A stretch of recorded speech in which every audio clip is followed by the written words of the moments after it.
In the vibrant night of Shanghai, the city sparkled with lights, and the atmosphere was enchanting. Qiao Yang stood at the entrance of the W Hotel suite, her heart racing incessantly. She was overwhelmed with anxiety. Today marked the day Liang Maching returned to the country, as well as the 5th anniversary of their relationship. Early in the morning, Qiao Yang received a message from Liang Maching, stating that he wished to meet her at the W Hotel suite tonight to discuss something of great significance. Could it be a proposal? Liang Maching had mentioned before leaving the country that the day he returned would coincide with their wedding day. The thought brought a smile of happiness to Qiao Yang's face as she retrieved the room key from the front desk and opened the door. The room was dimly lit, and as Qiao Yang stepped inside, she was enveloped in a warm embrace. She instinctively let out a sound. The sultriness of her voice was almost unrecognizable to her. By the time she realized what was happening, her soft lips had already been captured in a kiss. The man tightened his hold, lifting the petite woman and striding directly towards the bedroom.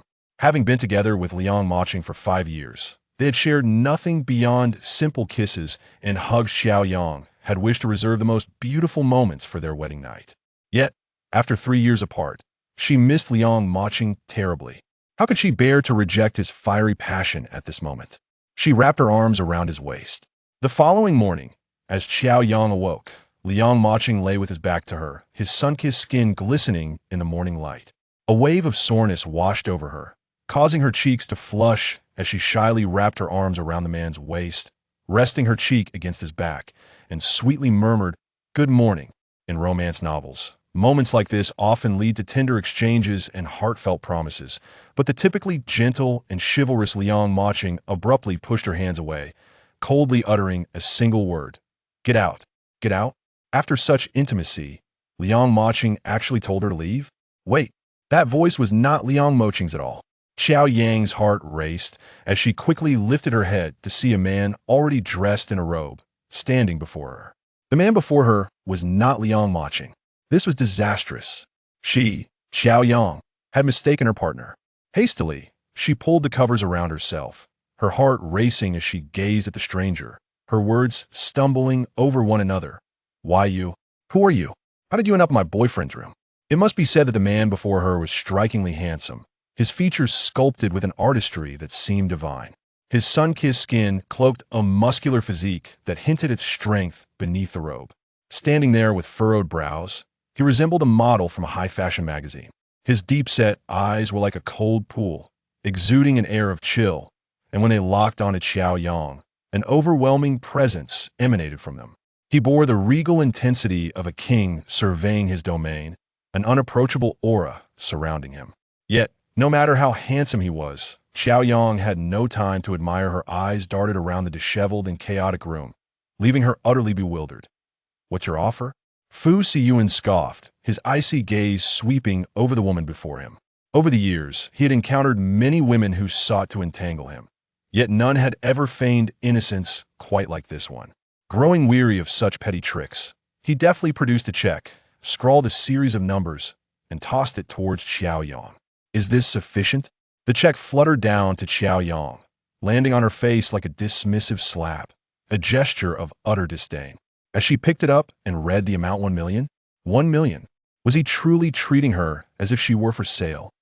Fury surged within Qiao Yang as she seized a pillow beside her and hurled it at the man, exclaiming, "This is room 1818, my boyfriend Liang Maching's room. Sir, you have mistaken the situation and dare to humiliate me." "Huh?" Siyan chuckled coldly, gripping Qiao Yang's chin with an icy stare that pierced her countenance. Mockingly inquiring, "You went to great lengths to invade my room, to share my bed, and now you wish to play the victim?" His room. If this were indeed his room, where was Liang Maching's? "Woman, know your place, and take the money to disappear," the man warned in a tone laced with authority. Just as Qiao Yang prepared to retort, her phone chimed with a new message. Shoving the man's hand away, she retrieved her phone from beneath the pillow and opened WeChat. It was a message from her boyfriend, Liang Maching. Qiao, I'm sorry. I have to handle some urgent matters and can't return to the country for now. I apologize for not contacting you sooner." He hadn't returned to the country at all. He hadn't appeared at the hotel as promised. Qiao Yang felt utterly bewildered. It turned out she had indeed entered the wrong room, and slept with the wrong person. I apologize, it seems. I have mistakenly entered the wrong room. Let us pretend last night never happened, Qiao Yang said hastily, gathering her clothes from the floor and dressing quickly, preparing to leave. Just as she reached the door, she heard the man's cold voice call out from the window, "Stop." Qiao Yang halted, turning to face the approaching man. "Take it." Fu Siyan extended the check for 1 million towards her, stating, "I dislike being indebted to others, and I abhor manipulative games."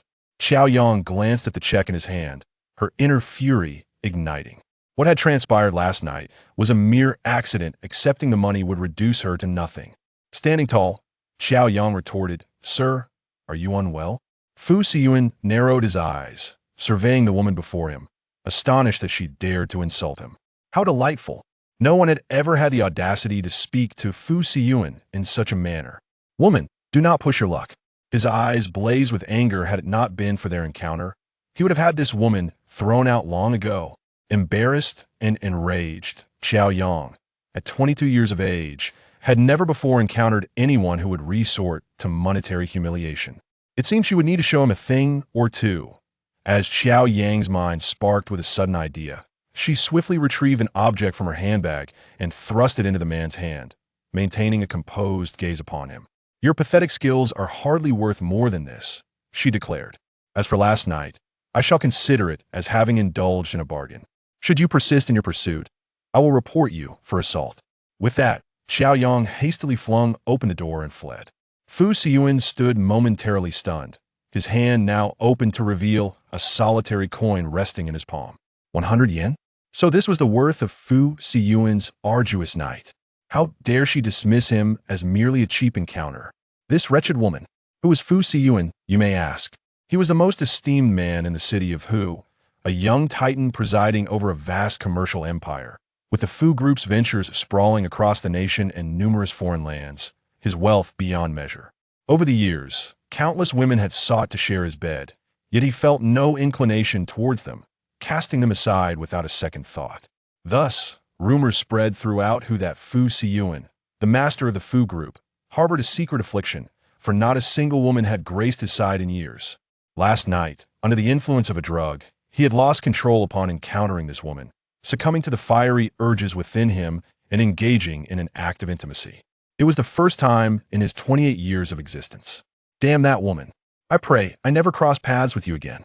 Upon exiting the room, Qiao Yang's tears fell freely. How could she have mistaken him for someone else? The room key had indeed been procured from the front desk, as directed by Liang Moqing's message. Even if Liang Moqing had not returned in time, how could his reserved room have transformed into that man's? What went awry? Qiao Yang pondered, utterly perplexed. She had lost the most precious aspect of her innocence. How could she explain this to Liang Moqing? Did she still possess the right to call herself his wife? Her heart felt shattered. Brother Moqing, do you think sister would agree to a breakup? You know her competitive nature if she discovers I am with child. Qiao Yuan gazed at Liang Moqing with a delicate expression of concern, nestling closer to him. Brother Moqing, I am so frightened. Hearing a familiar name, Qiao Yang's spirits lifted, and she hastened forward, only to halt upon witnessing a couple standing before the elevator, a very duo she had longed to see. Her beloved Liang Moqing and the burdensome stepsister, Qiao Yuan. Liang Moqing embraced Qiao Yuan, tenderly stroking her hair to soothe her. Do not fear. I shall confront her today. My feelings for her have long since faded. I merely refrained from mentioning a breakup out of pity. Now that I have you and our child, how could I grant her the chance to cling to false hopes? 3 years of waiting, it seemed, were but the musings of a fool in the eyes of others. Qiao Yang, how laughable you are. Brother Moqing, I do not wish to hurt sister, but the baby is growing day by day, and I fear he won't wait, Qiao Yuan lamented, caressing her belly. You are the most virtuous. Be a dear and head home await my news. Liang Moqing's words trailed off as he caught sight of Qiao Yang approaching, his expression one of shock. Qiao, what are you doing here? Qiao Yang truly wished to inquire why Liang Moqing was with Qiao Yuan. Had he not claimed to still be abroad? However, having witnessed Liang Moqing's betrayal with her own eyes, her wounded pride compelled her to voice a scornful question. How long will you two shameless lovers continue to deceive me? With tears held back, Qiao Yang coldly regarded the stranger who was once familiar, Liang Maching, feeling utterly disheartened. Qiao Yuanyuan scrutinized Qiao Yang closely, noticing the bruises on her neck, a smirk of triumph curling her lips as it appeared her scheme had succeeded.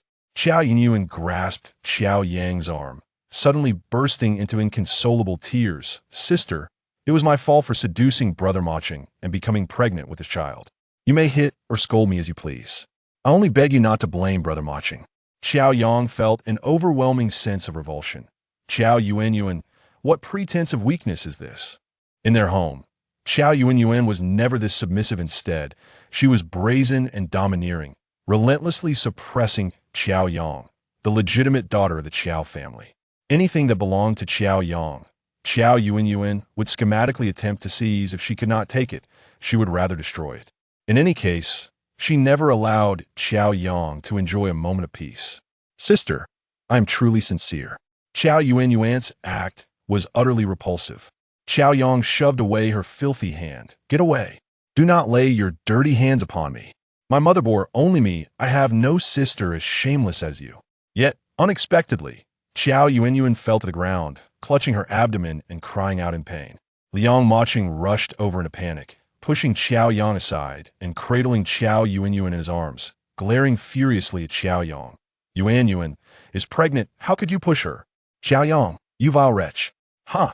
She fell on her own accord." "Liang Maching, are you blind?" Qiao Yang trembled with fury. Chapter 4. "I can satisfy you. I see everything clearly. Do you still wish to argue?" Liang Maching said with disdain. "Qiao Yang, you are not only venomous, but also shameless. How can a boyfriend, who professes to love her, insult her as a malicious wretch? Shameless? After 5 years together, and waiting for him for 3, Qiao Yang's devoted heart has yielded such a result." "Liang Maching, I see you're not only blind, but also foolish," Qiao Yang said, her heart heavy with despair. Qiao Yuanyuan clutched her abdomen, tears welling in her eyes. "Emo, Chun, please do not blame my sister. She is merely too enraged and did not mean to push me." It was clear that she had fallen on her own accord. Yet she effortlessly shifted the blame onto Qiao Yang while feigning innocence. How despicable! Qiao Yang marveled at her theatrics and remarked with a smile, "Qiao Yuanyuan, continue your performance. It would be splendid if you could act out a fainting spell for me to witness." "Silence!" Liang Maching bellowed. "Qiao Yang, listen well. Yuanyuan is now my woman, and she carries my child. I will not allow you to lay a finger on her. You have been cast aside." "Liang Maching, you finally uttered it. Do not display such a heartbroken expression for my benefit." He stepped forward, seizing Qiao Yang by the shoulders and pointing at her neck in fury. "Look at what you have on your neck." Only then did Qiao Yang realize her shirt collar had loosened. Beneath it, she wore a tank top, and her fair skin around her neck and collarbone bore multiple purple bruises, remnants of last night's fervor. Just moments ago, when Qiao Yuanyuan had collapsed, she had intentionally grabbed her. "You used to resist intimacy with me, and I thought you were genuinely innocent." "Huh. You have long ceased to be chaste, haven't you? Who knows how many men you have been with over these 5 years? You are so desperate. Why not say so? I could have made you feel good." Liang Maching's words trailed off as Qiao Yang struck him with a resounding slap. Qiao Yang seethed. "Liang Maching, how dare you insult me? You wretched woman. You dare to hit me." Liang Maching intended to retaliate, but at that moment, a man clad in a suit emerged from around the corner and seized Liang Maching's arm. The man stood a towering 6 feet tall, his bespoke suit impeccably tailored, accentuating his flawless physique. His chiseled features were a divine gift, and with one hand in his pocket, the watch on his wrist peeked subtly from beneath his sleeve. He exuded an air of regal elegance, as though he had descended from the heavens, leaving Qiao Yuanyuan utterly entranced. She had never encountered a man so strikingly handsome. As Qiao Yang focused her gaze, she recognized the man standing beside her. Was he not the one she had humiliated with a mere 100 yuan note? Truly, misfortune has a way of striking at the most unexpected moments. The man's expression was cold as he regarded Liang Maching, radiating an overpowering presence that was both intimidating and commanding. Liang Maching winced in pain. "Who is this brat?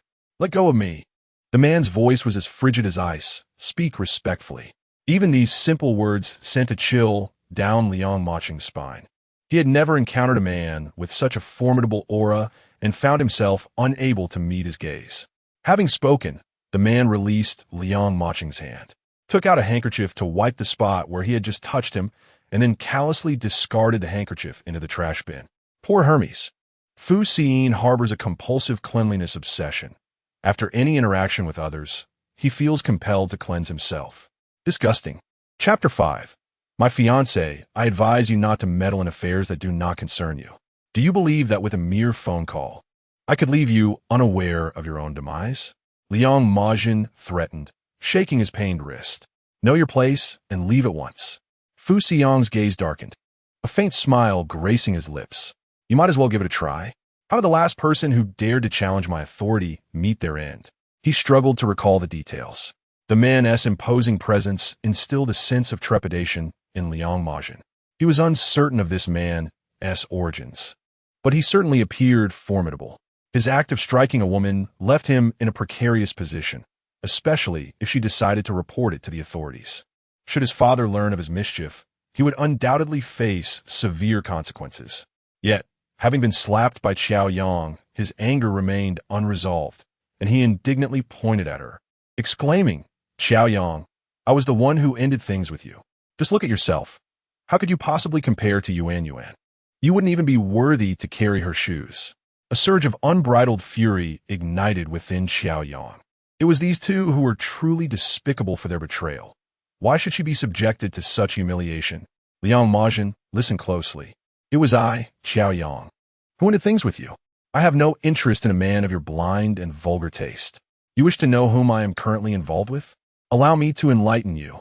With a smile, Qiao Yang turned and entwined her arm with that of a man dressed in exquisite attire, standing beside her. She stood on her toes and whispered softly into his ear, I am in urgent need of assistance. Please help me. Fu Siyan furrowed his brow, curious about the woman's intentions. Was he the wild man she referred to? He had initially intended to unearth the audacity of this bold woman, but upon stepping outside, he found himself amidst such an entertaining spectacle. Qiao Yang led him before Liang Majin, declaring, Allow me to introduce my fiancé.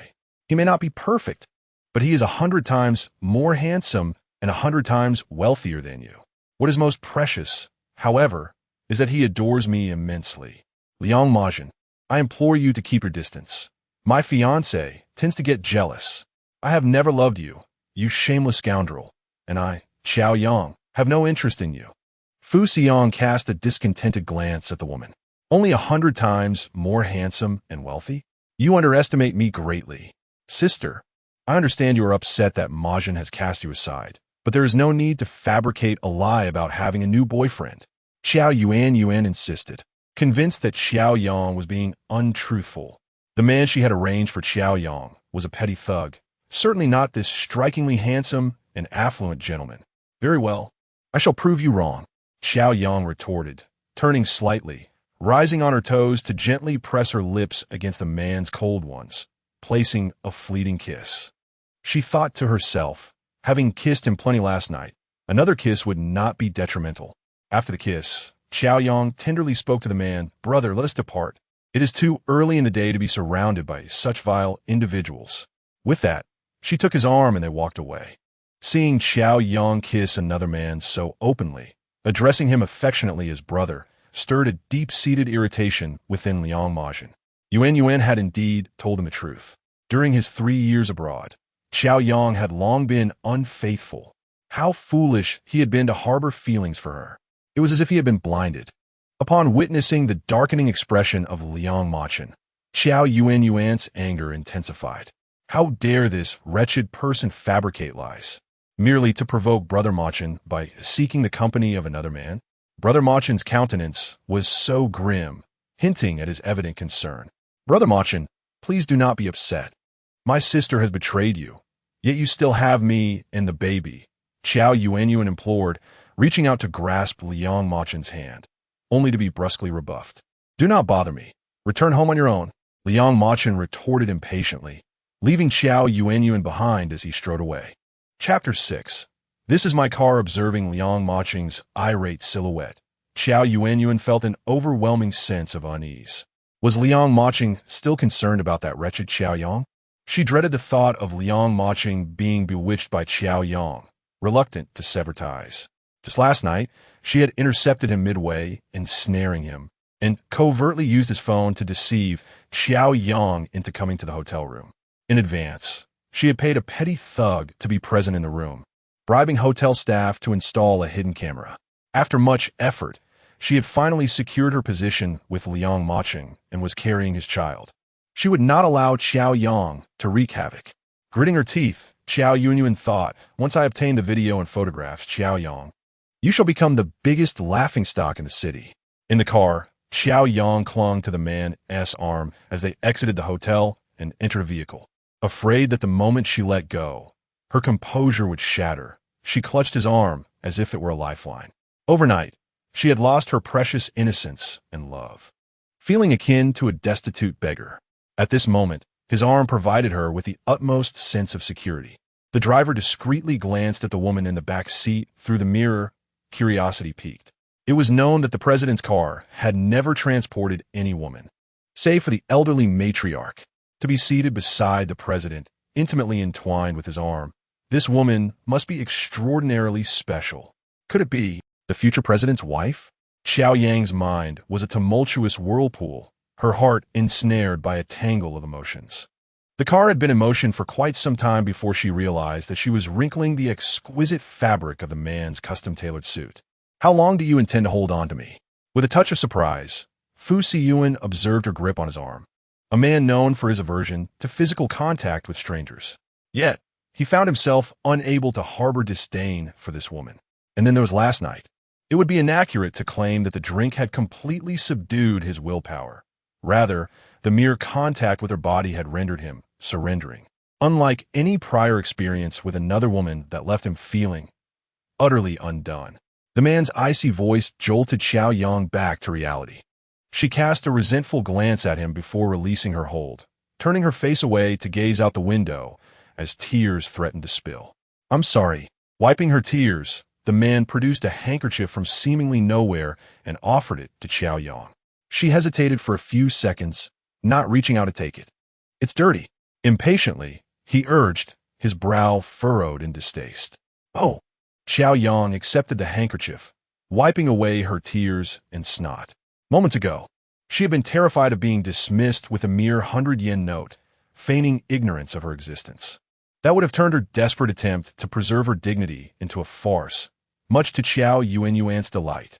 She understood that had it not been for this man's sudden appearance, she would not have so elegantly upheld her fragile self-respect. Regaining her composure, Qiao Yang cleared her throat. Thank you for helping me earlier. I owe you a favor. Should you ever need assistance, even through fire and brimstone, I shall repay you. I do not require it. Siyan replied coolly. Siyan, had never encountered a situation where he needed anyone's assistance. Qiao Yang found herself rendered speechless by his words. It was her first encounter with such an ungrateful individual, one who could not even muster a polite remark. Never mind, he is merely a stranger. If he claims he does not require anything, then so be it. The performance has concluded, and you may alight from the vehicle. Fearing that she might succumb to the urge to weep uncontrollably and startle him, Qiao Yang decided it best to let him exit first. Upon hearing her words, the driver, who had been intently focused on the road, was momentarily shaken. How dare she instruct the president to disembark? This woman possesses an audacity that seems excessive. It is worth noting that the last person who spoke to the president in such a manner is currently engaged in demoning operations in the Middle East. Yet, the president appeared not the least bit irate. Siyan slowly fixed his gaze upon her, stating with an indifferent tone, "It seems you are mistaken. This is my vehicle." Chapter 7. I want all her information at this moment. It was Zhou Yang who was rendered speechless. The man let out a soft grunt, then turned his face away, falling into silence. The atmosphere grew exceedingly awkward. Zhou Yang, not one to be shameless, had no choice but to say, "Please pull over. I need to get out." Siyan, with an unwavering gaze, impatiently commanded, "Stop the car." Zhou Yang exited the vehicle, feeling disheartened. She intended to express her gratitude, but before she could steady herself, the car sped away, swiftly vanishing into the flow of traffic. Perhaps it was for the best, as they would likely never cross paths again. Inside the car, the air was laden with a chilling stillness. The driver, sensing the president's irritable mood, dared not utter a word, believing it wiser to remain a mute chauffeur. The lingering fragrance of her presence enveloped the space, delicate and fitting. A vivid image of the crimson flower, symbolizing purity, flashed through Fu Siyuan's mind. She was his first. Having witnessed the events unfold, Fu Siyuan was certain that she was not a woman orchestrated by someone with ulterior motives. In his world, matters easily resolved with money were trifles. However, she posed a conundrum. A wave of inexplicable agitation washed over him. After a while, Fu Siyuan retrieved his phone and dialed a number. "I need a complete dossier on a particular individual," he stated. "Yes, sir. May I inquire who you wish to investigate?" The voice on the line responded respectfully. Fu Siyuan hesitated, recalling that someone had addressed her by the name Qiao Yang. Meanwhile, Qiao Yang wandered aimlessly throughout the day, returning to the Zhou residence in the suburban villa district only as dusk fell. Upon entering the living room, her father, Zhou Jinhua, struck her on the forehead with a cup of scalding tea. The porcelain cup shattered against her brow, and the searing liquid cascaded down, causing her to brace herself against the wall as blood streamed from the wound, a shocking sight. "You wretched creature, how dare you return?" Zhou Jinhua bellowed. Her stepmother, Shenwei, seized Qiao Yang and implored, Qiao, I know you did not mean to push Yuan. Please, apologize to your father. Your daughter became a mistress and is pregnant with my boyfriend's child, and you expect me to apologize?" Qiao Yang retorted angrily, pushing Shen Wei's hand away. "Mrs. Shen, what makes you think you are my mother?" Originally Zhou Jinhua's secretary, Shen Wei had stealthily ingratiated herself into his life, leading to Qiao Yang's mother's tragic demise. Over the years, she feigned deep concern for Qiao Yang, while secretly sowing discord between father and daughter, fostering Zhou Jinhua's disdain for Qiao Yang and lavishing affection on the burden of a sister, Zhou Yuan. At various public functions and banquets, Zhou Jinhua only brought Zhou Yuan along, leading the people of her city to perceive the Zhou family as solely comprising Zhou Yuan, leaving Qiao Yang in obscurity. "You insolent child, go to the hospital immediately and kneel to your sister," Zhou Jinhua ordered. Shen Wei hurriedly interposed, advising, "Darling, do not frighten the child. The doctor has assured us that Yuan merely experienced a minor scare. With a few days of rest in the hospital, she will be fine. Don't let this trivial matter disrupt the harmony between you and your daughter. Qiao Yang lost her mother at a tender age. As her father, you should show her a bit more affection." Shen Wei intentionally brought up Qiao Yang's mother, inciting Qiao Jinhua's ire. He exclaimed, "Is this a trivial matter? If there is any misfortune befalling Yuan's child, how can we forge an alliance with the Liang family? You are indeed the spawn of that shameless Gu Jingyi, equally devoid of decency and possessed of a malevolent heart. Qiao Jinhua, you are unworthy to utter my mother's name. My mother has languished in the hospital for 12 years, while you and your mistress have reveled in freedom for the same duration. Do you still possess any sense of shame?" Qiao Yang would not permit anyone to insult her mother. The incident of Qiao Jinhua indulging his mistress to the point where his legal wife attempted suicide and became a vegetable had stirred considerable uproar in Huqing back in the day. And over the years, Qiao Jinhua had not escaped the scornful glances and jests of others. At that moment, consumed by rage and further provoked by Qiao Yang's words, Qiao Jinhua was beside himself and struck Qiao Yang with a fierce slap. Chapter 8. Cast away when the dead weight is gone. Qiao Yang was no fool. She deftly evaded the slap that was aimed at her. However, Shen Wei seized her, feigning an attempt to mediate. Qiao, as a daughter, how can you speak back to your father? Your stubbornness is excessive." Before she could finish her retort, Qiao Jinhua seized the opportunity and struck her fiercely. The stinging slap left Qiao Yang dizzy, her ears ringing. "You wretched child, unrepentant as ever. Just watch as I punish you." Qiao Jinhua glared at her, his face trembling with fury. Held tightly by Shen Wei, the frail Qiao Yang endured the onslaught of punches and kicks from Qiao Jinhua, who attacked her with the mercilessness of one dealing with a thief. Finally, he delivered a brutal kick to her knee, and she crumpled to the floor, curling into herself. Qiao, quickly appease your father and seek his forgiveness. Shen Wei feigned concern. Once he calms down, he will cease his assault. Appease? Impossible. She had done nothing wrong. Why should she grovel and apologize? If they were so inclined, they could beat her to death. Qiao Jinhua, you're unworthy of being my father. In her despair, Qiao Yang resolved that such a father was not worth having. Someone confine her. Without my consent, she shall not be given food or drink, nor shall she step outside this room. Let her harden until she is cast away. With a single command, Qiao Jinhua ordered the servants to swiftly drag Qiao Yang upstairs and lock her away. Shen Wei, serving tea and water to soothe Qiao Jinhua, could hardly conceal her delight at witnessing Qiao Yang's suffering. Years ago, she had wished for Gu Jingyi's demise, but that wretched woman had clung to life, remaining in a vegetative state for 12 long years, hindering Shen Wei from becoming the legitimate Mrs. Qiao. How could she not harbor resentment? The daughter of that loathsome woman deserved to meet the same fate. Over the years, Shen Wei had invested considerable effort to erode the father-daughter bond between Qiao Jinhua and Qiao Yang, hoping to drive her away so that she would no longer be a nuisance. Once confined in her room, the servants confiscated her phone and the computer to prevent any communication with the outside world. She lay on the floor like a wounded, pitiful kitten, unable to rise, her body aching as if all her bones were broken. Tears, long suppressed, streamed down her cheeks in heavy drops. Though accustomed to her father's indiscriminate favoritism towards Shen Wei and Xiao Yuanyuan, and having seen many of her rightful possessions bestowed upon that mother-daughter duo, a flicker of hope and familial affection still lingered in Qiao Yang's heart. After all, he was her biological father, and blood is thicker than water.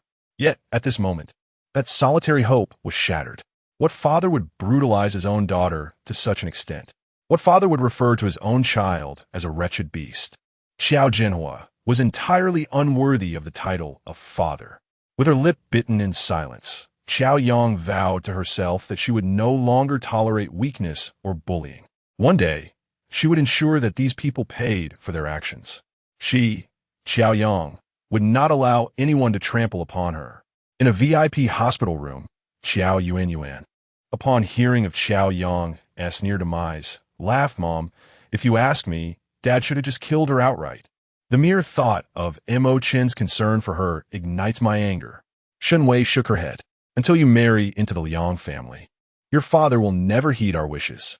Your most pressing task now is to capture Liang Mo Chen's heart and secure your position as the young mistress of the Liang family through the child you carry."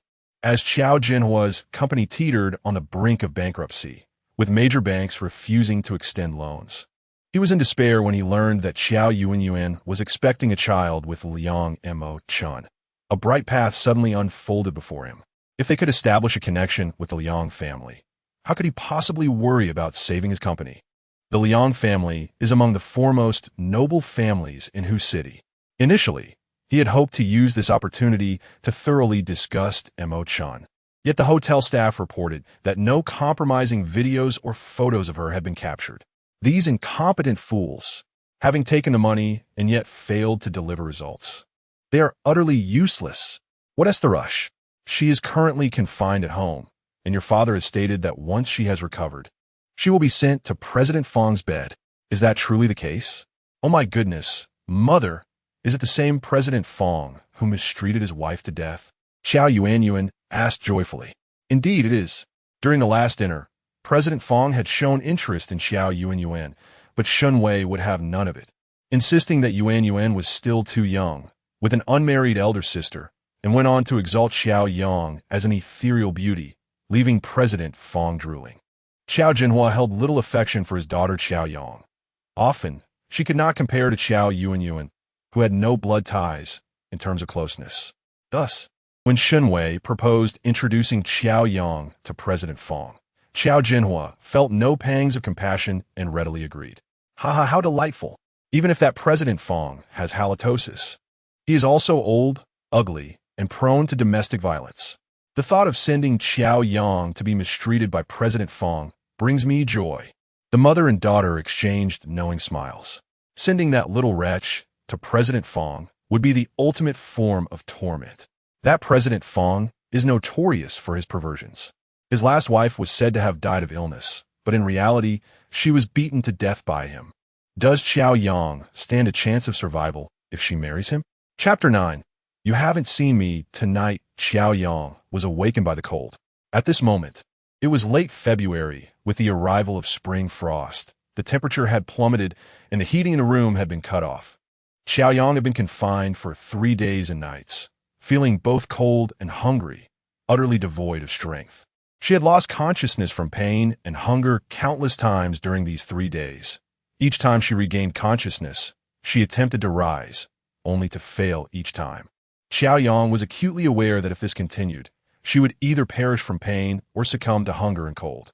Xiao Jinhua had never cared for their mother over the years. What would happen if she died? She had to escape. Only by fleeing could she survive. But the door was locked tightly, making escape impossible. The only remaining exit was the window. With her already limited strength, jumping down would be tantamount to seeking death. Yet, this was her sole avenue of escape. Gritting her teeth, Qiao Yang slowly rose.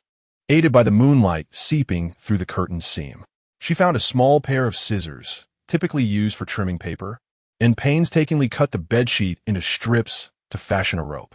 What would normally take just a minute took her a full hour. Once the rope was completed, Qiao Yang tied it to the bed leg and then climbed out of the window, grasping the makeshift rope. Exhausted, as she reached midair, her grip faltered, and she fell directly onto the lawn. It hurt immensely, yet, no matter how painful it was, Qiao Yang dared not utter a sound, suppressing her agony within as she groped to rise, hoping to escape before being discovered. "Miss," a delicate voice called from behind her. Qiao Yang's heart tightened, and she slowly turned around to see Wu Si, a servant of the Qiao family. "Are you all right?"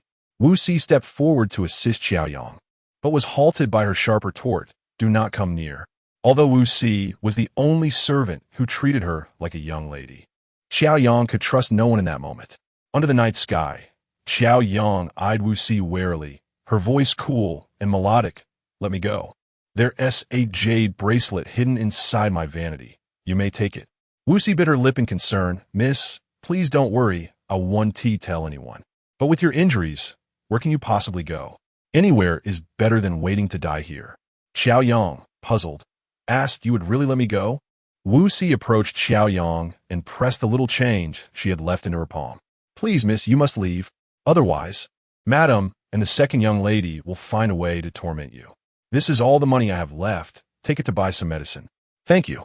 Qiao Yang looked at the coins in her hand, still warm from Wu Si's touch, feeling a flicker of warmth in her heart.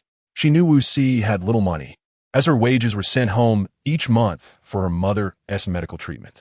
This money must have been Wu Si's last possession. Qiao Yang forced a grateful smile, saying, "Your kindness will surely be rewarded." With that, she lifted her foot to leave, but recalling how Shun Wei and Qiao Yuanyuan often vented their frustrations on Wu Si, she paused to remind her, "You haven't seen me tonight. Remember." Wu Si nodded vigorously. After escaping the villa area, Qiao Yang dared not linger, fearing that the Qiao family would discover her absence and pursue her. She drew on her last reserves of strength and made her way along the road.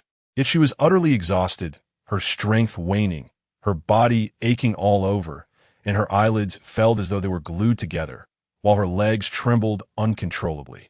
She yearned to flag down an oncoming vehicle, pleading with a kind stranger to take her to the hospital, but as she raised her hand, she collapsed in the middle of the road. A black sedan screeched to an abrupt halt, the sound of its brakes jarring and unpleasant. The man in the back seat furrowed his brows, expressing his displeasure with a curse. Chapter 10. Encountering a stray cat, the driver, believing he had struck a person, was utterly terrified and hurriedly explained, "Mr. Fu, I didn't do it on purpose." She suddenly walked into the middle of the road. "Get out and take a look," the man commanded with an unruffled demeanor. "Yes, yes." The driver, in a panic, unbuckled his seatbelt and exited the vehicle.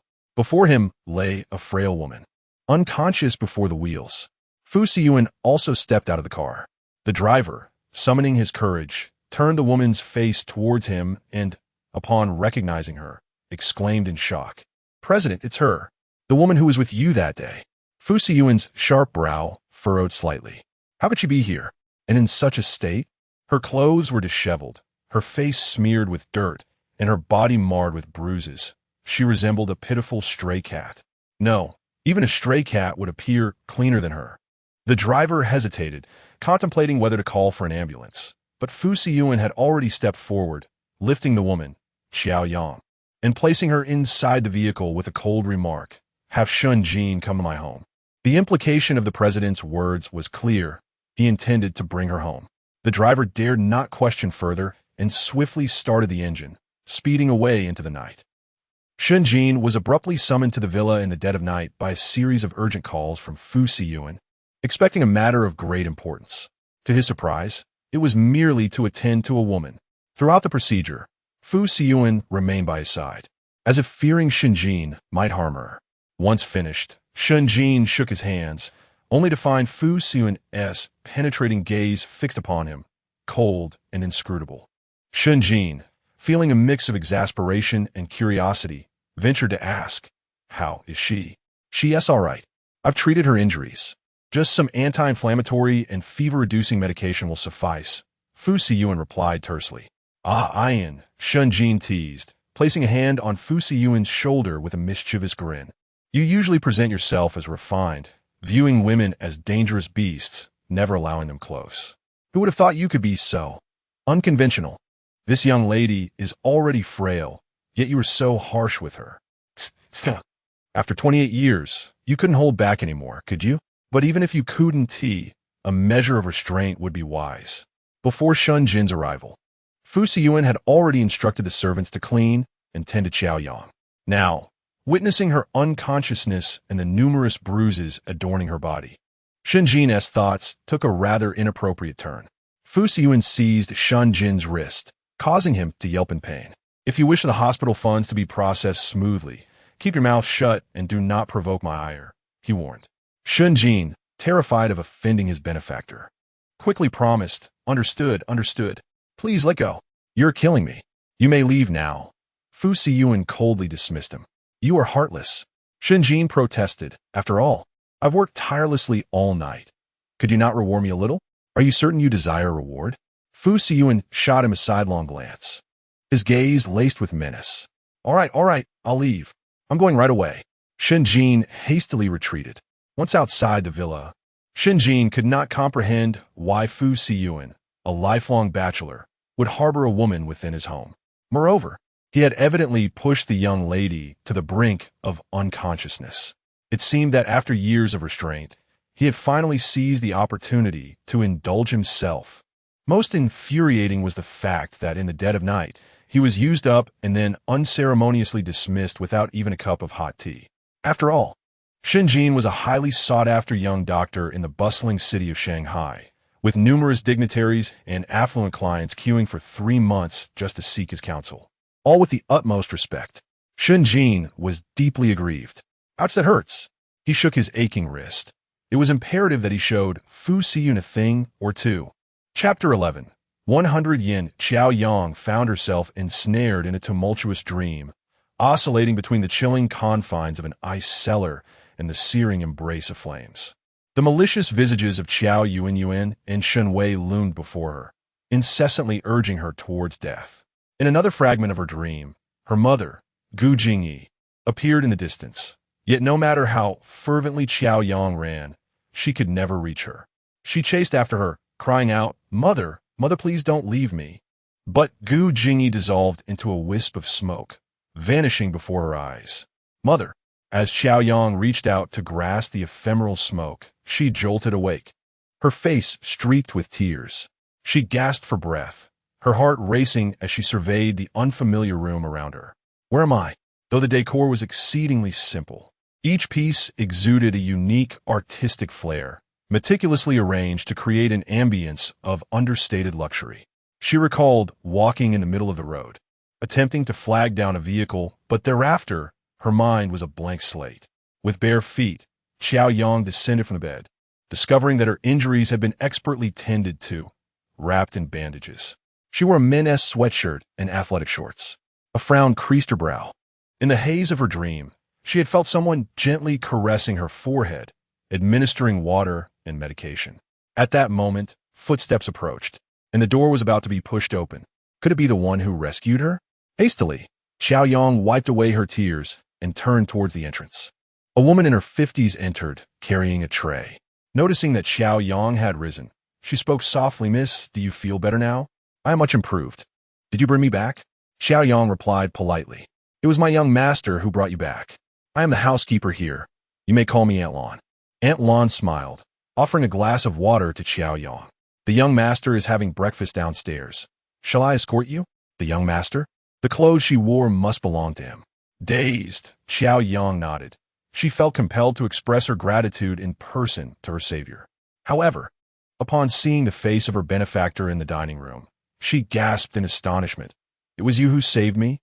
Her savior turned out to be 100 yen. What else could it be? Fu Siyan elegantly sipped his coffee, slowly setting the cup down and casting a glance at the astonished Qiao Yang. Although the clothes hung loosely on her, they were far more pleasing to the eye than when he had found her that night, when she resembled a filthy stray cat. Qiao Yang felt both unlucky and fortunate, having encountered this man repeatedly during her moments of utmost despair. Nevertheless, as her rescuer, she bowed politely. "Thank you for saving me." Fu Siyan responded with a cold offering no further words, engrossed in his breakfast. Qiao Yang stood there like a fool, momentarily at a loss for words. This man truly embodied a chilling indifference.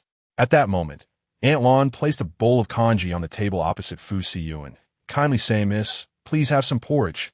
It will warm your stomach as you recover from your illness." Qiao Yang glanced at the 100 yen, noticing that he remained fixated on his tablet, completely oblivious to the exchange between her and the housekeeper, as if she were invisible. Qiao Yang was quite famished, yet her modesty held her back. "Auntie, I sincerely appreciate your thoughtful care. I'm feeling much better now and shall not impose any further." "Miss, you are not yet fully recovered. It would be prudent for you to remain a while longer." Aunt Lan expressed her concerns with palpable worry. "When the young master brought you back, it truly frightened me. Not only were you gravely injured, but you were also burning with fever. Fortunately, the young master summoned Dr. Shun to our home. Otherwise—" "Aunt Lan, you speak far too much." Fu Siyan interjected impatiently, his brow furrowed as he turned his gaze towards Qiao Yang. His voice, reminiscent of a serene mountain spring, was both cool and melodious. "Finish your porridge before you depart. I would rather not find you collapsed at my doorstep, only to carry you back once more." Chapter 12. The lovely granddaughter-in-law. Upon finishing his words, Fu Siyan ascended the staircase, a chilling breeze sweeping past. Qiao Yang stood frozen in place. Had he truly carried her back? Memories of that fateful night flooded her mind, causing her cheeks to flush. "Miss, please do not take offense. My young master has this nature, but he is genuinely a good person. He merely feared that his presence would make your dining experience uncomfortable, hence he went upstairs first. Please be patient. Over time, you will discover his merits." Aunt Lan gently urged Qiao Yang to sit down, presenting her with a bowl of medicinal porridge, her voice soothing. "This is the special congee the young master instructed me to prepare for you. Do give it a taste." 100 yen, was it? For the time being? Qiao Yang was unaware of his name, so she whimsically referred to him as 100 yen. She cast a glance at the spot he had vanished to on the second floor. Though his demeanor appeared cold, he seemed to possess a discerning heart. Aunt Lan was exceedingly warm, and Qiao Yang felt it inappropriate to refuse. Moreover, she was genuinely ravenous. Starved as she was, the porridge, soft and fragrant, was a divine delight for someone who had gone days without sustenance. Yet, despite her hunger, Qiao Yang maintained her decorum, savoring her meal with elegance befitting a refined young lady. Aunt Lan observed Qiao Yang's graceful consumption of the porridge with immense satisfaction. Having served the young master for over 20 years, she had never seen him with a girl by his side, let alone bringing one home. It seemed that this villa would soon have a young mistress. Yet, what had befallen this girl? She was covered in injuries. The young master must be heartbroken. No wonder he had summoned the young gentleman from the Shun family in the middle of the night. Just as Qiao Yang set down her bowl, preparing to ascend the stairs to bid farewell to 100 yen, A stately elderly lady suddenly burst through the front door, seizing Qiao Yang's hand with a keen gaze. Her smile warm and inviting. "You must be Yan's girlfriend, right?" Qiao Yang was taken aback. "Yen? So 100 yen was Yen?" The young girl possessed a delicate beauty, with flawless, unadorned skin and large, expressive eyes. An exceptional beauty indeed. The elderly lady's fondness for her grew with each glance. No wonder Yen had been reluctant to attend blind dates. It appeared he had long cherished someone, seeing the elderly lady appraising her attire. Qiao Yang realized there had been a misunderstanding. She hastily clarified, "Grandma, you are mistaken. I am not." "Good child, do not be afraid. I am so pleased that you can tolerate my grandson's peculiar disposition. Rest assured, if that rascal Yen dares to bully you, I shall come to your aid." The grandmother chuckled, her warmth bewildering Qiao Yang. At that moment, a cool voice descended from the second floor. "Grandma, what brings you here?" Siyan emerged from the study, his brow furrowed upon seeing the elderly lady holding Qiao Yang's hand, beaming with delight. Siyan reached out to assist his grandmother, but she playfully swatted his hand away, pouting in a teasing manner. "If I hadn't come, how would I know you were hiding such a lovely young lady at home?" When Aji mentioned it, I could hardly believe it. Upon receiving the rumor that Yan's household harbored a woman, she was initially skeptical. However, upon witnessing a young girl clad in Yan's attire, her visage still reminiscent of slumber, it became evident that she had undoubtedly spent the night there. The old lady could hardly contain her delight. This girl was not only beautiful, but also charming, a perfect candidate to become her granddaughter-in-law. Meanwhile, Siyan felt a surge of irritation. It was time to deal with Shunjin, this loose-tongued individual. Chapter 13. Grandmother, allow me to assist you to your seat, Siyan gently offered. Qiao Yang observed that, in contrast to his prior demeanor, he spoke to the elderly lady with a soft and tender tone, as if he were an entirely different person. A phrase suddenly sprang to Qiao Yang's mind, a modest gentleman. Noticing his lack of defiance, the grandmother finally took Qiao Yang by the hand and led her to the living room. "Impudent boy, how long were you planning to keep this from me?" she inquired with a smirk. Siyan patiently reassured her. "Grandmother, the doctor has advised that your heart condition requires you to worry less and rest more." The elderly lady dismissed his words, pondering that since the young girl had stayed over, they must have been well acquainted for quite some time. "When do you plan to get married?" she asked. Over the years, she had orchestrated numerous matchmaking attempts, presenting various young women to him. Yet Siyan had seen none. Truth be told, she had begun to suspect that her grandson might be inclined toward men. Now, with a young woman finally showing interest, she felt compelled to seize the opportunity and hasten their union. What if this young girl eventually found Siyan's eccentricities unbearable and decided to leave him? Observing the warm interaction between the grandmother and grandson, Qiao Yang felt a deep sense of nostalgia. She too had once known such familial warmth, though it seemed a distant memory now. She believed that Siyan, a man of such cool decisiveness, would surely clarify their relationship as mere acquaintances. To her surprise, he uttered, "Grandmother, she does not wish to marry me." It was a mystery how Siyan, so ruthless in business, could be most apprehensive about his grandmother's marriage inquiries. The grandmother's relentless matchmaking was akin to the incessant chattering of a monk, while Siyan resembled the monkey bound by a tight circlet. The thought alone caused him a headache. For the moment, he resolved to play along, seeking a temporary peace. Upon hearing that the young lady was unwilling to wed, the grandmother grasped Qiao Yang's hand and lamented dramatically, leaving Qiao Yang utterly bewildered. Meanwhile, the true instigator seized the chance to escape upstairs. In a moment of desperation, Qiao Yang called out, "Siyan, stop right there." "What did you just call him?" The grandmother chuckled, covering her mouth in amusement. "Siyan? How delightful. A fresh and unique nickname for someone in love." She knew her grandson too well. Anyone who could accept such an unusual moniker must surely be someone special to him. Qiao Yang awkwardly smiled and said, "Grandmother, I assure you, I am not your grandson's girlfriend. Just a few days ago, I encountered an accident, and your grandson rescued me and has been caring for my recovery. You may verify this with Aunt Lon." The grandmother, however, was unconvinced. "Silly girl, you cannot deceive this old woman. My grandson cares for nothing but his work. If he were to exhibit such kindness as to randomly bring a girl home, he would not still be single at this age.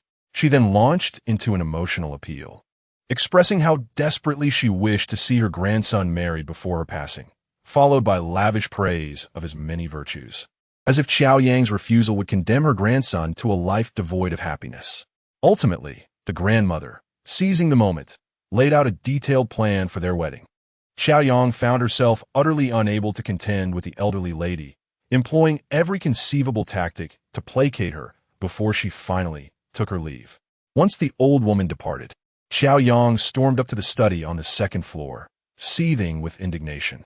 Fu Siyan, appearing entirely unfazed, sat nonchalantly at his desk, engrossed in whatever was displayed on his computer screen, exuding an air of unwavering concentration. It was as if the earlier events bore no relevance to him. Frustrated, Qiao Yang struck the table, exclaiming, "When did I ever become your girlfriend? When did I ever express a desire to marry you?" Chapter 14. Marry me. Fu Siyan lifted his gaze with an air of calmness, his voice steady. "I never claimed you were my girlfriend. Then are you implying that I am unwilling to marry you? Am I mistaken?" Fu Siyan replied with an impassive expression. "You clearly stated that it is I who do not wish to marry you.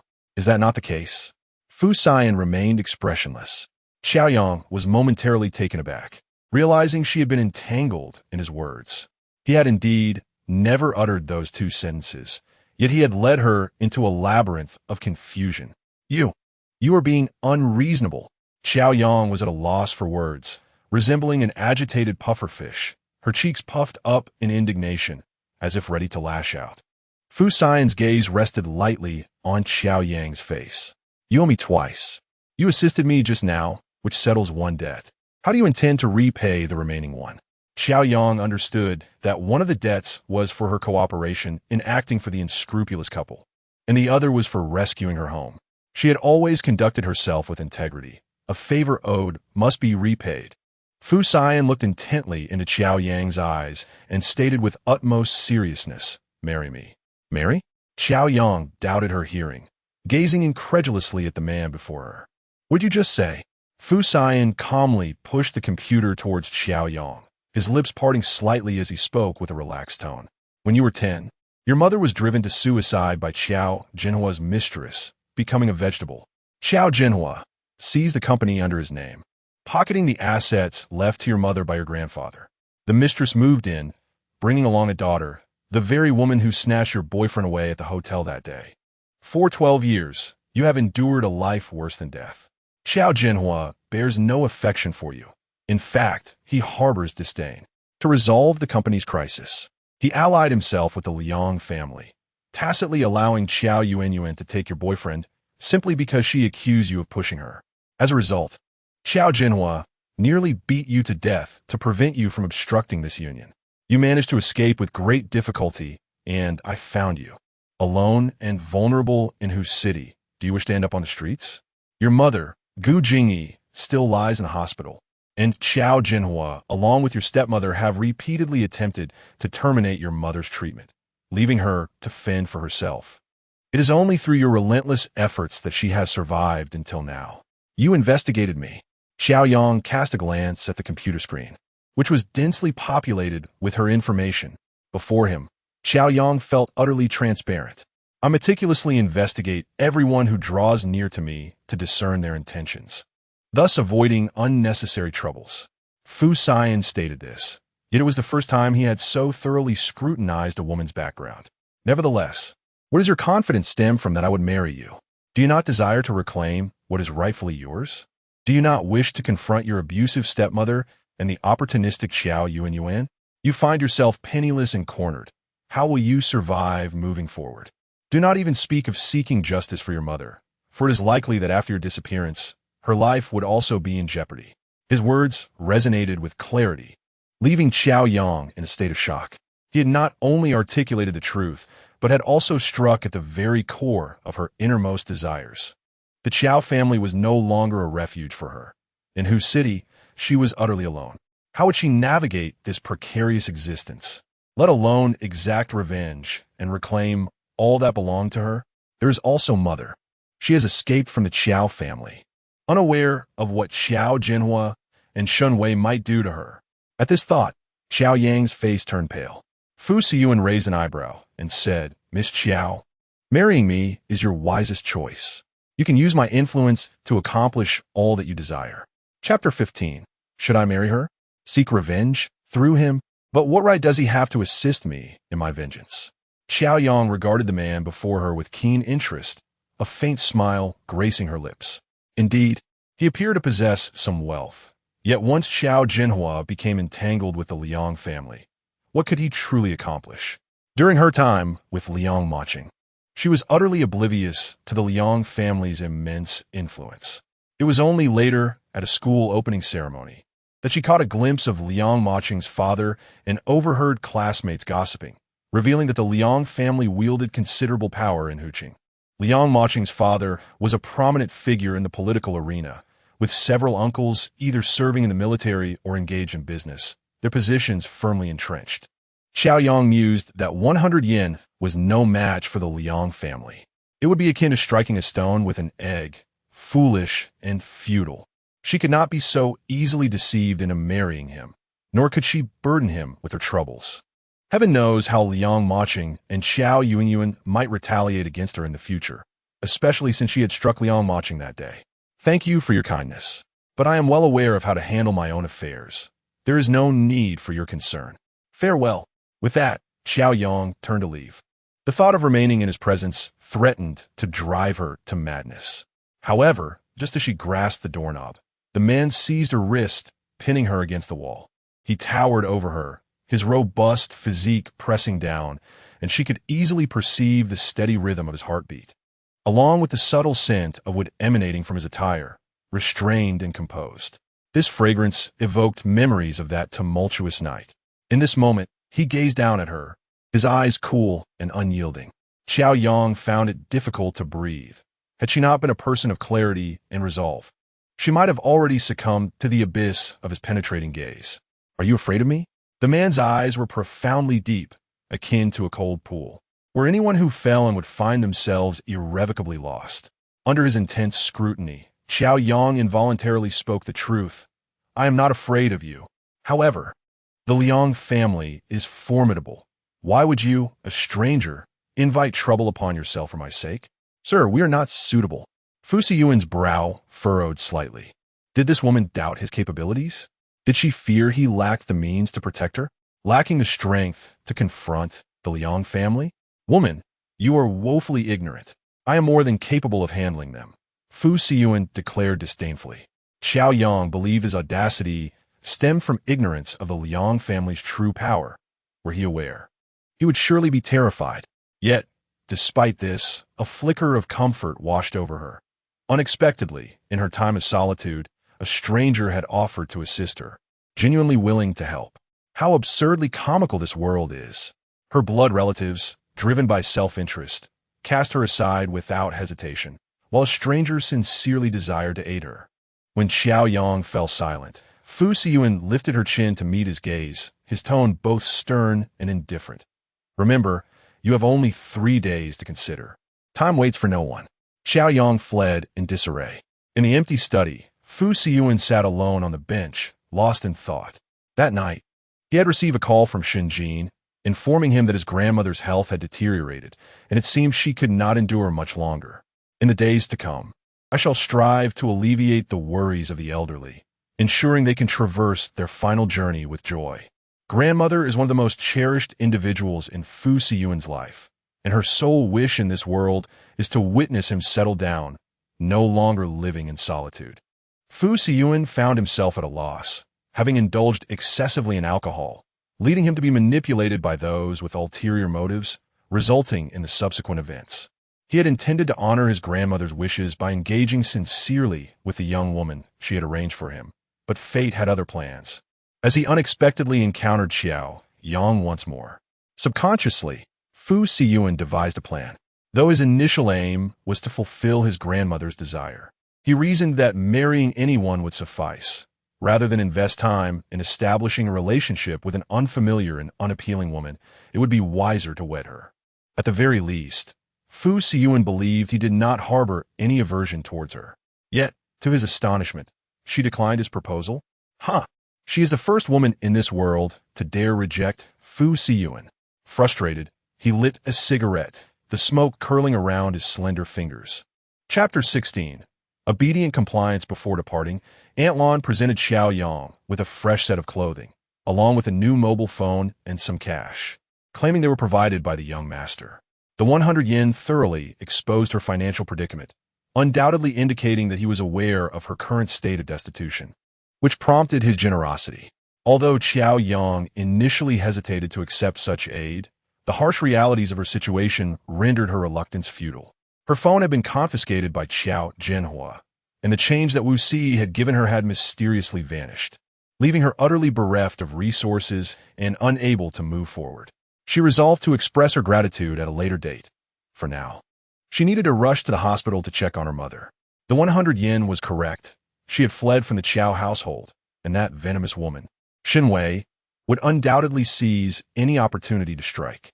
Over the years, Shenwei had eagerly awaited her mother's demise to solidify her own position as Mrs. Qiao.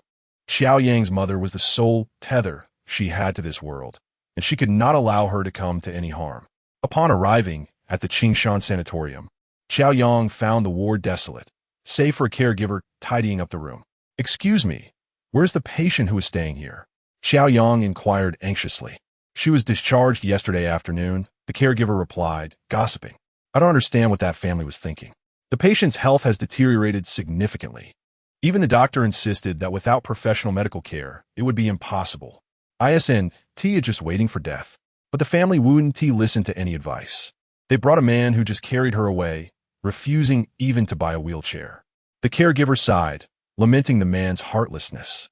He even told the doctor that she should have died long ago, that it was a waste of money keeping her alive for years. How cruel! The caregiver's words struck Qiao Yang like a thunderbolt. It was Qiao Jinhua who had taken her mother away. How long could her mother endure outside the hospital? The thought was unbearable. She immediately called Qiao Jinhua, demanding, "Where's my mother?" Qiao Jinhua answered the call swiftly, coldly scoffing, "Little wretch, I thought you had perished out there. What is this? Now you're calling to plead with your father? Weren't you so capable, escaping right under my nose? I'll ask you again, where's my mother? To see your mother is simple. 8 o'clock tonight at Huaiwei Restaurant. If you dare to be late, I will have that wretched woman dismembered." With that, Qiao Jinhua hung up. Qiao Yang slumped into a chair, tears streaming down her face uncontrollably. Though Qiao Jinhua would never dare to commit murder, his malevolence would undoubtedly lead to her mother's torment. Qiao Yang had believed herself strong enough to protect her vulnerable mother, but now she realized she was but an ant, vulnerable to being crushed by others at any moment.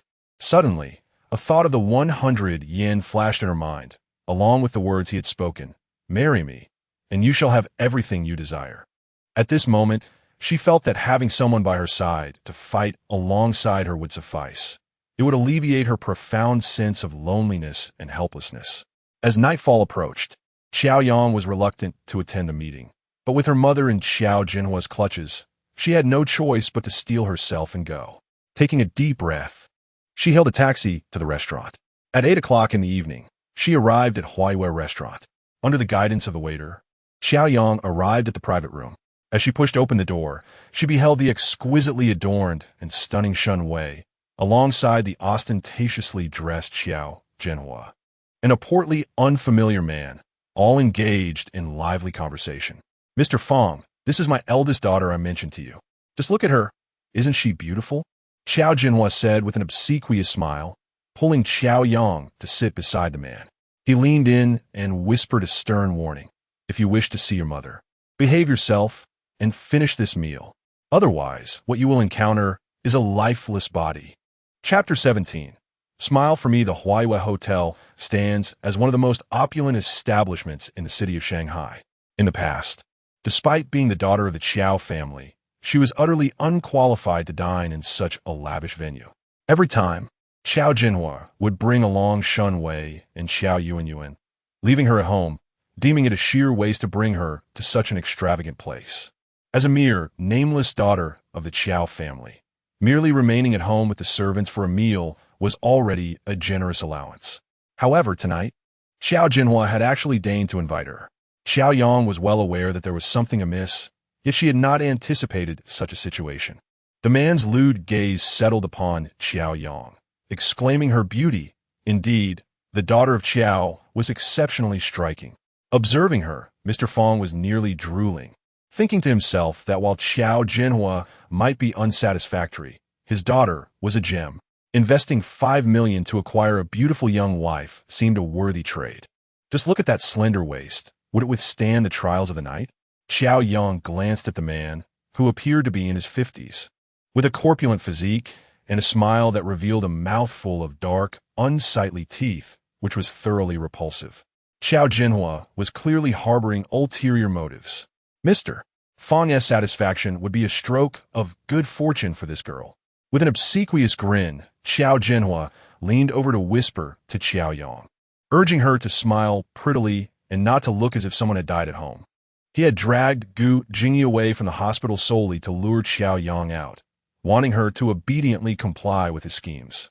The marriage arrangements with the Liang family had yet to be finalized, and the company's finances were dwindling. He could not afford to wait any longer and sought alternative paths for investment. Mr. Fong, known for his lascivious nature, had made it clear that he wished to marry Qiao Yang, and without a second thought, Qiao Jinhua had agreed, believing that if Qiao Yang could procure some commercial benefits for him, it would not be in vain for having raised her for over 20 years. Shen Wei smiled sweetly, saying, Qiao, Mr. Fong and your father have been friends for many years. After the unfortunate passing of his wife last year, marrying you would elevate you to the esteemed position of chairman's wife. Wouldn't that be a splendid opportunity? Qiao Yang nearly retched at the realization that Qiao Jinhua had summoned her here with such intentions. Such a splendid arrangement. Why not send your own daughter, Mrs. Shun? Qiao Yang retorted coldly. Being the mother-in-law of a chairman is certainly preferable to being a nameless mistress. Wouldn't you agree? Qiao dear, I understand you have not yet moved on from the matters with Mo Chun and Yuan, and I hold no blame against you, Shen Wei said, her tone one of feigned sincerity. But marrying Mr. Fong would bring you endless wealth and enjoyment. I am truly happy for you. Do you wish to have this wealth and luxury bestowed upon you? Qiao Yang shot back, finding their mother-daughter charade utterly repulsive. Mr. Fong, overhearing her words, darkened at once, realizing that this little girl did not regard him with the respect he deserved. With a cold chuckle, he slammed his glass onto the table. Qiao Jinhua, what is the meaning of this? If I have money, there are plenty of obedient women to serve me. Seeing the financier's anger, Qiao Jinhua hastily reassured Mr. Fong, please do not be upset. This headstrong girl needs a lesson. I will certainly ensure she is properly tamed and delivered to your room. Having spoken, Qiao Jinhua raised his hand and delivered a resounding slap across Qiao Yang's face. You wretched girl, today you shall ensure that President Fong is thoroughly attended to. President Fong possesses immense wealth. What woman could he not have? If he has taken a liking to you, consider it your fortune. Drink this cup before you and raise a toast to President Fong. I cannot drink, Qiao Yang protested. Qiao Jinhua, return my mother to me at once, or I shall call the police and report you. Before she could finish her words, Qiao Jinhua seized her by the hair, lifting her head forcefully to pour the drink down her throat. Chapter 18, Save Me. The acrid taste of the potent liquor was peculiar. Qiao Yang gritted her teeth, but still managed to consume a considerable amount. After the last drop, Qiao Jinhua finally released her, admonishing, you foolish girl. You brought this upon yourself. Coughing and spluttering, Qiao Yang felt the fiery burn, and within moments, her head spun and her legs wobbled. She was not entirely unaccustomed to alcohol. It shouldn't have affected her so swiftly. Surely, pure liquor wouldn't take effect so rapidly. A sense of foreboding washed over her. Qiao Jinhua, what have you mixed into this drink? Just a little something to ensure your obedience. Qiao Jinhua replied obsequiously to the benefactor. Mr. Fong, this exceptional concoction was procured through my exclusive channels. Its efficacy is remarkable. Even a mere taste will render one compliant. Please, enjoy your evening. We shall not intrude further. Mr. Fong grinned in satisfaction, expressing his gratitude for Qiao Jinhua's kind intentions. as he prepared to leave with Shen Wei. Qiao Jinhua cast a warning glance at Qiao Yang. Foolish girl, heed my warning. Behave yourself, or you shall never lay eyes on Gu Jingyi's remains. Once they departed, Mr. Fong could hardly contain his impatience. He approached Qiao Yang, attempting to pull her toward the upstairs guest room. My dear, look at the father you found. For mere 500,000, they relinquished you. How pitiful. Stay with me, and I shall cherish and love you properly. The stench of his breath assaulted Qiao Yang, nearly causing her to retch. She struggled to push away the man's filthy hands. Do not lay your dirty hands on me. Get away. Her swift movements caused the man to accidentally collide with the table, spilling liquor all over himself, igniting his fury. You insolent little wretch. You dare strike me? Fine. I shall relish your fiery spirit. No need for the bed. Right here is sufficient. Soon, you will understand my true power. He raised his hand to strike Qiao Yang and then toward her clothing. Once her outer garment was stripped away, she revealed a sweater beneath, which was more resistant to tearing. As he yanked and pulled, a portion of her flawless, porcelain-like shoulder emerged, revealing skin as delicate as cream. Mr. Fong's blood surged with desire. He discarded his shirt, exposing his corpulent body, and lunged toward Qiao Yang, greedily ravaging her as if he were a ravenous beast. Amidst the struggle, Qiao Yang summoned her strength, seizing an ashtray from the table and accurately striking the man on the forehead, eliciting a howl of pain. Seizing the opportunity, she attempted to flee. Yet, the drug's effects began to take hold, rendering her legs heavy and shackled. She could not run fast and missed her. Fong seized her by the hair, dragging her toward the sofa and flinging her onto it. You wretched woman, I shall show you my true power. Mister. Fong pressed his hand against his bleeding forehead, his corpulent body trembling with rage. He gripped Qiao Yang's hair tightly, choking her as his eyes bulged with fury, his veins pulsating with an inexplicable thrill. Cough, cough, let me go. Qiao Yang gasped, her face flushed and tears streaming down her cheeks. She could not allow herself to be victimized like this. Summoning every ounce of her strength, she lifted her leg and aimed a fierce kick between the man's legs. The man, writhing in pain and clutching between his legs, stomped his feet in agony. Seizing the moment, Qiao Yang abandoned all else and made her escape. She was unaware of the source of her strength as she dragged her heavy feet, bursting forth from the room and stumbling down the corridor. At that moment, a man approached her, and in a daze, Qiao Yang collapsed into his embrace. She looked up, her delicate lips parting softly, pleading, "Save me." Chapter 19. Woman, I warn you, Fu Siyan had initially come here to dine with a few friends, but unexpectedly, a small wildcat dashed out, clinging to him tightly. He looked down at the woman who had unexpectedly intruded into his embrace and couldn't help but frown. Just this morning, she had insisted that she did not need his assistance, yet now she was beseeching him to save her. The wildcat's face was flushed, her consciousness hazy, and her small hands were restlessly exploring his body. Had she been drugged? Damn it, that spiked drink had clouded Qiao Yang's mind, prompting her to wrap her arms around Fu Siyan's waist, finding his coolness comforting and the refined scent of what enveloping her in a sense of safety. Fu Siyan seized her wandering hands and lifted her effortlessly, warning her, "Woman, I caution you, do not move recklessly." At that moment, a man named Fong rushed out, witnessing the beautiful woman in another man's arms. He approached and grabbed Fu Siyan's arm, declaring, "This woman is mine. Do you have any idea who I am? How dare you snatch her away from me? I see you have a death wish." Fu Siyan's gaze turned icy, his brows knitting together. He had a strong aversion to anyone touching his body. With a slight lift of his hand, he shoved the man against the wall, growling, "Get lost." Having maintained a rigorous fitness regimen, his physical prowess rivaled that of seasoned soldiers, rendering Fong, a clumsy pig, insignificant in comparison. Fong was taken aback by Fu Siyan's piercing glare, having spent many years in business without ever encountering such a resolute and merciless gaze, filled with an aura of menace. Trembling, he withdrew his hand, clutching his bleeding nose, his tone now feeble. You let her go, and I'll allow you to leave." Fu Siyan's eyes narrowed dangerously. "Are you seeking death?" At that moment, the restaurant manager happened to pass by. Hearing Fu Siyuan's outburst, he was instantly terrified and promptly called for 2 security guards to subdue Fong, forcing him to kneel on the ground. Regardless of this man's identity in whose city, the manager understood that it was far better to offend him than to provoke Fu Xiao. Otherwise, the restaurant would face closure the very next day. The manager hurriedly apologized. Fu Xiao, please calm your anger. Calm my anger? Fu Siyuan scoffed. The manager was drenched in sweat. It was our oversight that disrupted your dining experience. Fu Xiao. Fong was utterly petrified. In whose city, who besides the Fu family could be addressed as Fu Xiao?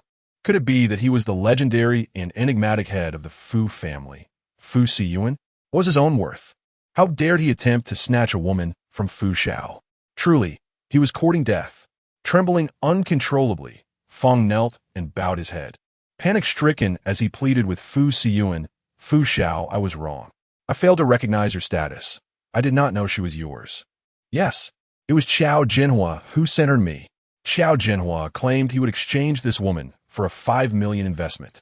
Fu Siyuan glanced at the woman in his arms. Her cheeks swollen and marked with fingerprints, and asked, Did you do this to her? Fong's voice trembled as he replied, It was. Before Fu Siyuan could utter another word, Fong began slapping his own face, exclaiming, Fu Xiao, I was wrong. I was blind. Please forgive me. One after another. With a resounding crack, the blows fell mercilessly, eliciting gasps of disbelief from onlookers. Despite sustaining a bloodied visage, swollen like a pig's head, Fu Siyuan did not flinch, merely coldly commanding, break his limbs and dispose of him. Henceforth, do not allow me to see him in whose city. Understood. The manager signaled to 2 security guards, who promptly dragged the unfortunate Mr. Fong towards the rear exit. Fu Xiao, I beg you spare me. I shall never dare again. Mr. Fong's desperate cries echoed in the air. Once the man was removed, the manager bowed and apologized profusely. Rest assured, Fu Xiao, he shall never again set foot inside Huaiyue. Fu Siyuan offered no reply. Instead, he lifted Qiao Yang into his arms and strode away with purpose. Chapter 20. Recognizing who I am in the car, Qiao Yang felt an overwhelming heat, as if an inferno were consuming her. In her dazed state, she instinctively explored the contours of Fu Siyang's body, finding a peculiar comfort in his presence. Fu Siyang looked down at the woman nestled in his arms. Her once fair skin now radiated an alluring blush. Her graceful form pressed tightly against him, occasionally tugging at his clothing, while soft, plaintive murmurs escaped her scarlet lips, stirring something primal within him. He noticed his breathing quickening, realizing that if this continued, he might be utterly ensnared by her charms. You mustn't touch recklessly, he admonished, grasping her hand firmly, struggling to restrain the tumultuous emotions surging within. Qiao Yang's heated lips brushed against Fu Siyang's neck, chin, and mouth, imparting a sweetness that brought back vivid memories of that fateful night, replaying like a film in his mind. Do you comprehend what you are doing? He inquired, pinching her chin to meet his gaze. Though the light was dim, Fu Siyang could discern the delicate features of the woman before him. She was not conventionally beautiful, yet possessed an undeniable charm. Her unadorned skin was flawless, her lips a vivid crimson, and in moments of passion, she exuded an enchanting allure that provoked his most instinctual desires.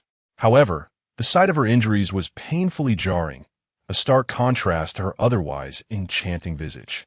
Qiao Yang, oblivious to his concerns, pushed away his hand and burrowed deeper into his embrace. A small, insistent nagging sensation crawled within Fu Siyang, rising from the depths of his heart to his throat. Enough, he snapped. Drive.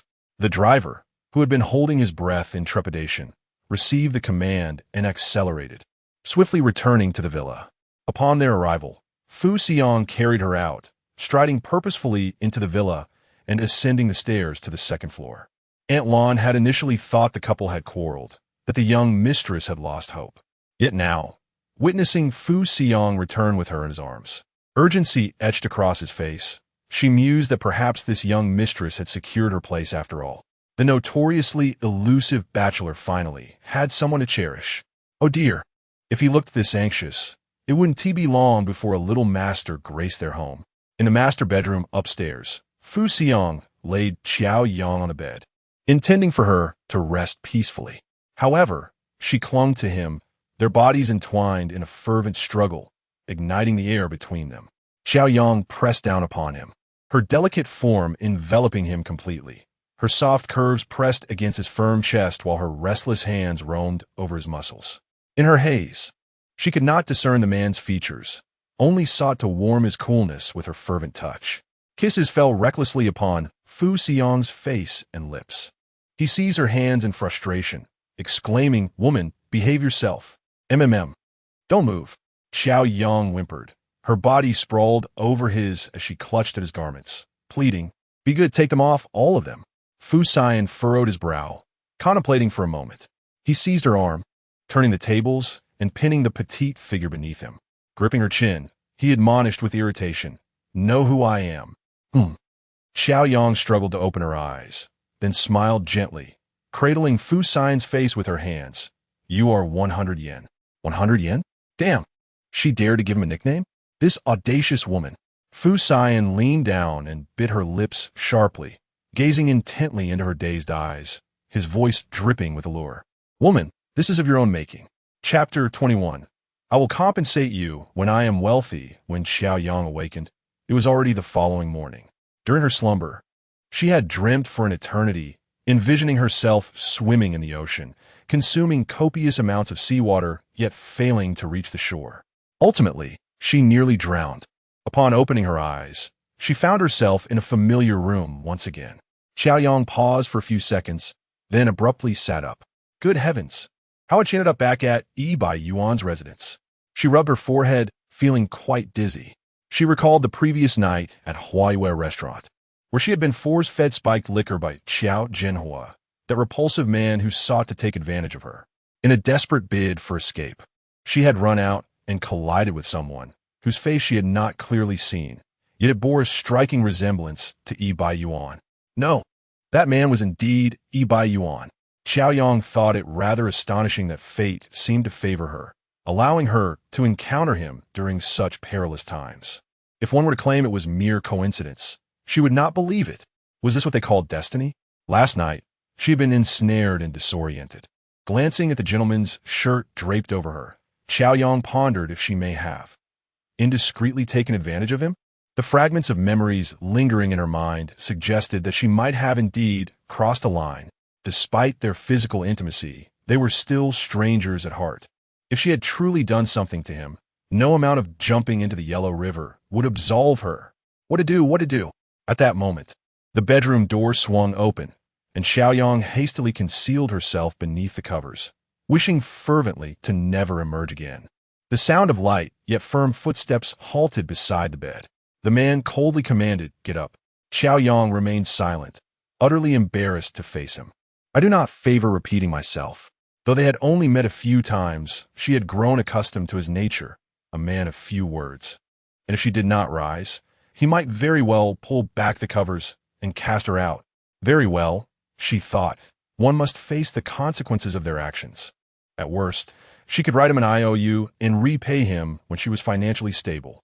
With a deep breath, she threw aside the covers and sat up, immediately greeted by the sight of the man's strikingly handsome face. He was clad in black casual trousers and a white knitted sweater, exuding an air of elegance. "You've had a drink," Fu Siyan remarked, presenting her with a bowl of soup. "What is this?" Qiao Yang inquired, glancing at it. "Ginger soup." "Oh, thank you."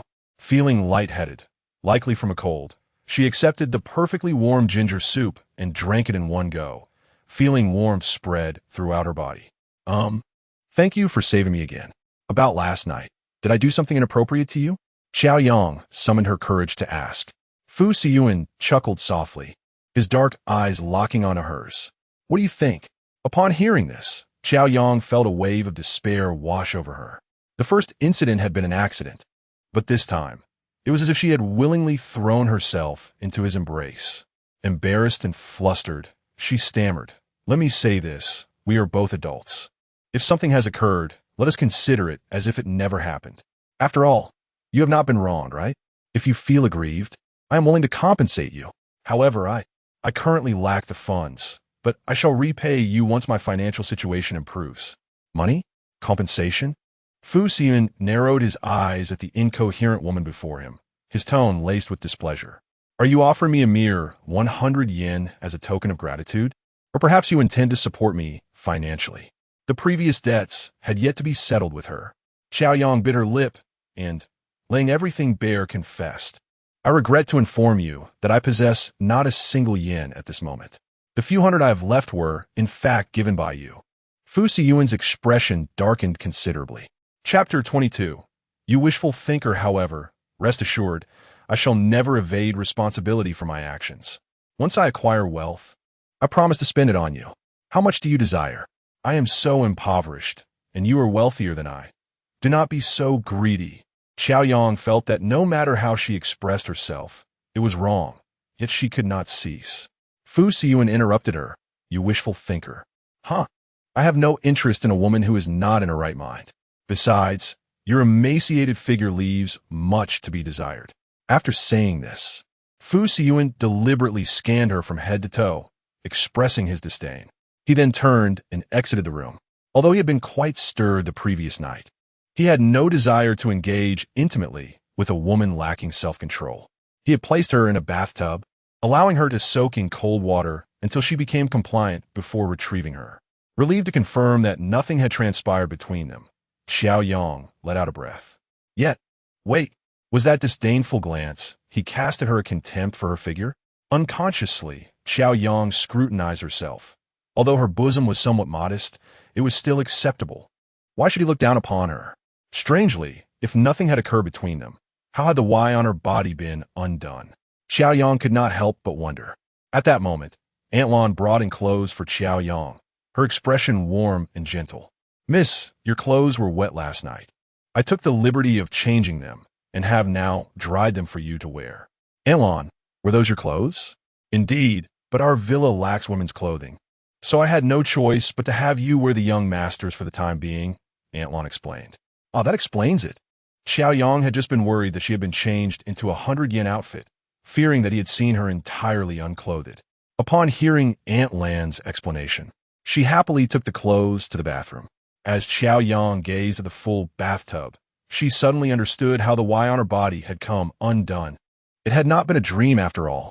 She had been tossed into the bathtub to soak in cold water. No wonder they had insisted on giving her ginger soup. Qiao Yang found herself both amused and secretly pleased. Although the 100-yen man appeared cold, his heart was kind. After all that had transpired the previous night, any man would have succumbed to temptation. Yet he had restrained himself, proving himself to be an honorable gentleman rather than a scoundrel taking advantage of her vulnerability. Suddenly, Qiao Yang realized that her impression of him was rather favorable. While she could not say she liked him, he exuded a sense of security, much like a lighthouse. Yes, akin to a lighthouse, steadfastly standing tall, radiating light, guiding lost ships even in silence. Qiao Yang recalled his word from yesterday. Marrying me is your best choice. The 100-yen man, while she could not claim to have affection for him, she certainly did not harbor any disdain. Perhaps marrying him would not be such a bad idea. At present, she was utterly alone, her mother missing, and she had been drugged by Qiao Jinhua and handed over to a repugnant old man. Alone, she felt utterly powerless. Even if she did not expect him to assist her in seeking vengeance, having someone by her side would alleviate her loneliness. Qiao Yang stood before the mirror, contemplating for a long, long time. After changing her clothes, Qiao Yang descended the stairs, finding Fu Siyan in the living room, sipping coffee while perusing the newspaper. At that moment, the morning light was just right. The tender sunlight filtered through the floor-to-ceiling windows, casting a dappled glow upon him and the floor beneath, enveloping him in a subtle layer of golden radiance, dazzling, captivating, and divine. Qiao Yang took a seat opposite him, her fingers intertwined and rubbing against each other, finding it difficult to articulate her thoughts. Chapter 23. I Need a Wife. Fu Siyuan did not cast a glance in her direction, nor did he even lift his eyelids. A newspaper obscured his entire face. Qiao Yang was utterly disregarded. Qiao Yang mustered her courage to speak. Do you have time now? Fu Siyuan impatiently lowered the newspaper, his thin lips parting slightly. Is there something? Qiao Yang licked her lips. I'm feeling much better now. Thank you for last night. Just leave. I do not prefer to shelter unrelated strangers. Fu Siyuan coldly interrupted her words of gratitude. Qiao Yang's expression darkened. Come on, you've taken me in twice already. But she dared not voice her thoughts. Forget it. Since he had issued an eviction notice, she felt it inappropriate to linger any longer. Perhaps it would be best to let that matter rest. Qiao Yang stood up to depart. Behind her, he remained unresponsive, devoid of any inclination to retain her presence. Unwilling to concede, Qiao Yang bit her lip, clenched her fists, and turned back, snatching the newspaper from Fu Siyuan's hands. Then tell me, why me? Fu Siyuan narrowed his eyes slightly, his demeanor indifferent as he asked, What? Why did you choose me to marry? Realizing he did not comprehend, Qiao Yang had no choice but to clarify her point. Qiao Yang found it puzzling. 100 yen for good looks, although she knew little of his background. He appeared to be quite affluent. The grandmother she had met that day exuded extraordinary grace. Perhaps they were engaged in business. How could such a man choose to marry a girl he had only met 2 or 3 times? Did he have some hidden affliction? Yet that night, his fierce demeanor hardly suggested such a thing. Why, then, would he choose her for marriage? Qiao Yang felt compelled to understand the reasoning. The rationale was straightforward. Fu Siyuan maintained a relaxed posture, his gaze shallow yet resolute. I need a wife to fulfill my grandmother's last wish. Fulfill his grandmother's last wish? Could that amiable grandmother be so significant to him? Qiao Yang dared not ponder further. It seemed clear that she was an important figure in his life. Otherwise, why would he sacrifice his own marriage to realize her wish? He appeared not only to be a man of integrity, but also remarkably filial. Qiao Yang silently awarded him extra points in her heart. Yet, that was not the entirety. Blind dates and reacquainting oneself with unfamiliar women were far too time-consuming and bothersome. Your appearance was quite fortuitous, Fu Siyuan stated coolly.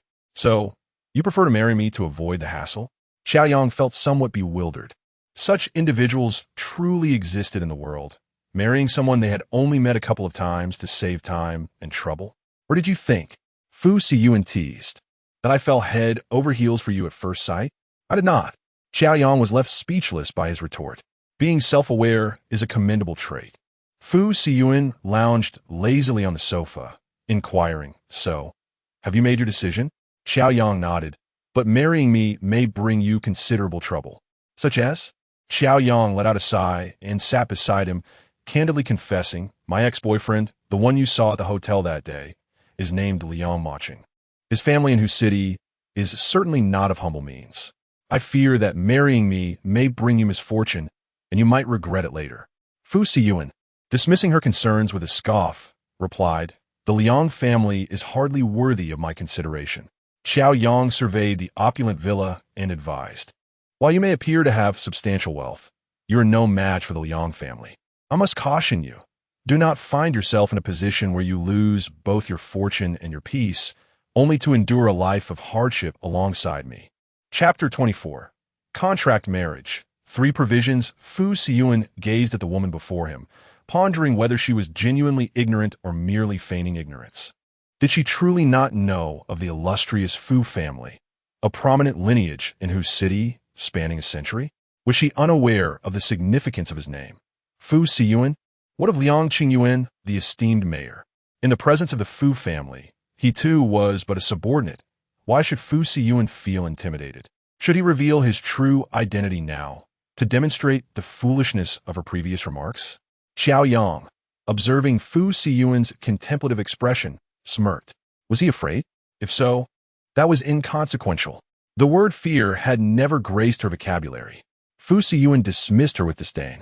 Qiao Yang regarded this seemingly fearless man and thought, since he had expressed such sentiments, she had little to lose in her own assertions. All she desired was that he shield her from any ensuing troubles. I agree to marry you, but I have conditions. Do not overreach, she declared. Fu Siyuan, growing somewhat impatient, thought it absurd. Countless women in whose city would eagerly line up for the chance to wed him, and yet she dared to stipulate conditions? What an ungrateful woman. I understand that our marriage is merely a pragmatic arrangement, mutually beneficial. Therefore, it is prudent for us to establish contractual terms that we both must adhere to, Qiao Yang stated. Proceed, Fu Siyuan replied, finding merit in her proposition. Firstly, should you encounter someone you desire to marry in the future, you may divorce me. But you must inform me in advance. Even in a contractual marriage, I would not tolerate infidelity from my husband. Likewise, I shall uphold my promise and not betray you. Qiao Yang asserted firmly. She harbored a deep aversion to infidelity, having seen her mother suffer from it. Fu Siyuan regarded her expressionless, recognizing the validity in her words, and nodded in agreement. Secondly, as we are entering into a contractual marriage, there is no need for us to fulfill certain special obligations. We must sleep separately, Qiao Yang stated resolutely. This was of utmost importance. She needed to clarify this point openly. Fu Siyuan frowned slightly, agreed. Is there anything else? Thirdly, in extraordinary circumstances, if one party encounters difficulties, the other must be available at all times. Very well, Fu Siyuan responded, then prompted her, do you not have any inquiries for me? None. Oh wait, I almost forgot the most crucial detail. I do not yet know your name, Qiao Yang declared earnestly. Fu Siyuan's expression darkened. Was this truly the most vital query? He found himself questioning the woman's intellect. She seemed indifferent to his background, assets, and basic personal information. Yet only sought his name? He felt a wave of irritation at such oversight. So what is your name? Qiao Yang inquired, feeling a bit disoriented for not knowing the name of her soon-to-be husband. Would she end up calling him 100 yen? Fu Siyuan, he replied. Ah, I shall remember that. Qiao Yang noted mentally. His name has a nice ring to it. Fu Siyuan glanced at his phone, then rose. Let us go. Qiao Yang appeared utterly perplexed. Where to? The Civil Affairs Bureau. There's still time. But my identification and household registration book are still at the Qiao family home. Qiao Yang lamented. Retrieving those documents for marriage registration would be rather troublesome. Before she could finish her sentence, Fu Siyuan interjected with 3 simple words. Not troublesome. Chapter 25. The flash marriage an hour later. Qiao Yang thoroughly comprehended what Fu Siyuan meant by not troublesome.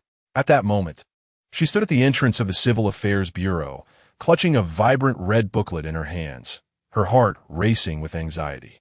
After over 20 years of life, she realized that one could obtain a marriage certificate without any identification. Moreover, her identity card, which she had left at the Qiao family home, had been rectified as well. All it took was a phone call on his part to facilitate the process. Was it possible that a relative of Fu Siyuan's worked within the government, thus allowing for such an exception? Qiao Yang could only rationalize it this way. Otherwise, not even the mayor would be able to issue a marriage certificate without proper documentation. Observing her dazed expression, Fu Siyuan could easily discern her thoughts without her needing to ask, but since she remained silent, he felt no obligation to elucidate. He found his little flash-married wife to be rather clever, yet at times, she seemed to lack a certain awareness. Nonetheless, there was something endearingly charming about that naivety. Sitting in the car, holding the marriage certificate, Qiao Yang felt a wave of melancholy wash over her. She muttered softly, I've married myself off today, but my mother still doesn't know. Where could her mother, Gu Jingyi, be at this moment? The thought of her mother brought a sting to her eyes, and fearing that Fu Siyuan might notice, she bowed her head. But before long, 2 large tears fell onto the marriage certificate, and she had no time to wipe them away before Fu Siyuan caught sight of them. Fu Siyuan was not adept at providing comfort. He had never engaged with a woman in such an intimate manner, nor had he any experience in consoling a weeping woman. He spoke in a calm and composed tone. I will help you find your mother. Beyond that, he was at a loss as to how to quell her tears. Thank you, Fu Siyuan. Qiao Yang understood that locating her mother from Qiao Jinhua would not be an easy task, yet hearing his words warmed her heart.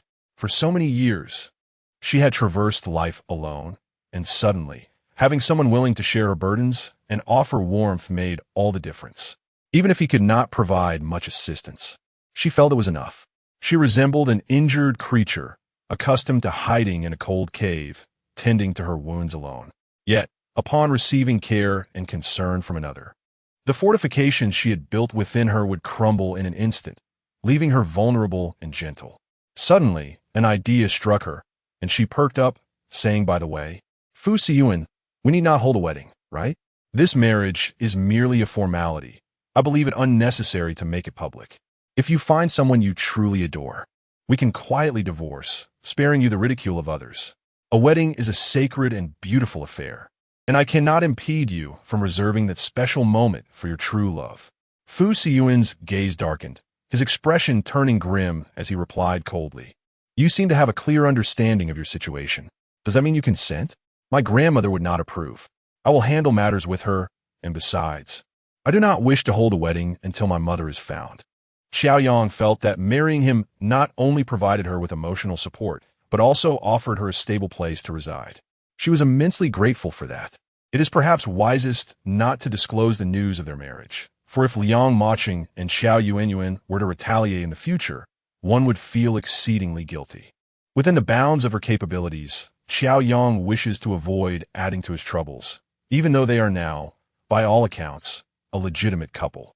Fu Siyan coldly uttered 2 words, as you wish. Chapter 26.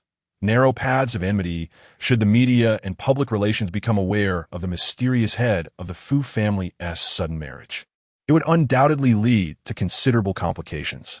Fu Siyuan, however, is disinclined to address such matters, since she exhibits little interest in the title of Mrs. Fu and appears to live a life devoid of contention. He shall let her be. He is indifferent. Qiao Yang perceives the discontent in Fu Siyuan's tone, yet she cannot fathom the reason behind it. She intends to inquire, but just then, Fu Siyuan commands her to exit the vehicle. Oh, Qiao Yang responds, slightly disheartened. As she reaches for the car door, Fu Siyuan unexpectedly grasps her arm and presents her with a black card, instructing her to use it freely. No need, she replies cheerfully. I don't have any immediate use for money, and besides, I still have a few hundred left from the money Aunt Lon gave me. Despite being the daughter of the Qiao family, her upbringing over the past 12 years has mirrored that of a girl from a slum. Sharing meager meals in the kitchen alongside the household staff, consuming the leftovers of Qiao Jinhua and Xinwei. Little does she realize that the card Fu Siyuan casually offers is a globally limited edition, devoid of spending limits, symbolizing unparalleled status and identity. With such a card in hand, one could traverse the most exclusive venues worldwide without hindrance. While Fu Siyuan's casual remark about using the card is undeniably alluring, Qiao Yang feels too embarrassed to accept it. She has yet to step into the role of Fu Siyuan's wife. I have no patience for trifles, he asserts, casting a cold glance her way. My woman should never fret over finances. Oh, very well. Qiao Yang thinks him rather domineering. Unfamiliar with Fu Siyuan's temperament, she decides it prudent not to provoke him, lest the marriage certificate she has only just obtained turn into a divorce decree in an instant. This husband of hers, whose sudden marriage remains enigmatic, is truly inscrutable. Watching the car disappear from view and glancing at the red book in her hand, she struggles to believe that she is indeed married. What an exhilarating turn of events. At that moment, Qiao Yang's phone rings. It is her close friend, Zhang Yu, inviting her to lunch and mentioning she has brought back gifts from England. Qiao Yang promptly hails a cab to the designated restaurant, but upon entering, she is taken aback to see Qiao Yuanyuan seated by the window, clad in a white dress, retouching her makeup. Oh, what a twist of fate. Upon spotting Qiao Yang, Qiao Yuanyuan freezes, incredulous that this insufferable person, who had vanished after escaping from home, would appear in such an upscale establishment. Given her shabby appearance, it seems unlikely she could afford the exorbitant prices here, where the average cost per person is around 1,000 to 2,000. Perhaps she has followed her here upon discovering that she and Mo-chan are dining together? Sister, you've escaped from home, and father thought you perished outside. Qiao Yuanyuan sneers, scrutinizing Qiao Yang. Are you stalking Mo-chan and me, hoping to persuade him not to abandon you? Qiao Yuanyuan, your mind is filled with nonsense. Qiao Yang retorts, since childhood, you've cherished the discarded remnants I've cast aside. If you adore such a scoundrel, then by all means, enjoy him. You, Qiao Yuanyuan, is left speechless with indignation. Qiao Yang revels in her sister's flustered demeanor, relishing the moment. Qiao Yuanyuan inhaled deeply and let out a cold laugh. Sister, you may be free now, but what about your mother? Don't you wish to know where she is at this moment? Where has Qiao Jinhua taken my mother? Qiao Yang grasped her arm and inquired. Seizing the opportunity as if it were her leverage, Qiao Yuanyuan smiled brightly and said, kneel before me at once, slap your own face, and loudly declare that you are a wretch, promising never to entangle yourself with brother Emotion again. Only then will I reveal to you the whereabouts of Gu Jingyi. Chapter 27. The basement. Qiao Yuan was acutely aware that Gu Jingyi was Qiao Yang's Achilles heel, deliberately provoking her. You wish, Qiao Yang retorted with fury. Sister, you are indeed spirited. But do you have any idea how long that vile Gu Jingyi can endure alone in the cold, damp basement, surrounded by filthy rats? You know all too well the horrors of our family's basement. Tell me, sister, do you think those disgusting rats, starving and desperate, might resort to devouring Gu Jingyi's body? With that, Qiao Yuan stifled a laugh, unable to conceal her smugness. The basement of the Qiao family villa was a place Qiao Yang knew all too well. In her childhood, without her mother's protection, she frequently fell victim to Shun Wei and her daughter's bullying, often thrown into the basement for reflection. Qiao Jinhua, indifferent to her plight, would leave her there for days, devoid of light, food, or a bed, cast aside like refuse. Even when food was provided, it was merely a means for Qiao Yuan to humiliate her, offering decayed leftovers that had been left to rot for days. Shut up, Qiao Yang exclaimed, seizing a glass of juice from the table and splattering it across Qiao Yuan's face. She could hardly bear to imagine the horrific conditions her mother was enduring. Qiao Jinhua, with a heart of stone, could very well neglect her mother in that dark basement. How could someone so fastidious as her mother possibly be left to languish among filthy rats? Qiao Yang's health was robust, yet each emergence from the basement felt like shedding a layer of skin, not to mention her mother, who lacked any means of self-care. Drenched in juice, Qiao Yuan was left in disarray, her shrill screams drawing attention from those around. Lowering her voice, she approached Qiao Yang. You wretched girl, how dare you stain my clothes? Do you even comprehend the value of this outfit? Can you compensate for it? No matter how expensive the clothes, they appear utterly cheap when worn by you. Qiao Yang retorted coldly. A wretch is a wretch. No matter the price, it cannot elevate your worth. You are courting death. Qiao Yuan seethed, unable to tolerate the humiliation in front of so many witnesses. She yearned to slap Qiao Yang into submission. Just then, a figure emerged from the far end of the corridor. Qiao Yuan leaned closer to Qiao Yang and whispered, Tonight, I will release a few snakes to keep your mother company. Don't worry, they aren't venomous. She won't die, just end up riddled with holes and bloodied. Her voice dripped with malice and threat. Fuming with rage, Qiao Yang raised her hand and struck, leaving imprints of her fingers on Qiao Yuan's fair face. Qiao Yuan, I warn you not to touch my mother. Otherwise, I shall return your threats 100-fold.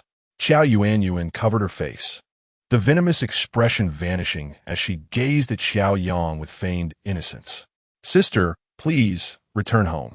Don't let my actions damage the bond between you and father. Having learned from her previous misstep, Qiao Yang quickly deduced the reason behind Qiao Yuan's sudden change in demeanor. Turning around, she spotted Liang Maching, dressed in casual attire. Approaching with a grim expression, Qiao Yang smirked. Qiao Yuan, shall we exchange our tactics? I'm utterly tired of your perpetual act of the fragile white lotus. Liang Maching is no fool. Do you truly believe this charade will go unexposed every time? Qiao Yang, you possess an inadequate understanding of men. What of inferior tactics? At present, I am the victor, and you, Qiao Yang, are but a worthless wretch devoid of anything. Qiao Yuan whispered. Chapter 28. No entry before Qiao Yang could utter a word. Liang Maching had swiftly approached Qiao Yuan. He enveloped her in his embrace, glaring at Qiao Yang with a look of disdain and mockery. Qiao Yang, are you so desperate for attention that you must come before me in Yuan? Brother Maching, please don't say that about my sister. Qiao Yuan looked up at Liang Maching, tears glistening like pearls in her large eyes. Your kindness is the reason she continues to bully you. Liang Maching pressed a gentle kiss on her forehead, then turned his furious gaze back to Qiao Yang. If it weren't for your sake, I would have dealt with her long ago. How dare she flaunt herself before you? Mr. Liang, such arrogance. I wonder how your esteemed father, who values his reputation so dearly, would react if he knew of your illicit relationship with the daughter of a mistress. resulting in an unwed pregnancy? Qiao Yang retorted with a cold laugh. Liang Qingyuan, the mayor, placed immense importance on reputation and public perception. It was precisely because of Qiao Zhenhua's tarnished reputation that she and Liang Machin had to conduct their relationship in secrecy. Even as the legitimate daughter of the Qiao family, Qiao Yang had failed to gain the Liang family's approval, let alone Qiao Yuanyuan, a mere burden of a mistress. Qiao Yang had struck a nerve, and Liang Machin, filled with rage and humiliation, shouted, "I give you 1 minute to leave this restaurant. Just the sight of you disgusts me." "On what grounds? Do you think you can order Qiao Yang to leave?" A melodious and spirited voice rang out from behind. In an instant, a warm hand clasped Qiao Yang's, standing resolutely by her side, confronting Liang Machin with fervor. "Mr. Liang, when did my family's business become yours to command?" "It was Zhang Yu." "And what of your family's business? You think you can simply evict customers?" Liang Machin was well aware that Zhang Yu was Qiao Yang's close friend, always siding with her. Yet he showed her no respect at that moment. "Evicting you is no trouble at all." Zhang Yu scoffed. "Bring me those 2 dogs and throw them out. And put up a sign at the entrance that reads no entry for scoundrels and dogs." With her command, the restaurant manager summoned several individuals to escort Liang Machin and Qiao Yuanyuan out. Liang Machin's face darkened with fury. As the only son of the mayor, he had never endured such humiliation in his city. He pointed a threatening finger at Zhang Yu, declaring, "Zhang Yu, crossing me will bring no good to your family. Feel free to employ any tactics you wish, Mr. Liang." Zhang Yu responded, her tone unwavering. "But let me remind you, if anything were to go awry with my family's business or any member of the Zhang family, the disciplinary committee would swiftly contact the mayor's office. Liang mayor has maintained a reputation for integrity for years, but I wonder how that reputation would hold up under scrutiny." Zhang Yu was not one to be trifled with. She threatened Liang Machin with a calm demeanor. "Before engaging in any shameless actions, Mr. Liang, you should consider whether you can bear the consequences." Humiliated in front of everyone, Liang Machin felt a surge of rage boiling within him. Yet, he refrained from causing a scene, as he had been preoccupied with devising a plan to introduce Qiao Yuanyuan to his family and persuade them to accept her seemingly inferior status. A task he found increasingly daunting. If a dispute were to arise with Zhang Yu at this moment and be brought to his father's attention, he would find himself in a predicament. The Zhang family is not a household to be trifled with in his city, and Liang Machin has already experienced Zhang Yu's fiery temperament. Even in anger, he dares not speak further and can only retreat in a dejected manner. Taking Qiao Yuanyuan with him, the man seated in the corner calmly lifts his coffee cup, savoring a delicate sip. The notion of adversaries crossing paths is indeed a reality. Chapter 29. A solitary character after Fu Siyan hastily dropped Qiao Yang off at the entrance of the Civil Affairs Bureau. He was summoned by Kong Shaoran to a nearby restaurant under the pretense of sharing a meal and discussing matters. Little did he expect to witness such a spectacle. Fu Siyan occupied a secluded corner table by the window. Upon her entrance, Lin Zhou promptly informed him of her presence. Initially, Fu Siyan suspected she had followed him to this establishment, but the ensuing sounds of argument swiftly dispelled that notion. Seated with his back to the bustling street, Qiao Yang remained oblivious to his presence. Hearing Liang Machin berate Qiao Yang, he instinctively set down his coffee, his brow furrowing in discontent. How dare a woman address him? Fu Siyan, in such a manner? Before long, Zhang Yu emerged to support Qiao Yang, prompting Fu Siyan's furrowed brow to ease slightly as he observed the unfolding drama. "Sir, would you like to greet Miss Qiao?" Lin Zhou inquired. "Do you think I have nothing better to do?" Fu Siyan shot Lin Zhou a cold glance. "Not at all. I merely thought Miss Qiao might be feeling quite upset after you left her at the Civil Affairs Bureau, considering you have just acquired your marriage certificate." Lin Zhou mused, reflecting on his master's apparent lack of sensitivity in dismissing her so abruptly. Fu Siyan's gaze fell upon the distant figure of Qiao Yang, who appeared to be in high spirits. "I fail to see any signs of distress," he remarked coldly. Lin Zhou discreetly stole a glance. Indeed, it seemed that well. Qiao Yang did not appear to be troubled at all. "Yet, your expression just now clearly betrayed your concern for her well-being, sir. Take care of a small matter for me," Fu Siyan said, reclining on the sofa with a sigh. Of course, sir, Lin Zhou replied dutifully. Make it uncomfortable for Qiao Jinhua, Fu Siyan instructed, his brow darkening. And that Liang watching, he rubs me the wrong way. The son of Mayor Liang? Lin Zhou hesitated, his voice trailing off. Is there a problem? Fu Siyan interrupted, his tone sharp. Lin Zhou paused, swiftly grasping the implications, and responded with utmost respect. Understood, sir. When it comes to matters you wish to address, sir, have you ever considered the consequences? Once the eyesore is removed, Zhang Yu engaged Qiao Yang in conversation, pulling her to sit down. Feigning irritation, Zhang Yu poked Qiao Yang's forehead and said, You've endured such indignities and didn't he think to inform me? No matter how good-natured you are, you can't let them walk all over you. Why didn't he give them the satisfaction? Qiao Yang replied. Grateful for having such a considerate friend like Zhang Yu. Qiao Yang felt reassured, knowing that even without understanding the full situation, Zhang Yu stood resolutely by her side, shielding her from the cruel machinations of others. Do tell me, what on earth transpired? Weren't you supposed to marry that scoundrel? How did it all unravel so suddenly? Zhang Yu queried, concern etched across her face. Taking a sip of lemon water, Qiao Yang recounted the entire sequence of events. Zhang Yu, as Qiao Yang's closest confidant, had been her sole source of solace and support amidst the tumult of life. Whenever adversity struck, it was always Zhang Yu who rushed to her defense, championing justice. However, fearing that Zhang Yu might worry, Qiao Yang only mentioned that she had wed, omitting the fact that her union with Fu Siyan was merely contractual. Upon hearing the tale, Zhang Yu slammed her hand on the table, nearly incensed enough to summon someone to confront Liang Maching and Xiao Yuan for a thorough reprimanding. Let it go, Xiao Yang advised. It's better to see his true nature sooner than later. Isn't it a blessing to be disillusioned with such a cad? Indeed, it spares you future grievances. The Liang family, with their lofty self-regard, will surely make Xiao Yuan's life difficult from here on. As Zhang Yu spoke, a smirk suddenly appeared on her lips, and with a hint of disappointment, she exclaimed, You little rascal, how could you marry in secret without me knowing? Quickly summon your husband for me to see. This man, he possesses a rather reclusive disposition. Upon hearing these words, the man in the corner furrowed his handsome brows, pondering. Reclusive, am I? Chapter 30. Mansion number 5. However, the man is rather pleasant, despite his seemingly aloof demeanor. He possesses a delicate sensibility and is genuinely kind-hearted. Qiao Yang added, he is also quite handsome, with those long legs. My goodness, he resembles a model, utterly captivating. The man's brow gradually unfurled, and a faint, elusive smile graced his lips. Woman, you possess discernment, Zhang Yu remarked, clicking her tongue.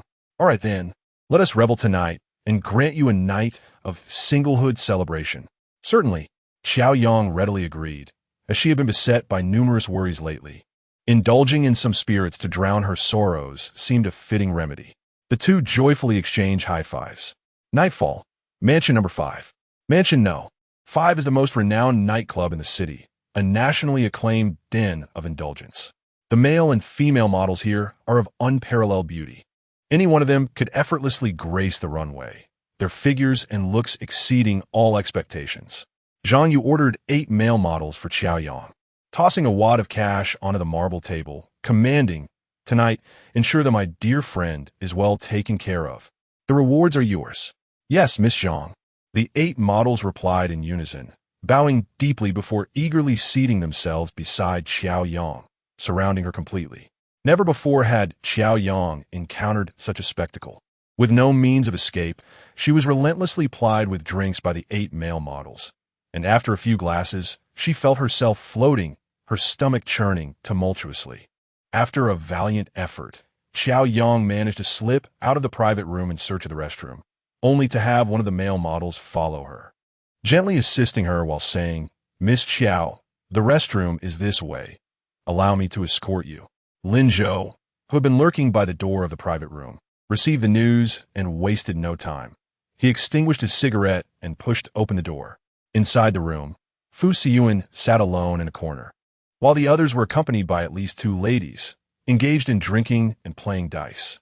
He, in stark contrast, maintained his integrity, nestled in the corner smoking, the flickering glow of his cigarette resembling a firefly, shimmering in the darkness. Lin Zhou leaned in to whisper a few words into Fu Siyuan's ear. The cigarette in Fu Siyuan's hand remained untouched. In the shadows, no one could discern his expression. Moments later, Fu Siyuan discarded his cigarette and donned his coat. Rising to depart, I shall take my leave. You all continue to enjoy yourselves.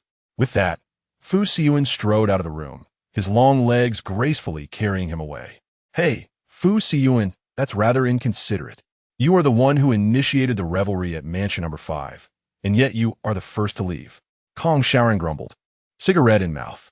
Fu Siyuan did not look back, leaving Kong Shaoran with his retreating silhouette. Kong Shaoran took a swig of his drink and remarked, Don't you all think Fu Siyuan's mood seems a bit off today? What do you mean by off? He is always like this, someone replied. Exactly. We are quite accustomed to it.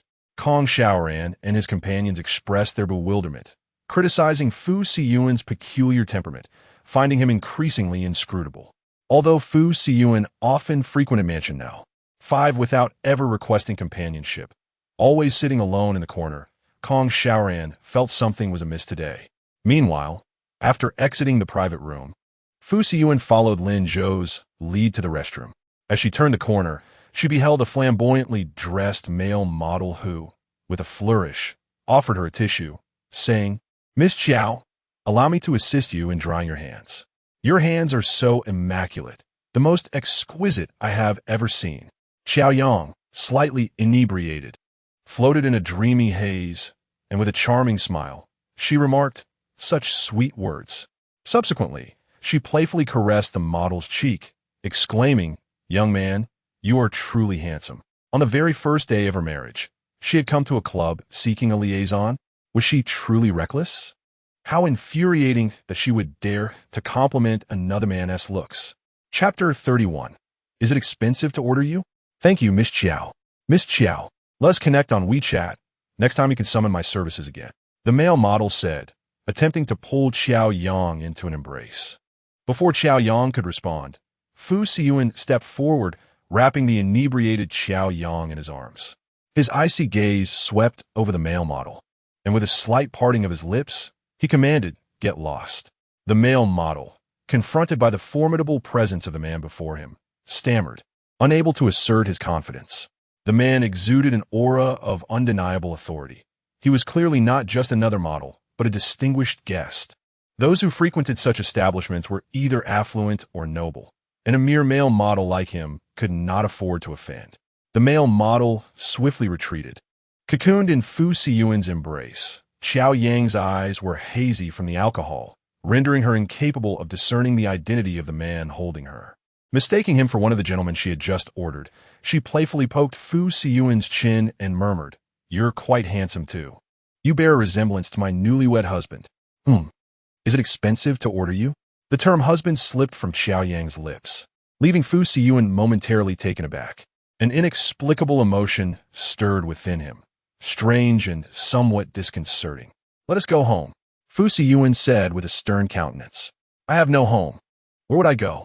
I want to continue drinking, Qiao Yang exclaimed, attempting to wriggle free from Fu Siyuan's grasp. Disobedient?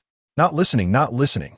Fu Siyuan furrowed his brows, promptly lifting her horizontally and striding toward the exit. Yet, Qiao Yang squirmed in his hold, insisting on being set down. Enraged, Fu Siyuan delivered a firm slap to her backside. Stay still. The sting from the slap made Qiao Yang freeze, and she nestled obediently in Fu Siyuan's embrace. Lin Zhou trailed behind, drenched in cold sweat, utterly bewildered by the unfolding situation. What had come over his boss? Having served alongside Fu Siyuan for 5 years, he had never witnessed him embrace any woman. Indeed, any female creature for that matter. This scene caught the eye of Kong Shaoran, who had just opened the door in search of Fu Siyuan. He exclaimed in astonishment, Wow, Fu Siyuan actually has a woman. However, he emerged too late to discern the features of the woman in Fu Siyuan's arms. His curiosity piqued.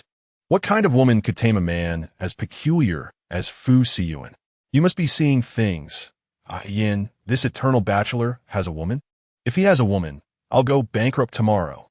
None of the brothers believed him. convinced that Kong Xiaoran was merely intoxicated and hallucinating, firmly asserting that Fu Siyuan was destined to live a solitary life. In the car, Qiao Yang curled up like a kitten in Fu Siyuan's embrace, tranquil and silent, as if she had drifted into slumber. Her hands clutched his shirt, her face resting against his chest, finding solace in his presence. Occasionally, she would mumble softly, her rosy lips brushing against his firm chest, the warmth of her breath seeping into Fu Siyuan's being. Fu Siyuan was astonished to discover that such a trivial, inadvertent moment could elicit a response from him.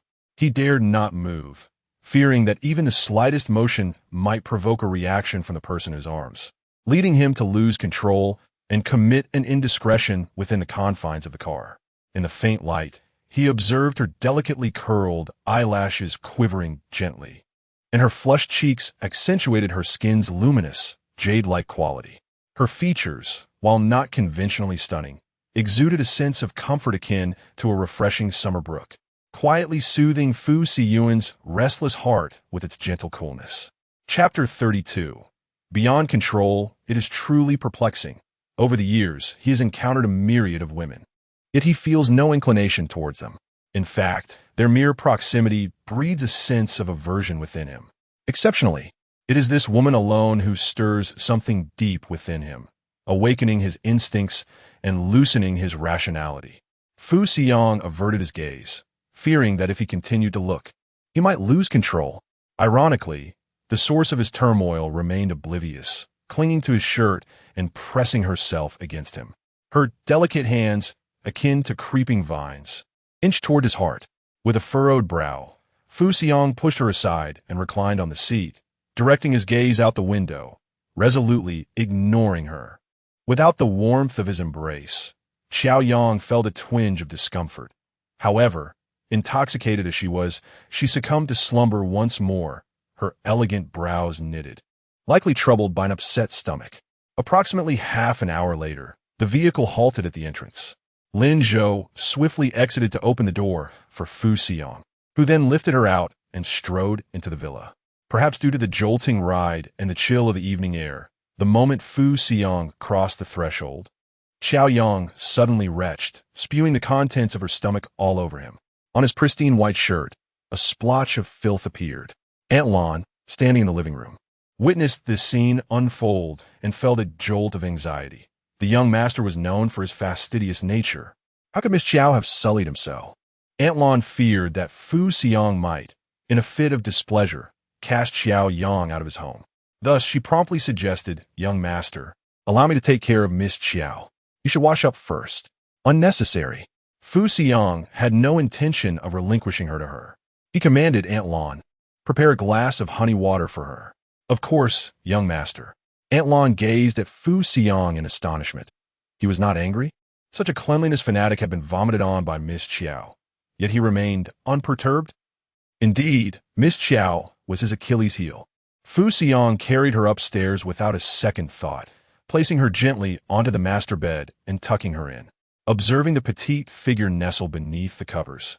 He sighed deeply and turned to the wardrobe to fetch clean pajamas before heading to the bathroom for a shower. Upon his return, Fu Siyang found Qiao Yang rolled onto the plush carpet, the blanket crumpled beneath her. Her sleeping posture left much to be desired. He discarded the towel and lifted her from the floor, gently placing her back on the bed, and covered her once more. Yet, no sooner had he done, so than Qiao Yang kicked the covers away, murmuring sleepily, "No, it's too hot. Hot or not, you must be covered." Fu Siyang pressed her restless legs down, commanding with a tone that, despite its authoritative nature, bore an imperceptible tenderness. Seemingly heeding his words, Qiao Yang settled down, resembling a small cat as she nestled into the bed and resumed her slumber. Fu Siyang gazed at her, momentarily lost in thought. The warm yellow glow of the bedside lamp cascaded over Qiao Yang's face, enveloping her delicate features in a gentle halo. Her skin, exquisitely smooth and translucent, appeared as flawless as fine jade, evoking an irresistible urge to reach out and touch her. Fu Siyan could not help but extend his hand. "Young master." At that moment, Aunt Lan knocked on the door and entered, bringing honey lemon water. Siyan hastily withdrew his hand, akin to a thief, stood up from the edge of the bed, casually placing one hand in his pocket, and feigned calmness as he stood to the side, said, "Please feed her." "Yes, young master." Aunt Lon, oblivious to Siyan's subtle actions, sensed that something felt amiss. Chapter 33. The troubling woman despite Auntie Lan's meticulous care. She was unable to feed the honey lemon water to Qiao Yang, much of it spilling onto the blanket. Auntie Lon anxiously glanced at Siyan and said, "Young master, Miss Qiao is asleep. I cannot get into her. What shall we do?" Siyan paused momentarily before responding. "You may leave. She can choose to drink or not." Auntie Lon hesitated, wishing to say more, but the coldness in Siyan's gaze silenced her. She took the tray and exited the room, closing the door behind her. Siyan stared at the cup of honey lemon water for a long while before finally lifting it. He sat on the edge of the bed, propping Qiao Yang up gently in his embrace. One arm encircled her while the other brought the cup to her lips, urging, "Drink up." Yet, Qiao Yang remained unresponsive, her delicate brows furrowing as she mumbled her discomfort, expressing a desire to sleep. "If you won't drink, I'll force it down you." Siyan's voice was icy yet tinged with an awkward concern. "Mom, where are you? I cannot find you. They are all bullying me," Qiao Yang murmured in a daze. Siyan's heart tightened as he observed her long, curled lashes fluttering like tiny fans, followed by large tears streaming down her cheeks. The soft sounds of her weeping echoed painfully in the quiet room. In that moment, Siyan felt a pang in the softest part of his heart, a burgeoning sense of compassion and distress. If she refuses to drink, then so be it. He was exasperated, ready to abandon her, thinking to himself that he had already shown her considerable grace. "Mom, if you were here, they wouldn't dare bully me, and I wouldn't feel so lonely." Qiao Yang continued to mumble, her voice tugging at his resolve. What a troublesome woman. Siyan frowned, returning to the bedside and lifting Qiao Yang into his arms. He took a sip of the honey lemon water, holding it in his mouth before gently kissing her, transferring the liquid drop by drop into her mouth. Qiao Yang instinctively responded, unaware that Siyan was feeding her with his own mouth. She simply sensed the sweetness on her lips, licking in an attempt to savor more. Siyan tasted not only the sweetness, but also the unique warmth and fragrance that belonged to a woman. Yet, he suppressed his emotions, continuing to feed her the honey water one sip at a time. He finished the entire cup in this manner, only to feel a wave of frustration wash over him as he gazed at the empty vessel. Why should her discomfort concern him? If she chose to run off, drink, and vomit all over him, that was her burden to bear. Why should he clean up the mess? Now, she had even claimed his bed. The more he thought about it, the more irate he became, especially as he looked at the innocent expression on her sleeping face. In a fit of annoyance, he pulled a corner of the blanket over Qiao Yang's face, discarded the empty cup, and stormed out of the master bedroom. Meanwhile, the person on the bed shifted to a more comfortable position and fell into a deep slumber. Siyan stormed into the bathroom of the guest room, panting heavily, his chest rising and falling rapidly, consumed by impatience. Siyan stepped beneath the shower, turning on the cold water.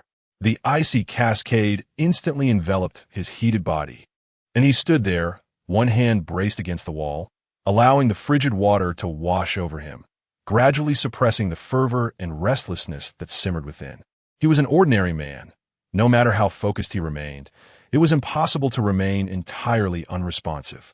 Frustration welled up within him as he pondered why. After 28 years of indifference towards women, he had inexplicably fallen for this peculiar woman. What was it that rendered her so distinct from the rest? Siyan found it utterly perplexing. He had always possessed refined tastes. How could he stumble in matters of the heart? Chapter 34. A lesson not to be repeated the following morning. As Qiao Yang awoke, a heavy sensation enveloped her head. She clutched her throbbing temples and rose, only to realize that she was in Siyan's bedroom. Instantly alert, she hastily threw off the covers, relieved to find her attire neatly arranged. Last night, wasn't she with Zhang Yu at mansion number 5, seeking companionship? How did she end up here? Qiao Yang's memory was a blank slate. Feeling vexed, she instinctively licked her lips, surprised by a sweet taste reminiscent of honey. A glance at the empty glass on the bedside table revealed 2 lemon slices, suggesting that someone had perhaps tenderly offered her honey lemon water to alleviate her inebriation. Such meticulous care could only stem from Aunt Lon. Fu Siyan, the stoic king of ice, certainly lacked such patience. Without further contemplation, Qiao Yang tidied herself and descended the stairs. Upon reaching the living room, she found Fu Siyan already seated at the dining table, indulging in breakfast, while Aunt Lon was conspicuously absent. Dressed in simple black casual trousers and a white chunky knit sweater, his cropped hairstyle accentuated his sharp, chiseled features, exuding a strikingly masculine allure. He was intently focused on his tablet, not lifting his gaze even as she entered. With a mix of trepidation and embarrassment, Qiao Yang took a seat and greeted him with a soft good morning. Fu Siyan merely acknowledged her with a brief grunt. Stealing a glance at him, she noted his expressionless demeanor, akin to a painting, frozen in time, with no hint of emotion as he sat steadfastly. After a prolonged period of contemplation, Qiao Yang finally ventured to inquire, "Did you come to retrieve me yesterday?" Zhang Yu was unaware of her whereabouts, making it clear that the person who had brought her home last night could not have been her. The only conclusion she could draw was that Fu Siyan must have come to her aid, likely due to her drunken misdial. "No," Fu Siyan firmly retorted. "It was Lin Zhou."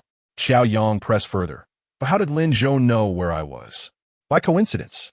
Fu Siyan would never concede that he had overheard her plans with Zhang Yu to visit Mansion Number 5, which prompted him to gather his friends, including Kong Xiaoran, for a night out. "Oh," Qiao Yang exhaled in relief, "as long as that's the case." Fu Siyan slowly lifted his gaze, his cold eyes sweeping over Qiao Yang's face. "I have little tolerance for inebriated women, and even less for troublesome ones." "I understand," Qiao Yang replied, somewhat chastened. "Rest assured, I will not trouble you again in the future." At her words, Fu Siyan's expression darkened. "What did you say?" Feeling the weight of his formidable presence, Qiao Yang choked on her sandwich, paralyzed with fear. His demeanor suggested he was genuinely displeased. Could he possibly resort to violence? However, it was indeed unbecoming to indulge in debauchery on their first day of marriage. Suddenly feeling somewhat timid, Qiao Yang, intimidated by Fu Siyan's piercing gaze, quickly amended her statement. "What I meant to say is that I will never drink again, and I will not cause you any more trouble. Consider this a lesson not to be repeated," Fu Siyan warned, casting her a significant glance before returning to his breakfast. Relieved, Qiao Yang nodded earnestly, understood. Fu Siyan moved with an elegance and grace that exuded an undeniable charm, each gesture imbued with a certain refined quality. Qiao Yang observed him discreetly, concluding that apart from his somewhat capricious temperament, this hastily married husband was not so bad after all. As they enjoyed breakfast, midway through their meal, Fu Siyan's assistant, Lin Zhou, arrived. He greeted Fu Siyan first, then turned to Qiao Yang, offering a respectful and courteous salutation. "Miss Qiao, good morning. I am Mr. Fu's assistant, Lin Zhou." "Good morning, Mr. Lin," Qiao Yang replied with a warm smile. "Thank you for escorting me home last night. I hope I didn't cause you any trouble." "Miss Qiao, you misunderstand. It was Mr. Fu who carried you back. I merely—" Chapter 35. A resounding slap in the face before Lin Zhou could complete his statement. He felt a piercing, cold gaze fixated upon him. The furious intensity of that stare was akin to a dagger, threatening to puncture him like a beehive. Qiao Yang found herself in an awkward predicament. Just moments ago, someone had asserted that it was not him, but Lin Zhou. Alas, Mr. Fu has been publicly humiliated. Fu Siyan felt as though he had invested in a useless subordinate, one who dared to speak the truth to this woman without his consent, leaving him with a stinging embarrassment. Did he not possess a functioning brain or eyes? Had he not noticed the warning glare he had just received? "Sir, Lin Zhou gazed into Fu Siyan's inky black eyes, wishing fervently to sever his own tongue in apology. He had no desire to be sent to the Middle East to clear landmines. "State your business, and if there is none, be on your way," Fu Siyan replied coldly. "Understood." Lin Zhou promptly bypassed the previous topic and reported, "Sir, as per your instructions, Qiao Jinhua has agreed to return Ms. Gu Jingyi to the Qingshan Sanatorium before 10 o'clock this morning." I have also contacted the hospital, and they are prepared to receive Ms. Gu. All medical personnel and facilities are of the highest caliber available in the country. Fu Xiang merely grunted in acknowledgement, offering no further comment. Lin Zhou's efficiency was always commendable, so he was not surprised. Qiao Yang, upon hearing this news, was utterly astonished, staring incredulously at Lin Zhou. How could Qiao Jinhua so readily agree to return my mother to the hospital? Lin Zhou smiled. Miss Qiao. Qiao Jinhua would prefer not to see the Qiao family face bankruptcy. Thus he had no choice but to comply with the return of Ms. Gu. Bankruptcy? Indeed. Qiao Yang was well aware of how formidable Qiao Jinhua could be. Just how powerful could Fu Xiang be to compel Qiao Jinhua to acquiesce? Moreover, Qiao Jinhua had the Liang family as a formidable backing. Fu Xiang, how did you manage that? You are incredible. Qiao Yang felt an overwhelming urge to embrace Fu Xiang. I have my methods. Despite the woman's praise, Fu Xiang remained indifferent. Is it truly remarkable to resolve such trivial matters with mere words? Did you perhaps promise him something in return? Qiao Yang inquired anxiously, casting a worried glance at Fu Xiang. Should Fu Xiang sacrifice his own interests to help her find her mother, she would feel a deep sense of guilt. He is not worthy of negotiating terms with me. Fu Xiang scoffed, a disdainful smirk gracing his lips, exuding an air of regal superiority as if he were a sovereign above all. Qiao Jinhua is a scoundrel. I do not wish for you to encounter trouble on my account. He is capable of any unscrupulous act. Qiao Yang continued to express her concerns, her worry palpable. He is Fu Xiang, in the entire city of Shanghai, who would dare to provoke him, unless that individual seeks their own demise. Fu Xiang's brows furrowed slightly. Was this woman genuinely concerned for him? An inexplicable sentiment began to blossom within him. He was ill-equipped to respond to her concern, unsure how to navigate her numerous inquiries. Do you not wish to see your mother soon? I do. Qiao Yang responded without hesitation. The driver is waiting for you at the door. Excellent, Qiao Yang exclaimed, immediately rising and dashing out. She is eager to see her mother immediately, unable to wait even for a moment. Fu Xian gazed at the person who dashed away like a rabbit, a faint smile gracing his lips. Sir, will you not accompany Miss Qiao to the hospital? I have thoroughly severed Qiao Jinhua's financial resources and supply channels as per your instructions. He is now at his wit's end, and given our conditions regarding Miss Gu Jingyi, he will undoubtedly associate this matter with Miss Qiao. Fu Xian's hawk-like gaze fixed upon Lin Zhou, his expression remaining unfazed. What do you call her? Miss Qiao. Chapter 36. Following Miss Qiao's instructions, she is my wife, Fu Siyan declared with resolute conviction. His tone was a blend of reminder, command, and warning. Lin Zhou, having worked alongside him for many years, had never witnessed such fervor from his employer for a woman. This declaration not only signified Qiao Yang's status as Mrs. Fu, but also highlighted her esteemed position in Fu Siyan's heart. Taken aback for a moment, Lin Zhou quickly recovered and corrected himself. I apologize, it is Mrs. Fu. Fu Siyan wiped his mouth with a napkin, but reconsidered, deciding, for the sake of outsiders, let us refer to her as Miss Qiao. Understood, sir, Lin Zhou replied. I am concerned that Qiao Jinhua might trouble her if he sees her going to the hospital alone. Fu Siyan's brow furrowed slightly as he cast a discerning glance at Lin Zhou. You seem quite concerned about her. Not at all, sir. I merely believe that Mrs. Fu is no match for Qiao Jinhua on her own. If anything were to happen to her, you would be worried. Lin Zhou hastily clarified. I have my own arrangements. Fu Siyan replied coldly. As Fu Siyan and Lin Zhou exited, they caught sight of Qiao Yang climbing into a car driven by a chauffeur, disappearing swiftly from view. She was still clad in the attire from the previous day. Fu Siyan frowned and promptly instructed, send her some clothing. Yes, sir, Lin Zhou acknowledged. For now, she need not be informed of my identity. Yes, sir, Lin Zhou paused, then asked, but will you keep this for Mrs. Fu indefinitely? When the time is right for her to know, she will, Fu Siyan replied nonchalantly. At the hospital entrance, a black Maybach idled with two accompanying Land Rovers, boldly occupying the space without fear of interruption. The vehicle, while not the most extravagant, bore a license plate that clearly signified the extraordinary status of its occupants. Seated in the back of the Maybach, Qiao Yang was in a state of anxious anticipation, repeatedly inquiring of the impeccably dressed man in the passenger seat. "When can I go inside?" This man, Siyan, Siyan's secretary, had been in the car when she entered at the villa. He had accompanied her, likely to prevent her from facing Qiao Yang alone and suffering the consequences. "Miss Qiao, the sir has instructed that you wait until after 10 o'clock to proceed." Siyan responded respectfully. "They are undoubtedly anxious. It would be prudent to prolong their distress.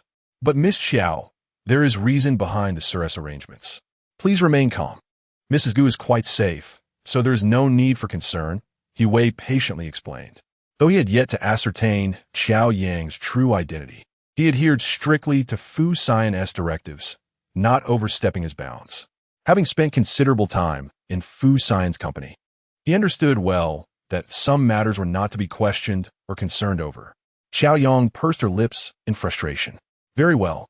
Everything was meticulously orchestrated by Siyan, and at that moment, Qiao Yang could do nothing but comply with his plans, though her anxiety regarding her mother was palpable. Half an hour later, Siyan deemed it appropriate and personally exited the vehicle to open the door for Qiao Yang, inviting her to step out. As Qiao Yang came to a halt, he noticed 7 or 8 robust men descending from 2 Land Rovers behind him, clad in matching black suits, white shirts, and black ties. Each individual exuded strength and vitality, displaying a demeanor of discipline and readiness. They approached in unison, halting 2 meters away from Qiao Yang, and bowed in synchrony, greeting him with a resounding, "Good day. Miss Qiao, we are at your service." The forceful resonance of their voices left Qiao Yang momentarily astonished. Chapter 37. She calls the shots. Mr. He, what is going on? Qiao Yang stared in astonishment at Siyan. "Miss Qiao, this is the directive from Sir. He has ordered them to accompany you for your protection," Siyan replied. Siyan's exact words were, "Whoever dares to lay a finger on Qiao Yang today shall pay the price by losing a hand." Qiao Yang's heart sank. She thought, "Siyan, I recognize your good intentions, but isn't this a bit excessive? To an onlooker, it would seem as though I am attempting to rob the hospital." Scratching her head in confusion, she turned to Siyan and asked, "Tell me, is Siyan very wealthy?" Siyan was taken aback for a moment, but then nodded. If Mr. Fu were not wealthy, it would be hard to find a rich person in his city. Even if he is wealthy, he shouldn't be so extravagant. "Do you have any idea how much it costs to hire so many bodyguards? Let's do this. Keep just 2, and send the rest away. I can see they are quite capable. 2 should suffice." As she spoke, she pointed out 2 particularly robust individuals. Originally, she didn't intend to keep any. But remembering Qiao Jinhua's usual arrogance, she felt it prudent to have 2 strong men by her side. It would not only bolster her confidence, but also instill a sense of caution in Qiao Jinhua. But Sir said, "Enough of Zubu. I am in charge now. If we lack manpower, you can step in. I see you are quite capable as well." Qiao Yang thought, "It is wise to save where I can. No amount of wealth can withstand reckless waste." With that, Qiao Yang stepped into the hospital. Siyan wanted to express that Miss Qiao need not concern herself with saving Sir's money, for he had more than enough to last several lifetimes. Yet, Qiao Yang had already walked far away. Not daring to make a decision on his own, Siyan promptly called Siyan. Upon hearing that Qiao Yang had remarked on his extravagant spending, Siyan couldn't help but chuckle softly. This woman, ever so frugal, is she acting as a steward? Siyan hesitated. "Sir, what should we do now? Miss Qiao insists on having only 2 bodyguards." "Then let it be as she decrees," Siyan stated. "Yes, sir." Siyan reflected on the remarkable understanding between the couple. "Just remember one thing. Never let her suffer any loss." Siyan commanded. "Understood, sir." At the entrance of the VIP special care ward, Qiao Jinhua kept glancing at his watch. Why hasn't anyone arrived yet? Shenwei, adorned in shimmering finery, smiled obsequiously and urged, "Darling, don't fret. It's only been 10 minutes since we agreed on 10 o'clock. You don't understand a thing. I can't afford to wait. If this drags on, I'll be left destitute." Qiao Jinhua glared at her in frustration. "If I go bankrupt, how can you still flaunt such lavish attire?" since receiving the threatening call the previous day. Qiao Jinhua had been haunted by the voice echoing in his mind. If anything happens to Ms. Gu Jingyi, prepare to face ruin, Mr. Qiao. In the days since, he had confined Gu Jingyi to the basement, withholding her nutrition and neglecting her care. The basement was dark and damp, and Gu Jingyi had developed numerous rashes, with several areas of her body gnawed by rats. In an effort to make Gu Jingyi appear more vibrant, he commanded Shen Wei to personally assist her with bathing and changing into clean garments. Yet, no matter how meticulously she was attended to, her pallid visage remained unmasked. If those who threatened him were to discover his treatment of Gu Jingyi, Qiao Jinhua felt a bead of sweat form in his palm, anxiously pacing back and forth. Chapter 38. 3 days without a beating leaves you itchy. Shen Wei was seething with indignation, bewildered by the threats that had seemingly coerced Qiao Jinhua. The major banks had simultaneously called, issuing him an ultimatum. Terrified, Qiao Jinhua had soiled himself and commanded her to personally drag that wretched Gu Jingyi from the basement, bathe her, and change her clothes, treating her as if she were a mere servant.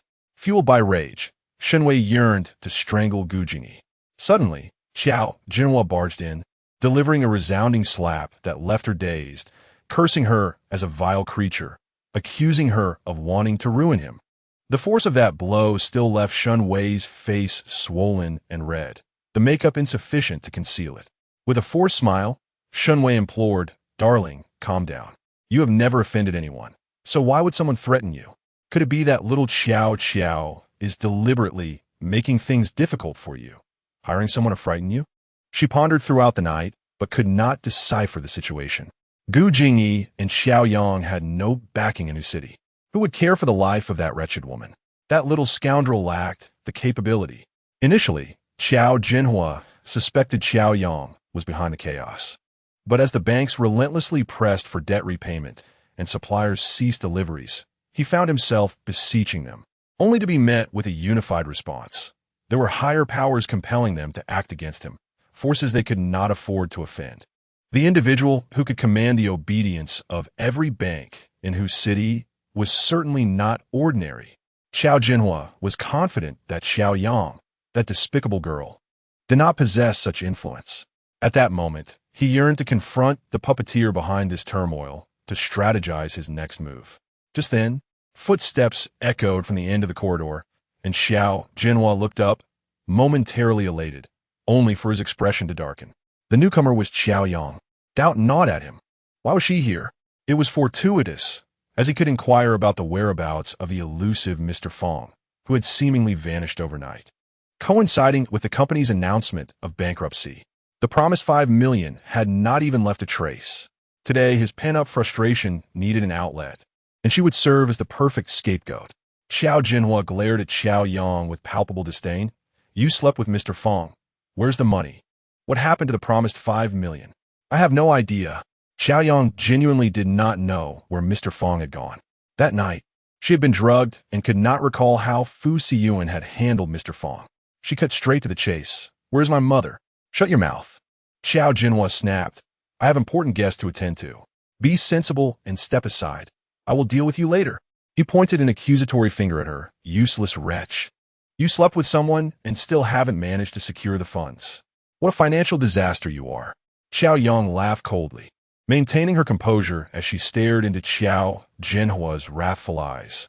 "Qiao Jinhua, I advise you to speak to me respectfully. You think 3 days without a beating has left me unscathed?" Qiao Jinhua despised Qiao Yang's defiance and raised his hand to strike her. Yet, before he could land the blow, a strong hand seized his wrist, crushing it painfully. Qiao Jinhua howled in agony, cursing, "Who the hell are you? Let go of me. Ouch, it hurts, my hand is broken." "Silence. Behave yourself," the bodyguard barked. As Qiao Jinhua looked up, he found himself seized by a burly figure clad in black. The strength of the assailant was overwhelming, rendering him utterly immobile. The bodyguard dragged Qiao Jinhua aside and delivered a forceful kick to the back of his knee, causing him to collapse before Qiao Yang. He Wei cast a fleeting glance at Qiao Jinhua and cautioned, "Mr. Qiao, I trust you wish to keep your hands intact?" Chapter 39. I truly wish to end your life. Qiao Jinhua cast a glance at He Wei, uncertain of his identity. Yet the manner in which he spoke and the menacing tone instilled an overwhelming sense of dread within Qiao Jinhua. He Wei was the one who had threatened him over the phone, demanding he return Gu Jingyi to the hospital. Who are you? Qiao Jinhua stuttered, his voice trembling. With an impassive expression, He Wei replied, Who I am is of no concern to you. Qiao Jinhua found himself rendered speechless by the response.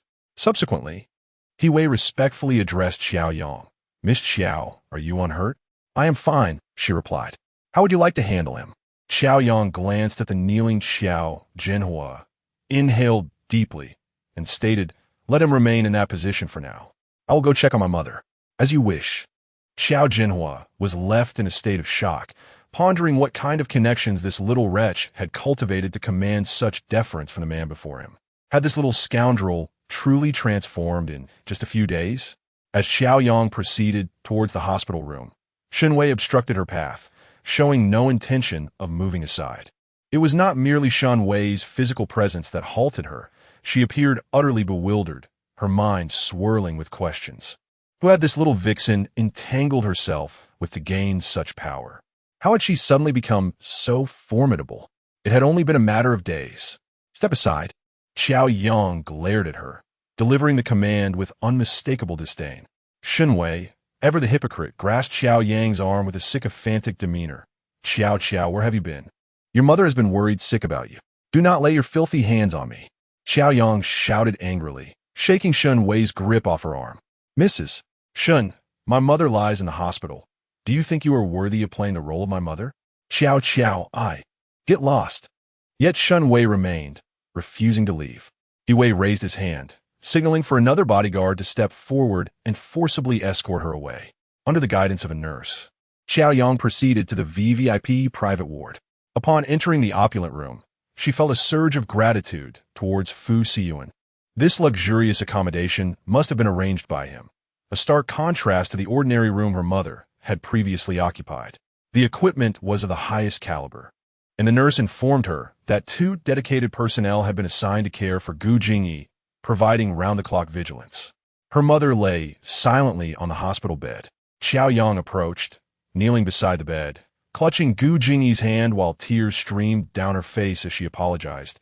Mother, I am so sorry for finding you too late. I have caused you so much suffering. What is this? As her hand brushed against a series of uneven patches, she swiftly lifted the oversized hospital gown, revealing a section of her mother's wrist. To her horror, she discovered a cluster of pockmarks on her fair skin. What is this? Qiao Yang exclaimed, staring in disbelief at the nurse. The nurse sighed and moved closer, pulling back Gu Jingyi's gown to reveal a larger expanse of skin. Miss Qiao, there are many such marks on Mrs. Gu's body. When she was brought in this morning, our doctors examined her and concluded that these were bites from rats. Fortunately, we detected them early and have treated the wounds. They simply require time to heal. Rats? Tears streaked down Qiao Yang's cheeks as she looked at the nurse in disbelief. The nurse nodded helplessly. Wonderful. Qiao Yang dared not look at the wounds on Gu Jingyi's body. Biting her lip, she stormed out of the hospital room, her eyes blazing with hatred as she rushed before Qiao Jinhua. Qiao Jinhua, I truly wish to end your life. You beast! How could you do such a thing to my mother? Why don't you just die? Consumed by fury, Qiao Yang unleashed a flurry of punches and kicks upon Qiao Jinhua. Helpless to defend himself, Qiao Jinhua was restrained by bodyguards, rendered immobile, and could do nothing but serve as a punching bag for Qiao Yang's wrath. A chorus of wails echoed through the corridor. Just as Qiao Yang was losing control, a pair of hands encircled her waist, pulling her into an embrace, and a calm voice resonated above her. Steady yourself. Chapter 40. Silence. Woman Fu Siyan held Qiao Yang tightly, yet she was engulfed by her fury, roaring and striking without restraint. Bound and still seething, she paid no heed to who held her, her fists landing squarely against him. Let me go. I want to kill him. Woman, be silent. Fu Siyan commanded, gripping her even tighter, his tone sharp and authoritative. Upon hearing the familiar voice, Qiao Yang paused, her tear-filled eyes gazing up at Fu Siyan, her voice trembling. Fu Siyan. Killing him is easy, But why tarnish your own hands? If you wish, I can have someone do it for you, Fu Siyuan remarked nonchalantly. His tone suggested that taking a life was as trivial as squashing an ant. Simple, effortless. While it is indeed easy to end a life, Fu Siyuan never sullied his hands with such deeds. Naturally, he would not allow Qiao Yang to be involved. With just a command from him, there would be many to resolve his troubles. However, killing him would not alleviate the suffering your mother endured, would it? Fu Siyuan countered. Qiao Yang gradually deflated. She understood that no matter how much he punished Xiao Jinhua, it would not erase her mother's anguish. Guilt washed over her. If only she had not fled. If she had not struck President Fong. If she had adhered to the plans laid out by Qiao Jinhua and Shun Wei to marry President Fong, perhaps her mother would not have suffered so. She had initially thought Qiao Yuan's words in the restaurant were merely a scare tactic, never anticipating that this family could be so deranged. The thought of her mother's injuries sent Qiao Yang into uncontrollable tears, her legs weakening. Fortunately, Fu Siyuan was by her side. She leaned against him, finding in him a solid support, warmth and safety. She felt utterly drained. I will take you home, Fu Siyuan said, gently caressing her forehead before lifting her into his arms. As he prepared to leave, Fu Siyuan cast a glance at the barely conscious Xiao Jinhua on the ground and the stunned Shun Wei nearby, commanding He Wei, you know how to handle this. Yes, sir, He Wei replied respectfully. With that, Fu Siyuan carried Qiao Yang away. Only then did Shun Wei realize that the truly formidable presence was this man, who had descended like a deity. He was Qiao Yang's genuine protector. Yet, Shun Wei was oblivious to his true identity. Nevertheless, the overwhelming aura and powerful presence he exuded filled her with dread. After Fu Siyuan departed, He Wei turned to the two bodyguards, instructing, take him to the car. Yes. Wait, where are you taking my husband? Shun Wei interposed protectively in front of Qiao Jinhua. Though fear gripped her, she felt compelled to clarify. For Qiao Jinhua was their support. He Wei replied calmly, Madam Shun, my sir has invited President Qiao for tea. Tomorrow at 9 o'clock, he will be returned home punctually. Who is your master? On what grounds do you take my husband? In broad daylight, how dare you kidnap him? Do you believe I won't call the police? Shun Wei feigned composure, though her mind was in disarray. She knew she could not provoke that distinguished man. What is a faint smile? Mrs. Shun, who is my husband, is not within your purview to know. Feel free to report it. However, I wonder if Mr. Qiao and his esteemed company can bear the consequences of troubling my husband. With that, he turned and departed gracefully. Shun Wei stood by, her eyes wide, watching as the unconscious Qiao Jinhua was dragged away like a lifeless carcass by the bodyguards. Chapter 41. Cast her aside, Fu Siyuan cradled Qiao Yang and placed her gently into a sleek black Bentley, his personal vehicle. To the untrained eye, the car appeared ordinary, yet had been specially modified with double-layered bulletproof features, ensuring an exceptionally high level of safety. The cost of these modifications far exceeded the original value of the car by several magnitudes. The driver, too, was a veteran from Special Forces unit. Inside the vehicle, Qiao Yang remained nestled within Fu Siyuan's embrace. She clutched him tightly, prompting Fu Siyuan to clear his throat softly and inquire, how long do you intend to hold on to me? He was unaccustomed to being embraced so fervently by a woman, which stirred an unsettling warmth within him. Realizing her prolonged hold, Qiao Yang hastily withdrew from his arms and settled beside him, her gaze cast downward as she murmured, "Thank you. I was just so overwhelmed." "No need," Fu Siyuan replied coolly, his voice as tranquil as a placid lake, unruffled even by a stone cast upon its surface. "Fu Siyuan, I am truly grateful for your assistance in retrieving my mother from Qiao Jinhua, for arranging such a splendid hospital room, and for ensuring my protection." Qiao Yang sniffled, wiping away her tears. She never wished to appear vulnerable. Such a feeling was antithetical to her resolute nature. Her earlier emotional outburst stemmed from unbridled anger. "It's unnecessary." Fu Siyuan's response was again curt and indifferent. Yet, within Qiao Yang's heart, his nonchalance held profound significance. Since her mother's illness, no one had offered her solace and support quite like Fu Siyuan had. Their relationship was merely a contractual marriage, yet he dedicated himself wholeheartedly to her aid, evoking a deep sense of gratitude within her. Fu Siyan, surely this must have cost you a considerable sum? Qiao Yang asked earnestly. Fu Siyan paused, casting her a sidelong glance before stating simply, not at all. To him, the expenditure was negligible, an inconsequential trifle. You certainly had to leverage connections to intimidate Qiao Jinhua, not to mention the expenses for my mother's hospital room and medical care, as well as the bodyguard fees. Do I appear to be lacking in funds? Fu Siyan fixed his gaze upon her, his eyes dark and penetrating. I know you are not short on money, but these are debts I owe you. Once we return home, I shall write you an IOU, and I promise to repay you in full. Qiao Yang declared resolutely. Not necessary. Fu Siyan's brow furrowed, his expression darkening. Fu Siyan, I appreciate your goodwill, but we will eventually divorce, and I do not wish to be indebted to you. Qiao Yang insisted. Pull over. Fu Siyan commanded the driver, turning his head away. Regardless of their location, his word was law. The driver obeyed immediately, bringing the car to a sudden halt by the roadside. The air grew cold and still. Fu Siyan shot Qiao Yang a sidelong glance, his expression inscrutable, and uttered two words, get out. Fu Siyan, are you angry? Qiao Yang asked, observing the storm brewing within his darkened countenance. It was evident he was displeased, yet the cause of his ire eluded her comprehension. You are being quite loud. Fu Siyan, what is you so agitated? Wei, throw her down for me. Fu Siyan's tone grew even colder, each word slicing through the air like a blade of ice. Wei, who had been silently seated in the passenger's seat, suddenly tensed, casting a sympathetic glance at Qiao Yang before softly replying, Yes, sir.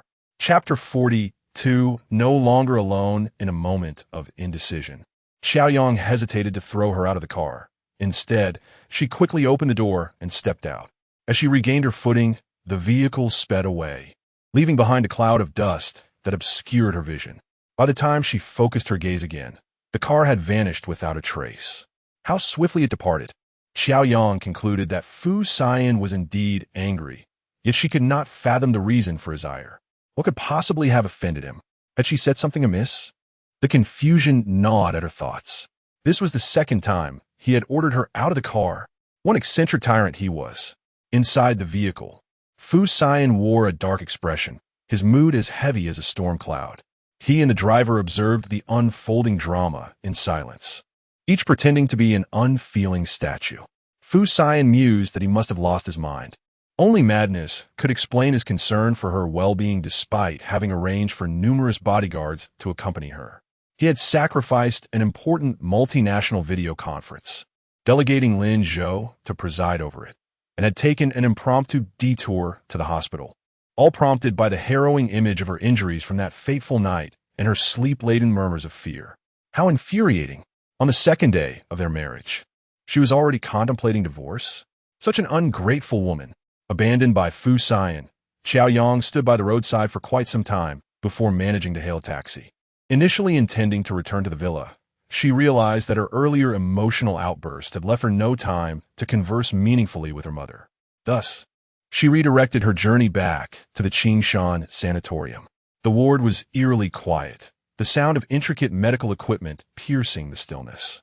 Gu Jingyi lay pale and motionless on the hospital bed, a mere shadow of her former self, and Qiao Yang's heart ached at the sight. Mother, I'm so sorry for the suffering you've endured. Please forgive me, she whispered. I'm married now. His name is Fu Siyan. Although we have only met a handful of times, he has treated me well. Look, he rescued you from Qiao Jinhua's den of wolves and arranged for you to have a private room. Mother, you needn't worry about me. Fu Siyan may be a bit peculiar, but he is profoundly filial, and I always feel safe and supported with him. Mother, I'm no longer alone. As she spoke, tears welled in her eyes, yet no response came from the still figure on the bed. Nevertheless, Qiao Yang was certain that her mother was listening. She remained there until dusk settled. Upon returning to the villa, the sky had darkened. Seeing Qiao Yang enter, Aunt Lon quickly abandoned her tasks and inquired with concern, Miss, where have you been? After drinking so much last night, does your head still ache? Qiao Yang shook her head. No, it's fine now. Thank you, Aunt Lon. You vomited all over the young master last night, If it had been anyone else, they would have been furious. The young master was truly enraged. Aunt Lon chuckled. Miss, the young master truly cares for you. I vomited on Fu Siyan. Qiao Yang frowned. Indeed, and he took care of you all night. Aunt Lon took Qiao Yang's hand gently and said, Miss, please refrain from drinking so much in the future. The young master will worry. Qiao Yang felt somewhat awkward after being spoken to by Aunt Lon. She nodded and said, Aunt Lon, I understand. Has Fu Siyun returned? Not yet, came the reply. Oh, then I shall head upstairs. Very well, Mississippi. I will call you for dinner shortly. In truth, Fu Siyun did not return that night. On the second night of their marriage, the absence of her husband would be a concern for any bride. However, Qiao Yang felt indifferent. After all, their union was a contractual one, and Fu Siyun was merely her nominal husband. She felt she had no right to question why he had not returned that night. Chapter 43. Jojo, father was wrong after taking a shower at night.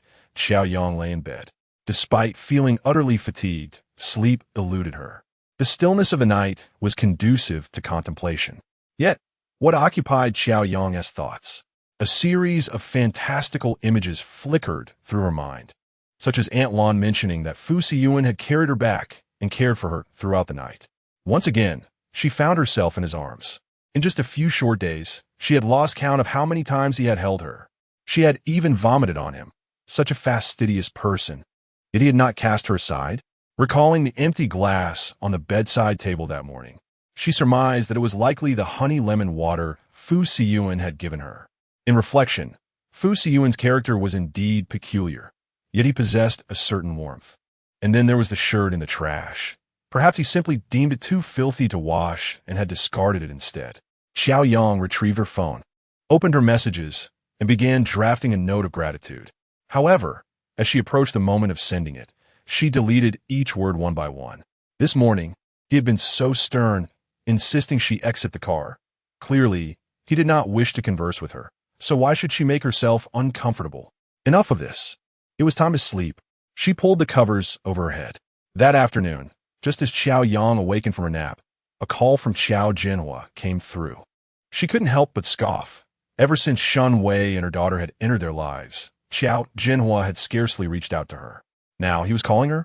A most unusual occurrence. Initially, she intended to ignore it, but thoughts of the day Fu Siyun's bodyguard had dragged him away lingered in her mind. She was curious about what had transpired afterward. After some deliberation, she decided to answer the call. On the other end, Qiao Jinhua's voice was filled with a solicitous affection, expertly masquerading as a gentle father. Qiao, why haven't you been answering your father's calls? Qiao Jinhua, have you taken leave of your senses or suffered a stroke? Qiao Yang retorted coldly. For the past decade, he had either referred to her as a wretched creature or a dead girl. Such an endearing address as Qiao had never been uttered from his lips. Good child, your father has wronged you in the past, but he has now reformed. He acknowledges his mistakes. Will you forgive him? Qiao Jinhua coaxed. Had their roles been reversed, Qiao Yang would have slapped him across the face for such condescension, let alone entertain the notion of soothing him. How naive. Forgive you? Father, you are far too courteous. If you didn't strike me dead, I would hardly dare to hold grievances against you, she replied with sarcasm. Qiao, is there truly such a thing as lingering animosity between a father and daughter? Come home tonight. I have prepared the largest room on the second floor for you as your bedroom. Come see if you like it, he urged, though inwardly he had long wished to chastise her. The largest room on the second floor? Wasn't he that where Qiao Yuanyuan resided? 10 years ago, that had been Xiao Yang's room, fit for a princess, filled with every amenity. However, upon Qiao Yuanyuan's arrival, her first act had been to seize Qiao Yang's room, claiming it as her own, relegating Qiao Yang to a small corner room for the past decade. The small room, originally a storage space, barely measured 7 or 8 square meters. Now, Qiao Jinhua claimed to have converted the grand room for her. Was he intending to oust Qiao Yuanyuan? Even though Qiao Yang no longer resides with the Qiao family, the news brings a sense of great relief. Very well, I shall return this evening, Qiao Yang remarked before disconnecting the call. It would be quite amusing to witness Qiao Yuanyuan's exasperated demeanor. Moreover, she was curious to discern what schemes Qiao Jinhua might be concocting. It was not difficult to surmise that Qiao Jinhua's overtures of affection were prompted by the predicament he found himself in, as Fu Siyan had orchestrated a situation that threatened his company with bankruptcy. Desperate, he had adopted a new facade to plead for assistance. Qiao Yang understood her father well. For the sake of his own interests, he would readily cast aside anything, including his dignity. While dignity is a commendable trait, Qiao Jinhua had never deemed it necessary. Chapter 44. What does he even care? In the afternoon, Qiao Yang tidied herself up and descended the stairs, where Aunt Lon was busy cleaning the living room. Noticing Qiao Yang's intention to leave, Aunt Lon hastily set aside her tasks and said, "Young mistress, please wait a moment. I will arrange for the driver." "No need. I can just take a taxi," Qiao Yang declined. "That is not acceptable, young mistress. Young master has instructed that a driver must accompany you for your safety. If you refuse, he will surely be worried," Aunt Lon insisted. Fu Siyan, worried? He hasn't returned home for 3 days. No phone call, no WeChat message. What does he have to be worried about? Very well, Qiao Yang thought to herself. Having someone along might be beneficial. If Qiao Jinhua acts up again, there will be someone to handle him. As soon as Qiao Yang stepped out, Aunt Lon immediately placed a call to Fu Siyan. Upon hearing that Qiao Yang had left, Fu Siyan paused momentarily before responding with a detached, "Young master, if you are concerned about young mistress, why not contact her directly?" Aunt Lon was perplexed. Is romance among young people today really so convoluted? Contact her. Why should he be the one to reach out? He hadn't returned home for 3 days. And that heartless woman hadn't even bothered to call him. It seemed she didn't care one bit about his absence. Since she was indifferent, why should he make an effort? Fu Siyan, growing impatient, replied, "Aunt Lon, I'm busy," and hung up. At 5 o'clock, Qiao Yang arrived punctually at the Qiao family villa, greeted by Wu Si, the maid who had let her go that night. Seeing Qiao Yang unscathed, Wu Si's eyes lit up with joy. "Miss, you're back." "Wu Si, it's been a while. Is everyone home?" "Yes, they are all waiting for you." The second young lady returned this morning and is throwing a tantrum upstairs because her room is gone. Madam has been soothing her all afternoon. Wu Si took Qiao Yang's coat and whispered, "A few days ago, I don't know who Mr. Qiao offended, but he was beaten badly and left at the front gate like a beggar. When he entered and saw Madam enjoying bird's nest soup, he was so enraged that he struck her." Qiao Yang found it hard to imagine Shun Wei being hit by Qiao Jinhua. A smile crept on her lips. "Really?" "Yes." After several slaps, Madam's face is still swollen. "Let us go see," Qiao Yang thought. Qiao Jinhua was dragged away by someone and was likely suffering, while Shun Wei was happily sipping her bird's nest at home. How could she not be furious? She deserved it. Upon entering the living room, Qiao Jinhua approached her with feigned warmth. Qiao, you're back. Father has been waiting for you all day. Quickly, bring out the supplements for Qiao. A servant soon brought a bowl of bird's nest and placed it neatly before Qiao Yang. "Miss, this is the bird's nest that Mr. instructed to be specially prepared for you." "Bird's nest? Father, have you lost your mind?" Qiao Yang regarded Qiao Jinhua with a smirk. "When I was 15, Madam complained to you that I had stolen her bird's nest, and you nearly beat me to death. I was bedridden for half a month. Now you tell me you've prepared bird's nest for me? Huh, I would dare touch it." That time, Qiao Jinhua had broken Qiao Yang's ribs. All because Shun Wei cried that Qiao Yang had stolen her bird's nest, berating her as an old clam that could never bear a son, no matter how much bird's nest she consumed. In those years, Qiao Jinhua was fervently yearning for a son to inherit the family fortune, and Shun Wei indulged his desires, fervently feeding him a plethora of supplements. Perhaps heaven took pity, for throughout these years, Qiao Jinhua's dream of having a son remained unfulfilled.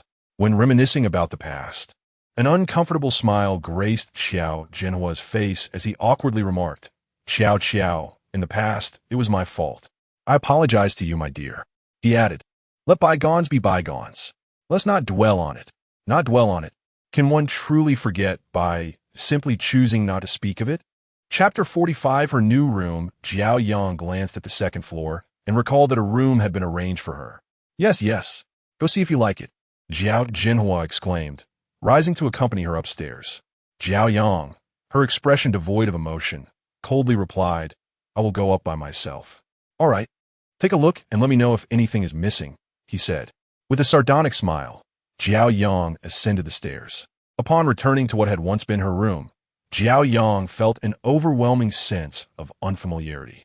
The room had been entirely redone, stripped of Jiao Yuanyuan's belongings, and furnished with top-of-the-line brand-new furniture. At a time when Zhao Jinhua faced bankruptcy, how could he afford such extravagance for a mere room?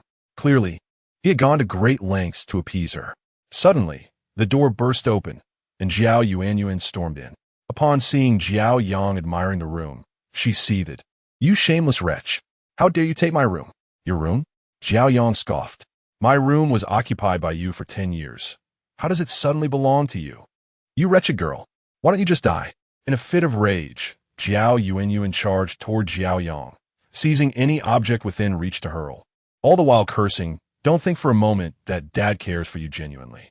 Once you're of no use to him, he will strangle you." Qiao Yang merely watched her self-destruction unfold, thinking it would be best if she shattered everything. As anticipated, within a couple of minutes, Zhao Jinhua stormed upstairs, his face flushed with anger upon witnessing the destruction of the room he had lavishly adorned. "Dad!" Zhao Yuanyuan, momentarily stunned, forgot that Zhao Jinhua was home. Realizing the gravity of her actions, she quickly fabricated a reason. "Sister insulted you, saying why didn't you have someone kill her?"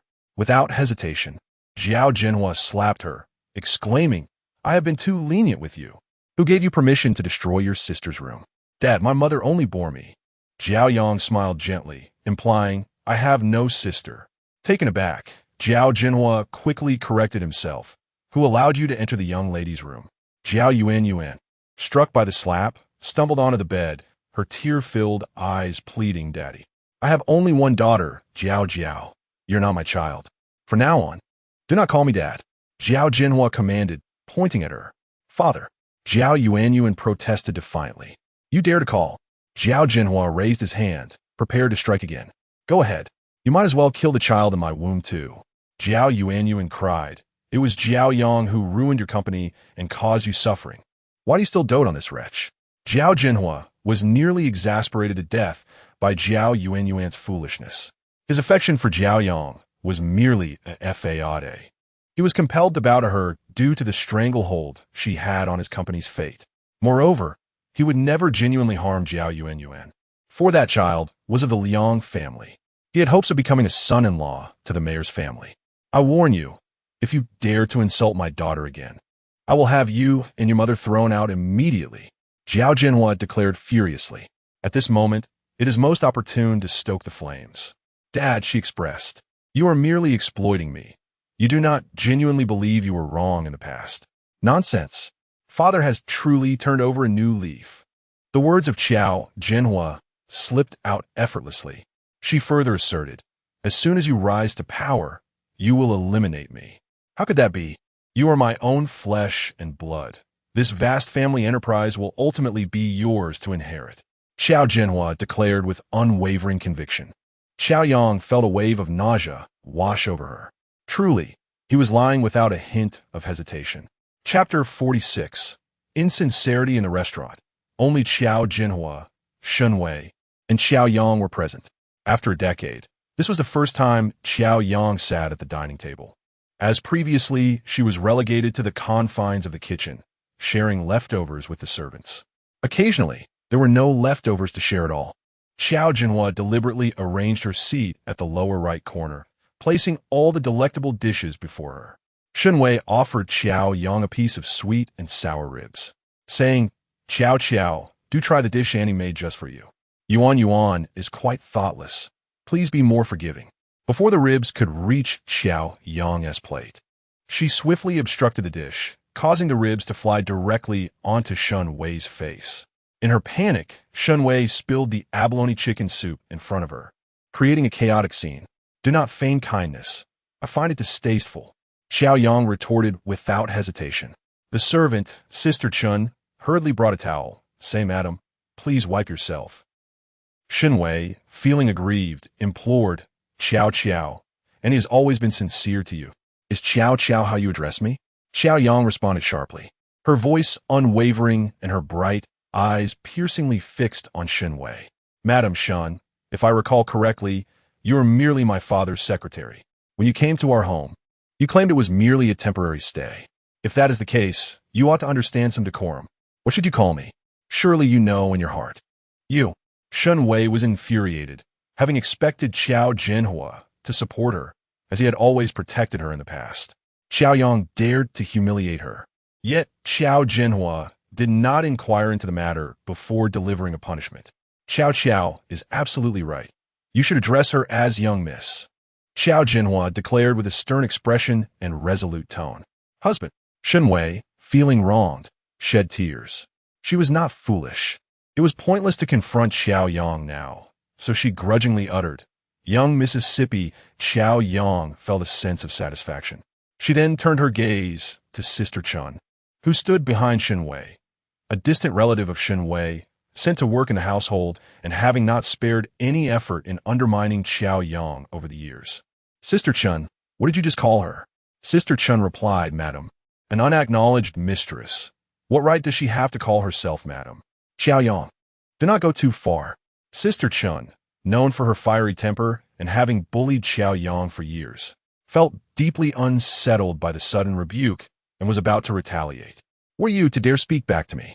Qiao Yang glared fiercely, then turned her gaze to Qiao Jinhua, feigning innocence.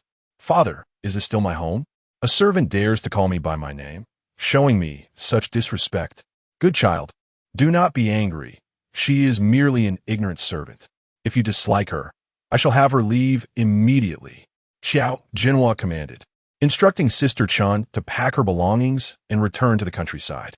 Husband, Sister Chun has been with us for 10 years. While she may not have merit, she has borne hardships. Silence. Speak another word, and you shall leave as well. Qiao Jinhua slammed his hand on the table. This mother-daughter duo was as foolish as pigs, unable to see that he was currently trying to appease Qiao Yang. They were only causing trouble. Shun Wei fell silent. Yes. Qiao Yang smiled with satisfaction, speaking earnestly, though you have treated me poorly in the past, you are still my father. Blood is thicker than water, and I will not hold it against you. Truly, a good daughter to her father. Now have a piece of fish. Upon witnessing the softened demeanor of Qiao Yang, Qiao Jinhua felt a weight lift from his heart. As long as this stubborn girl was willing to forgive him, subsequent matters would become considerably easier to manage. For the time being, he would appease her. Once the company was back on its feet, he would devise a plan to deal with this impudent child. Gazing at the fish fillets on her plate, a chill ran through Qiao Yang. The insincere flattery made her wary, fearing it would sit heavy on her stomach. Chapter 47, 8-Bit Miss Qiao. Are you in a romantic relationship with Mr. Fu? Qiao Jinhua inquired tentatively. Have you been spending all your time with him these days? Qiao Yang nodded and deliberately remarked, Dad, I hope you don't hold a grudge about that day when you had to endure some hardship. He simply cannot bear to see me wronged. Anyone who dares to bully me will face his wrath tenfold. No resentment, no resentment. Qiao Jinhua's words belied his true feelings, his expression a kaleidoscope of emotions. He had been dragged to an abandoned factory that day, imprisoned in a cage, and besieged by dozens of rats, enduring tremendous suffering, fainting multiple times, only to be jolted awake with icy water. He barely managed to survive until the next day. Not harboring hatred? How could one not feel animosity? He scoffed. If it weren't for the need to salvage the company, Qiao Jinhua would have wished to eliminate this little beast. Father will not interfere with your pursuit of love, but I still do not know to which family he belongs. How can I feel at ease in trusting you to him? These were mere formalities. Qiao Jinhua yearned to uncover the true identity of this Mr. Fu, a figure of considerable significance. He is not someone you can meet at will. Qiao Yang replied coldly. Hearing this, Qiao Jinhua became even more convinced of Mr. Fu's extraordinary status. Then perhaps you could speak to Mr. Fu and ask him to spare the company some distress. Qiao Yang cast a cold glance at Qiao Jinhua, and after a moment of silence, she sarcastically remarked, Father, after such a long roundabout, you've finally spoken a truth. Qiao Jinhua chuckled awkwardly. Father knows you are a good child, and surely cannot bear to witness your grandfather's lifelong efforts crumble, right? He may have a difficult temperament and be indifferent to the Qiao family's wealth, But since you have broached the subject, I shall discuss it with him. Qiao Yang found herself reveling in her own exaggerations, fabricating lies effortlessly. However, seeing Qiao Jinhua being led by the nose was undeniably satisfying. Then I shall await your good news. Qiao Jinhua exclaimed with excitement. Very well, Qiao Yang replied as she rose. I have other matters to attend to. I shall visit you again another time.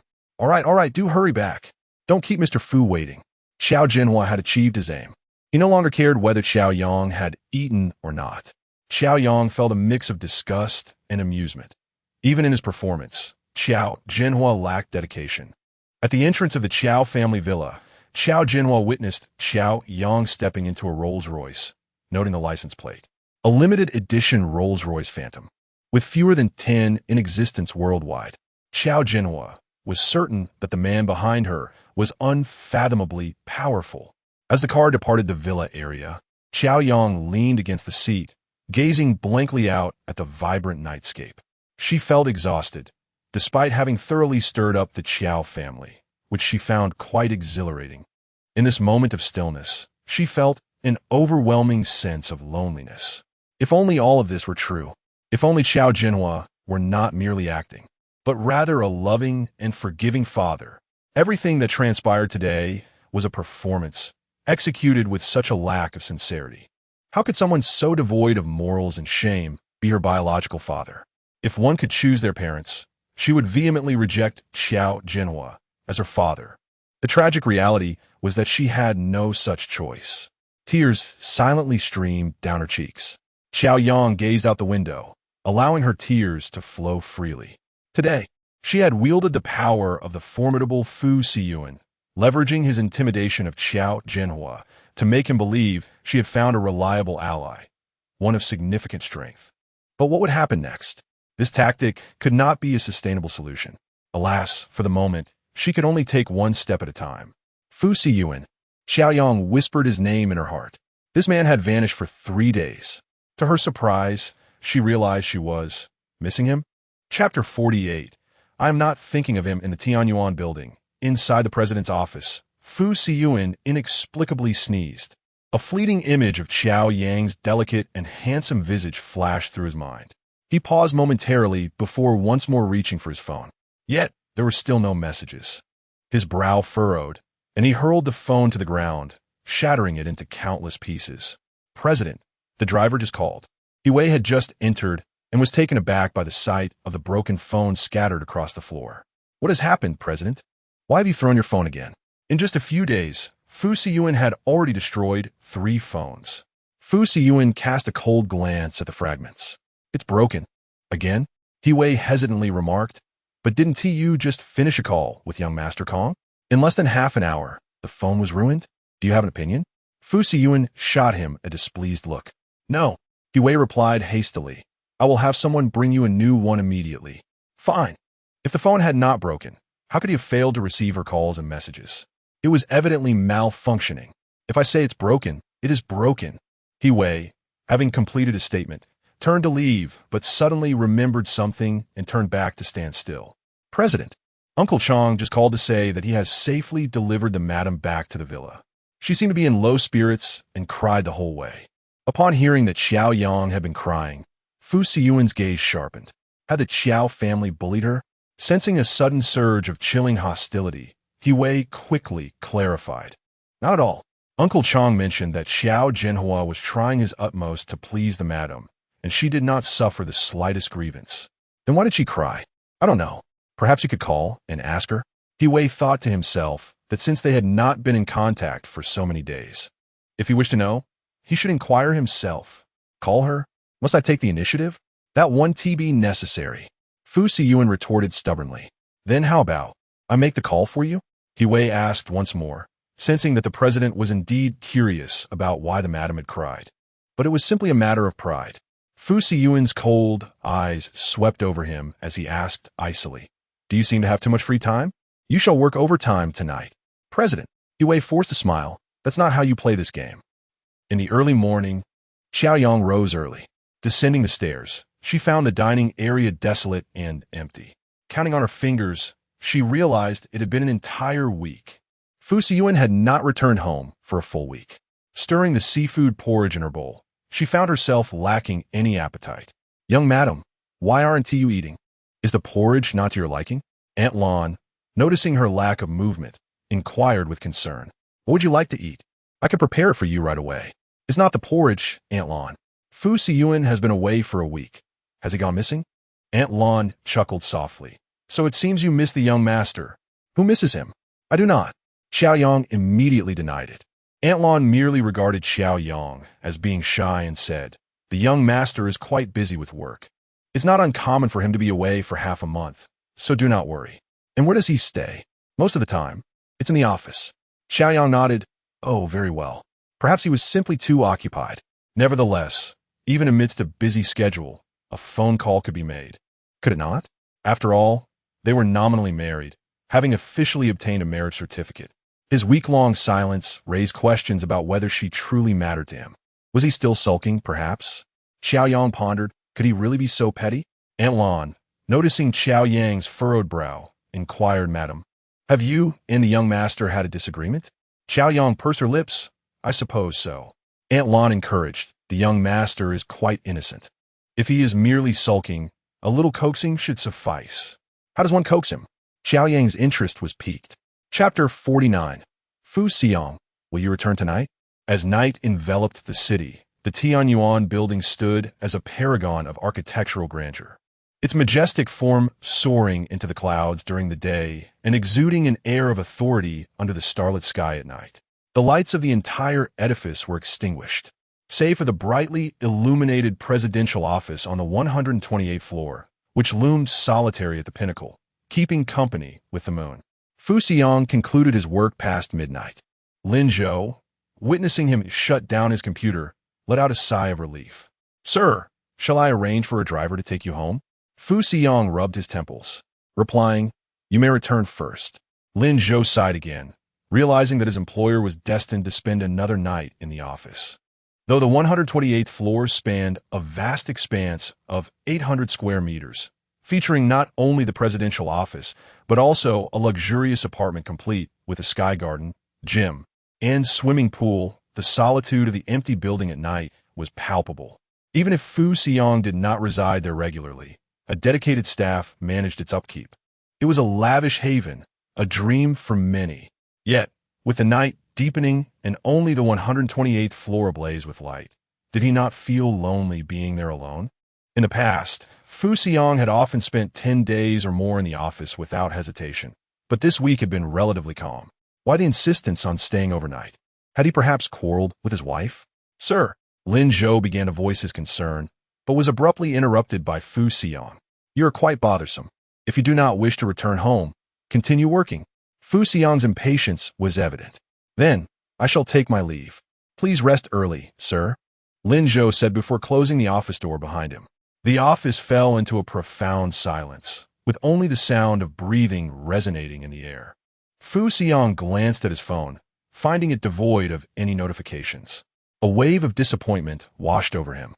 After so many days without returning home, did that woman not think to call and inquire about him? Even Lin Zhou showed concern. Or perhaps she simply did not care? A sense of discontent brewed within Fu Siyan. When had he ever been subjected to such neglect? Did this ungrateful woman truly disregard her husband? Just then, his phone buzzed with an incoming call from an unfamiliar number. After a moment of contemplation, he swiped to answer. On the other end, a woman's voice rang out, laced with tentative curiosity. "Fu Siyan?" Ah, so she could not resist reaching out to him after all. A smile crept onto Fu Siyan's lips, though his response remained cool and detached. "Is there something you need?" "Not particularly," she replied, her tone light. "I was merely wondering if you would be returning tonight. I made some soup. Would you like to have some?" Soup? Fu Siyan's mind momentarily blanked. Was this her attempt at appeasing him? Should he acquiesce? Yet, to readily agree to return home might embolden her, leading her to believe he was easily swayed. "I am quite busy," he declared, determined to maintain his aloof demeanor, lest he undermine the image he had meticulously crafted over the years. "Oh, what a pity!" Her voice carried a hint of disappointment. "Very well then. Carry on with your tasks. We could discuss this another time." "What?" Was she so readily willing to concede? No further persuasion? Such a lack of sincerity. Wait, Siyan realized, with a sense of regret, that he had unconsciously spoken. Just moments ago, he had vowed to maintain his aloofness. How could he have conceded after just a few sentences? What is it? What soup have you made? Siyan tried to keep his tone as indifferent as possible. It's Angelica chicken soup, Qiao Yang replied with enthusiasm. I simmered it over a low flame for 4 hours. It's incredibly fragrant. Sounds delightful, Siyan said, licking his lips. Chapter 50. The Essence of Humanity on the phone. Qiao Yang received no response, so she tentatively inquired, Siyan, when will you finish? Siyan replied, descending the metaphorical steps, it will take a while longer. She then asked, will you come back once you're done? His reply was laced with playful arrogance. It depends on my mood. Although he had already resolved to return, he could not resist a touch of pride. Upon receiving his answer, Qiao Yang felt a wave of joy. Oh great, I will wait for your return. After saying this, she hung up. Siyan stared at the disconnected call, feeling a bit bewildered. The words I will wait for your return echoed in his mind like an incantation, reverberating repeatedly. It was the first time in 28 years that someone had said to him, I will wait for you. Since inheriting the family business at 18, he had been alone, his busy work consuming an entire decade with not a single day of rest. When he occasionally returned to the old house, it was merely to converse with his grandmother. As for food and drink, he had never exerted much thought. Wealth could procure many things, yet some treasures could never be bought, like someone who sincerely prepares a meal for you. This notion had never crossed his mind. Siyan sat in his chair, lost in thought for a good 10 minutes. Then, he closed his laptop, opened his call log, and saved the unfamiliar number under the name Little Wildcat. Shortly after, he grabbed his car keys and hurried downstairs, racing home. In just half an hour, he returned to the villa. Never before had he felt such an urgency to rush home, solely because someone had said, I will wait for your return. After parking the car, Siyan slowed his pace, entering through the door with an expressionless face, his icy demeanor unwavering. He refused to allow any hint of eagerness to show. Since he was 12, his grandfather had taught him to remain unruffled at all times, as steady as a mountain, with no emotions displayed, and to never let others guess his thoughts. Upon entering, Siyan was met with a delightful aroma, which led him to the kitchen where Qiao Yang was dozing off. The clay pot on the stove bubbled softly. Qiao Yang sat slumped on a chair, resting against the countertop, sound asleep. It was late February, and she wore a fuzzy strawberry-patterned pajama set, her long hair twisted into a bun atop her head, revealing a delicate and pristine face. Her long eyelashes curled gently, occasionally fluttering, adding to her charm. She was asleep, waiting for him, having drifted off. The warmth of humanity lingered, awaiting the return of a lovely maiden. Siyan felt that life was different from before, an inexplicable warmth blossoming within him. Suddenly, Qiao Yang murmured his name in her dreams. Siyan was taken aback. What had she be dreaming of? Was he present in her dreams? He quietly approached her side, admiring her flawless complexion devoid of makeup, so delicate that not a single pore was visible. Her rosy lips were plump and inviting, making it hard to resist the urge to reach out and touch. In an impulsive moment, Siyan found himself leaning in closer. Just as his lips were about to brush against hers, her eyelashes fluttered and her eyelids twitched, startling Siyan into an upright position, his gaze darting elsewhere as he feigned a cough. Qiao Yang slowly opened her eyes and, with a sudden burst of energy, exclaimed, Siyan, you have returned. However, in her haste to rise, she inadvertently knocked the kitchen knife from the counter. As the blade descended perilously towards her foot, Siyan, with remarkable quickness, seized Qiao Yang's arm and pulled her back into his embrace, shielding her from harm. Chapter 51. Do not be deceived by his beauty, beware. Siyan's voice sliced through the air like a tempest, reaching Qiao Yang's ears. Suddenly yanked away by him, she found herself unsteady on her feet. In a moment of panic, she instinctively clung to his neck, her entire being pressed against him. With a clatter, a kitchen knife fell onto the tiled floor, glinting ominously under the light. Qiao Yang glanced to the knife, her heart racing. Had Siyan not caught her just now? That blade would have surely landed on her foot. Thank you. Qiao Yang turned to express her gratitude, but as she did, her soft lips brushed against his chin, her large, doe-like eyes locking onto the depths of Fu Siyuan's dark gaze, which seemed to harbor a fathomless abyss. One that could drown a soul. The words of thanks lodged in her throat. Being petite, and now wrapped around Fu Siyuan's neck, she unconsciously rose on her toes. An ambiguous posture that rendered the air thick with tension. The simmering pot on the stove gurgled away, oblivious to the charged atmosphere.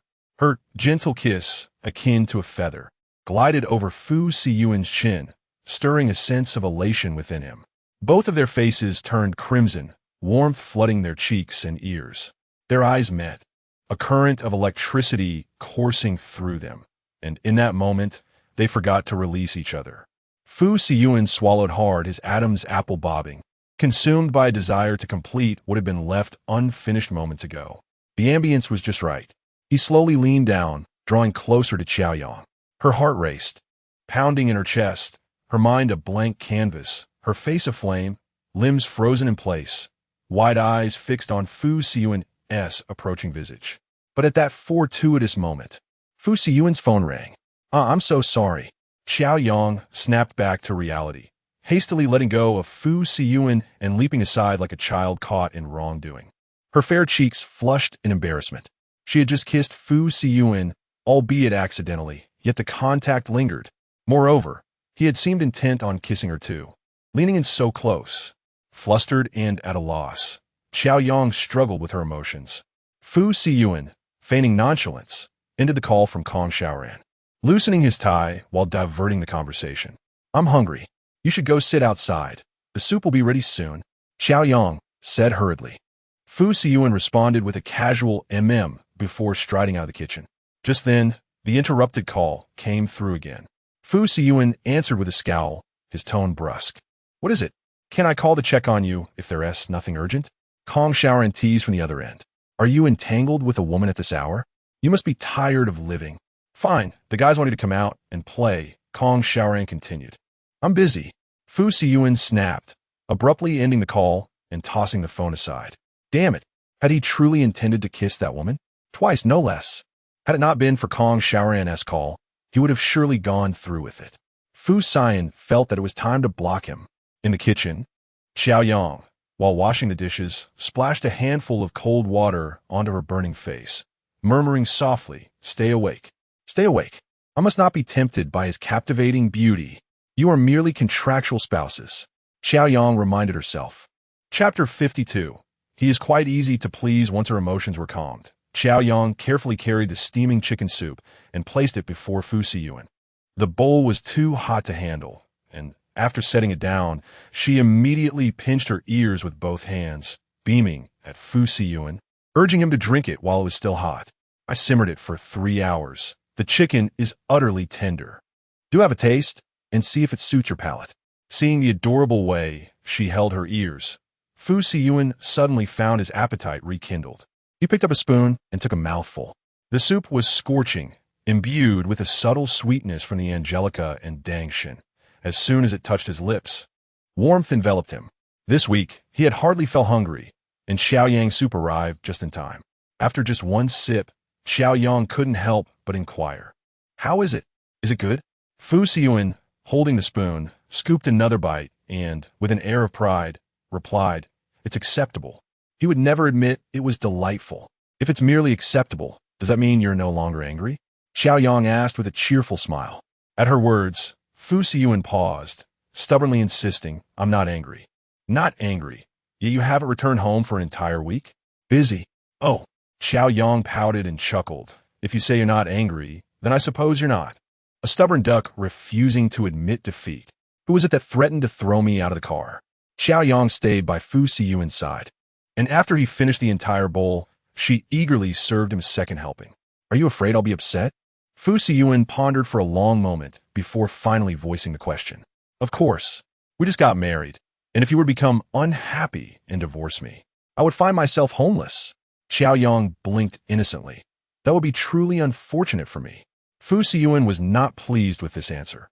His brow furrowed as he asked, "Is that all?" "Well, I admit it's not just that. I genuinely wish to thank you for helping me reunite with my mother. Since I was 12, no one has protected me like you do. Although your personality is a bit peculiar, I know you are a good person. A good person? The phrase sounded somewhat jarring. Yet Fu Siyuan found it rather gratifying. Wiping his mouth, he stood and said earnestly, Qiao Yang, you need not go out of your way to thank me. He looked at her intently, adding with sincerity, Qiao Yang, we are husband and wife. From now on, I will protect you. With that, Fu Siyuan ascended the stairs.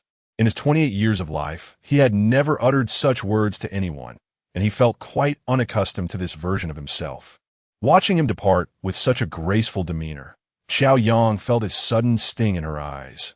His declaration of protection pierced her heart like an arrow, striking at its softest core.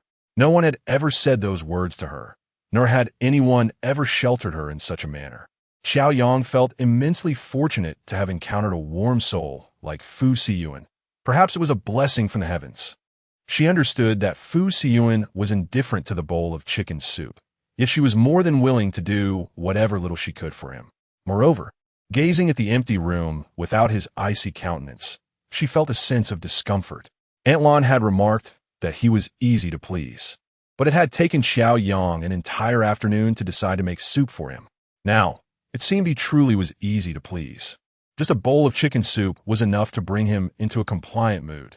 Upstairs, Fu Siyuan confined himself to the bathroom. Gazing at the distinctly defined features reflected in the mirror, his brows slightly furrowed. After a week of neglect, he found himself inexplicably swayed by a mere bowl of chicken soup. When did you become so easily appeased? Fu Siyuan, have you never tasted chicken soup before? How utterly disappointing. Chapter 53. Are you bathing dressed? The sound of water cascaded in the bathroom as Fu Siyuan took a shower. Qiao Yang stood at the edge of the large bed, perplexed. Each time she had previously slept in this room, it had been alone. However, tonight, Fu Siyuan had returned, and she pondered where she should sleep. Should she retreat to the guest room? If she did, Aunt Lan would surely find out. What if she discovered that they were merely in a contractual marriage? Wouldn't that bring trouble for Fu Siyuan with Grandma Fu? They had agreed to keep this matter secret. Or perhaps she could sleep on the sofa. Qiao Yang glanced at the sofa in the corner, realizing it was quite spacious, more than adequate as a bed. Regardless, sharing a bed with Fu Siyuan was out of the question. Satisfied with her decision, she remained oblivious to the fact that Fu Siyuan had already emerged from the bathroom. What are you standing there for? Fu Siyuan's voice came from behind, jolting Qiao Yang from her thoughts. As she turned, she beheld Fu Siyuan, his upper body bare, a pristine white towel wrapped around his waist. The droplets of water had yet to dry, glistening as they cascaded down his well-defined muscles, ultimately disappearing beneath the towel. His sun-kissed skin radiated vitality, exuding a potent aura of masculinity, and his rhythmic movements accentuated the contours of his physique, captivating to behold. What a splendid figure! One could only imagine how delightful it must feel to the touch. Qiao Yang unconsciously swallowed, her gaze fixated on Fu Siyuan. Why aren't you dressed? Do you bathe in clothes? Fu Siyuan playfully tossed the towel at her face, obscuring her eager eyes. As she pulled the towel away, she noticed he had donned a robe from the wardrobe, his sturdy back resembling a mountain, unyielding and dependable. Suddenly, she recalled that morning, waking up from a night of recklessness. Fu Siyuan had stood in the morning light wearing a loose-fitting robe, irresistibly alluring. Not going to sleep? Fu Siyuan asked, fastening his belt as he approached Qiao Yang, cornering her against the bed. His gaze was profound and inscrutable, and Qiao Yang felt herself drowning in his eyes, yearning to scream for help, yet unable to utter a word, instinctively retreating until she fell onto the bed. Fu Siyuan loomed over her, a smirk playing on his lips, enigmatic in its meaning. You, don't come any closer. Qiao Yang hugged herself, feeling anxious. Fu Siyuan, a gentleman speaks, but does not act. We agreed to sleep separately after marriage. Half kneeling at the edge of the bed, Fu Siyuan supported himself with one hand beside her, gazing down at her flushed face, mocking, what a lovely thought you have. You. I warn you, don't look at me with those lecherous eyes, otherwise. I cannot predict what I might do. I would never. Qiao Yang retorted defiantly. Your body is so unappealing. Who will be interested in that? I fear developing a case of the pox. Is that so? Fu Siyan chuckled softly.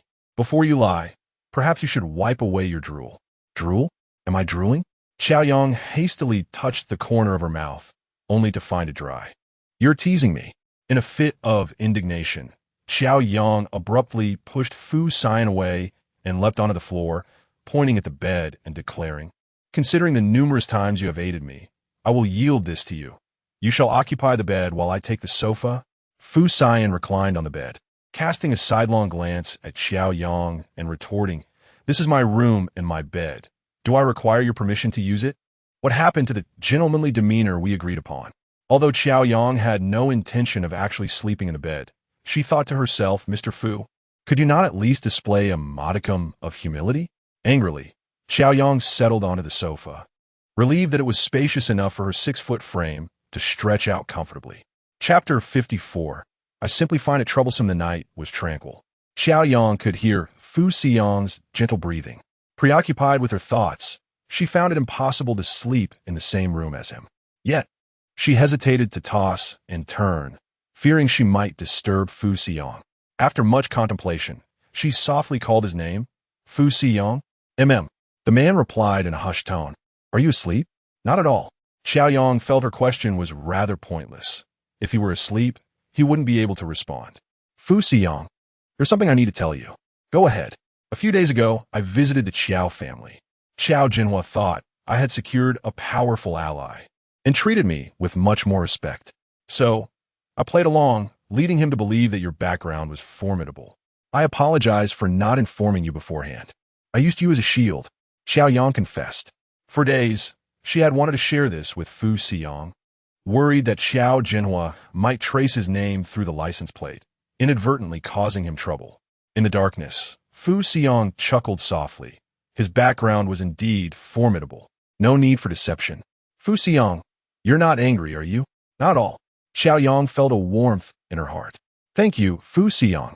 Please inform your friends that they can temporarily refrain from suppressing the Qiao family. It represents my grandfather's lifelong efforts, and until I am capable of reclaiming it, let it remain with Qiao Jinhua for now. Qiao Yang had always assumed that Fu Siyan was leveraging connections to trouble Qiao Jinhua, unaware that a mere Qiao group was insignificant in the grand scheme of things. Fu Siyan chose not to elaborate, simply responding with an Thank you, Fu Siyan. Rest now. Fu Siyan closed his eyes. All right, good night, Qiao Yang replied obediently. With her concerns alleviated, Qiao Yang fell asleep swiftly. However, Fu Siyan remained wide awake. It was not as though Qiao Yang was the only one unaccustomed to sharing a room. He too had never experienced such intimacy, accustomed to a solitary life. The sudden presence of a woman with connections left him feeling uneasy. Fu Siyan discreetly glanced at the sofa. She was curled up, resembling an infant in the womb, a posture indicative of insecurity. A chill ran down his spine as he recalled the time she had been intoxicated, desperately calling for her mother in her dreams. After a moment's hesitation, he quietly lifted the blanket, retrieving a soft throw from the cupboard, and delicately draped it over Qiao Yang. Unaware in her slumber, she merely licked her lips and continued her peaceful sleep. Fu Siyan thought to himself, he must be out of his mind, covering her with a blanket. If his brothers, Kong Shaoran and Shen Jin, discovered this, they would surely find it hilarious. The next morning, Qiao Yang awoke to find Fu Siyan had vanished from the room. She felt the soft blanket covering her and wondered, was this a gesture from Fu Siyan? Even though the room was warm, he still provided her with a blanket, revealing that he was not as cold and distant as he appeared. A warmth spread through her heart. After hastily completing her morning routine, she descended the stairs, where Aunt Lon greeted her with a beaming smile. Young mistress, you're awake. Come, and have breakfast. Early in the morning, Fu Siyan informed Aunt Lon that he had obtained a marriage certificate with Qiao Yang. Aunt Lon, beaming with joy, began to address her as Lady Xiao, no longer Miss Qiao. Thank you, Aunt Lon, Qiao Yang replied with a gentle smile. Fu Siyan sat, as usual, by the floor-to-ceiling window, engrossed in his tablet while sipping coffee, his demeanor striking and dignified. Thank you for covering me with the blanket, Qiao Yang said politely after taking a sip of orange juice. No need, Fu Siyuan replied coolly, casting a fleeting glance her way. I simply find it bothersome. You have a cold, and Aunt Lon has been taking care of you, she remarked. Well, fine, Qiao Yang thought to herself. Acknowledging that he never communicated in a conventional manner, she chose to rise above his idiosyncrasies, embracing a generous spirit. Chapter 55. Is this what you call casual? Two individuals sat in silent communion over breakfast. The man possessed striking good looks, while the woman radiated beauty. Aunt Lon observed from the side, feeling as if she were gazing upon a splendid work of art. Suddenly, Fu Siyuan broke the silence, stating that his grandmother wished to see her today. Today, Qiao Yang felt a wave of astonishment. Though she had mentally prepared herself to formally introduce herself to Grandma Fu as Fu Siyuan's wife, the sudden notification left her somewhat flustered. Is there a problem? Fu Siyuan inquired. No, there is no problem. Could you grant me a little time? I need to go out and purchase a new outfit. My current clothes are far too old and casual. It is my first formal meeting with your grandmother, and I wish to present myself with a sense of decorum and respect. Qiao Yang sought an excuse, needing time for her own psychological preparation. There's no need, Fu Siyuan replied. Lin Zhou has prepared a selection for you. With that, he stood up and motioned for her to follow him. What Lin Zhou prepared was clearly orchestrated by him. Lin Zhou was merely a messenger. Oh, Qiao Yang, feeling helpless, took a couple of bites of her sandwich, hastily wiped her mouth, and followed Fu Siyuan upstairs. Upon reaching the upper floor, Qiao Yang found herself in the wardrobe, utterly dumbfounded. Fu Siyuan, is this what you meant by casually preparing something? Her eyes widened in disbelief. The expansive 50-square-meter wardrobe was overflowing, stocked with everything from clothing to shoes and accessories, meticulously organized by color and style. Qiao Yang was completely unaware that this multitude of clothing was solely the spring collection, featuring the most fashionable designs from renowned brands. Having received nothing extra from Xiao Jinhua over the years, her wardrobe consisted of items sourced from Taobao or wholesale markets. She had no knowledge of these luxury brands. For her, attire simply needed to be clean, tidy, and elegantly understated. Qiao Yang felt dizzy from the overwhelming selection. If this was his idea of casual preparation, what would an extravagant arrangement look like? Fu Siyuan remained expressionless, affirming, "They're all your size." How do you know my size? Qiao Yang instinctively asked. I have an impeccable memory. What do you mean? Fu Siyuan's deep, clear gaze held hers with significant intent. In an instant, Qiao Yang comprehended, her ears flushing with warmth. She promptly turned away, refusing to look at him. Indeed, his memory was remarkable. His hands had already measured every inch of her body that fateful first night. Qiao Yang felt utterly foolish. She swiftly turned back to face the dazzling array of garments and jewelry. The sheer volume was so immense that she found herself at a loss for where to begin. Do you not like them? Fu Siyuan inquired, noticing her hesitation. That's not it. Her indecision led Fu Siyuan to interpret it as disfavor, prompting him to pull out his phone and call Lin Zhou. Giving orders in a commanding tone, the items you prepared are not to her liking. Have them replaced and discard these. Startled, Qiao Yang quickly stepped forward, snatching the phone and hanging up. Fu Siyuan, I like them. I really do. Fu Siyuan regarded her with curiosity. If she liked them so much, why did she appear so troubled? Women truly were perplexing. Then why aren't you changing? Do you need my assistance? Fu Siyuan asked her. Qiao Yang immediately replied. No need. After saying this, she pushed Fu Siyuan out of the cloakroom and locked the door behind her. As she gazed at the overflowing wardrobe, Qiao Yang felt a surge of happiness despite her surprise. Was she truly being cherished? For the first time in many years, someone had cared for her in such a manner. With delight, Qiao Yang walked past the racks, and she couldn't help but admire Fu Siyuan's impeccable taste. Every garment, in both style and color, resonated with her preferences. However, faced with such a plethora of choices, she found herself at a loss as to which piece to select. Chapter 56. Like a breath of spring, Qiao Yang selected a dress and stood before the mirror, admiring the charming design that cinched at the waist. The fabric, upon touch, exuded an air of sophistication and delicacy, adorned with exquisite springtime florals. However, upon glimpsing the price, Qiao Yang instinctively began to count. 1, 10, 100,000, 10,000. My goodness, a mere dress costs 58,000. This is highway robbery. Fearful, she hastily returned the garment to its hanger, seeking something more affordable. Yet, after examining a dozen options, all priced between 20,000 and 100,000, her hands trembled in disbelief. How much would this entire room of clothing cost? Images of renminbi scattered across her mind flooded her thoughts. Did Fu Siyuan's family own a coal mine? Such ostentation. The total for these clothes could surely purchase a villa. Ultimately, Qiao Yang settled on the least expensive white lace dress, featuring a chic off-the-shoulder design that perfectly accentuated her delicate collarbones and elongated her graceful neck. Reminiscent of a swan, the dress fit her like a glove, as if tailored just for her, while her lustrous black hair cascaded elegantly over her shoulders, embodying a refined and graceful demeanor.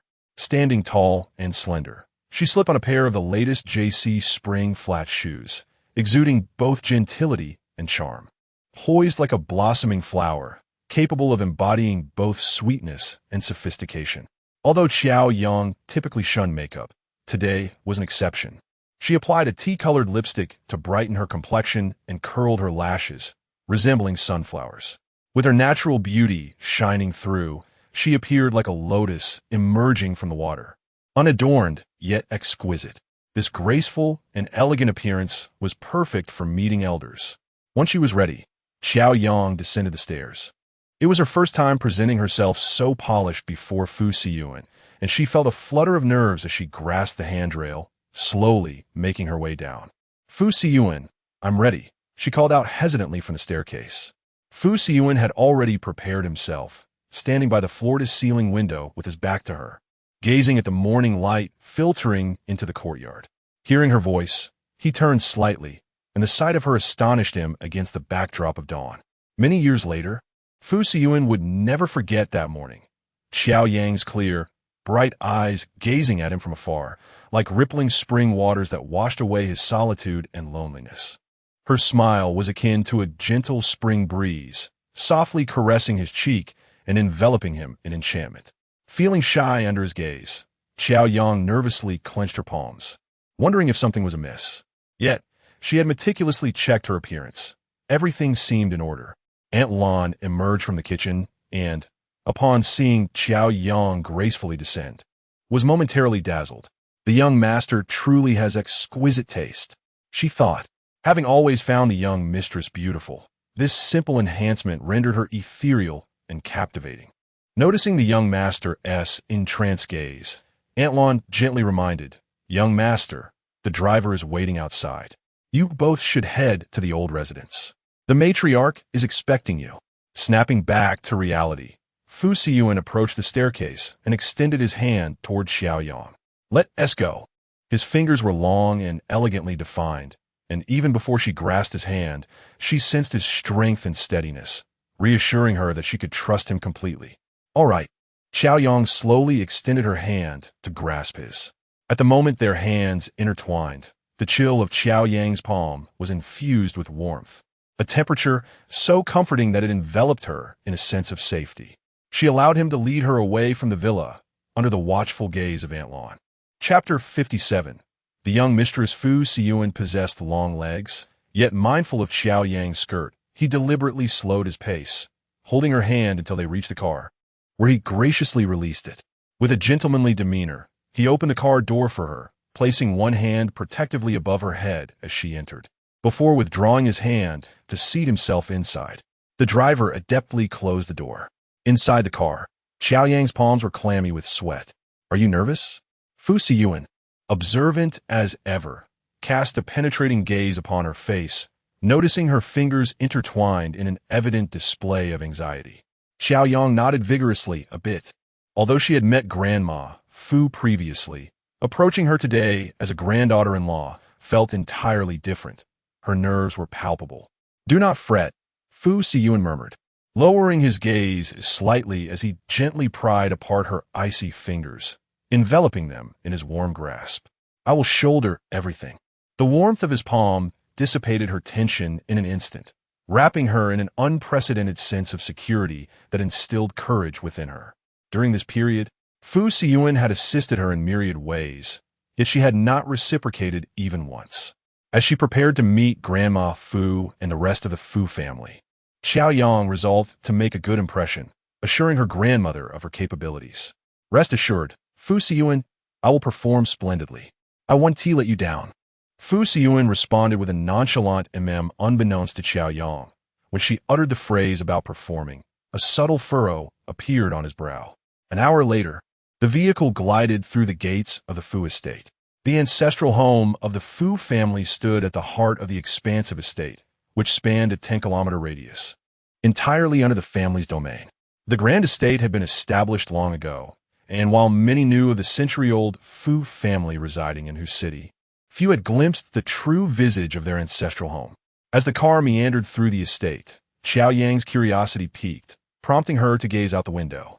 On either side of the asphalt road, verdant trees flourished, reminiscent of a national forest park, yet with a touch of orderliness and elegance.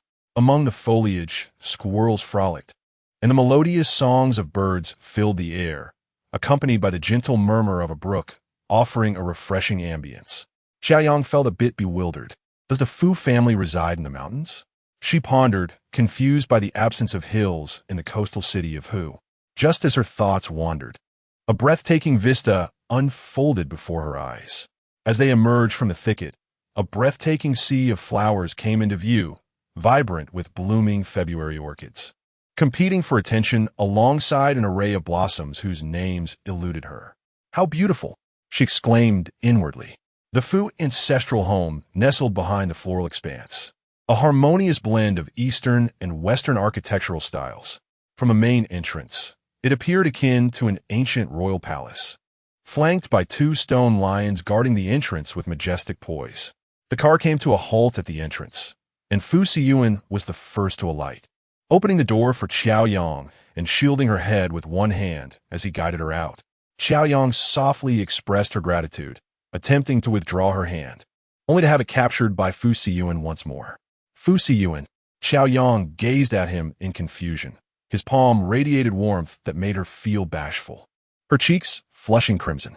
Fu Siyuan, undeterred by her resistance, grasped her hand firmly, their fingers entwined naturally at their sides. He then reached out to smooth the stray strands of hair at her forehead, seizing the opportunity to whisper softly in front of Aunt Lon.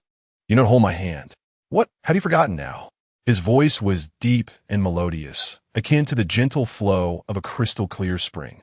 Even more enchanting were his eyes, resembling a profound abyss, threatening to engulf one within their depths. Chapter 58, Meeting the Parents. It dawned on Qiao Yang that, in the eyes of others, they were now a newlywed couple, blissfully entwined in affection. Although she felt somewhat unaccustomed to Fu Siyuan's intimate gestures, she was here to fulfill a mission and had to ensure there were no flaws in her act. "Do not forget your purpose," Fu Siyuan gently reminded her.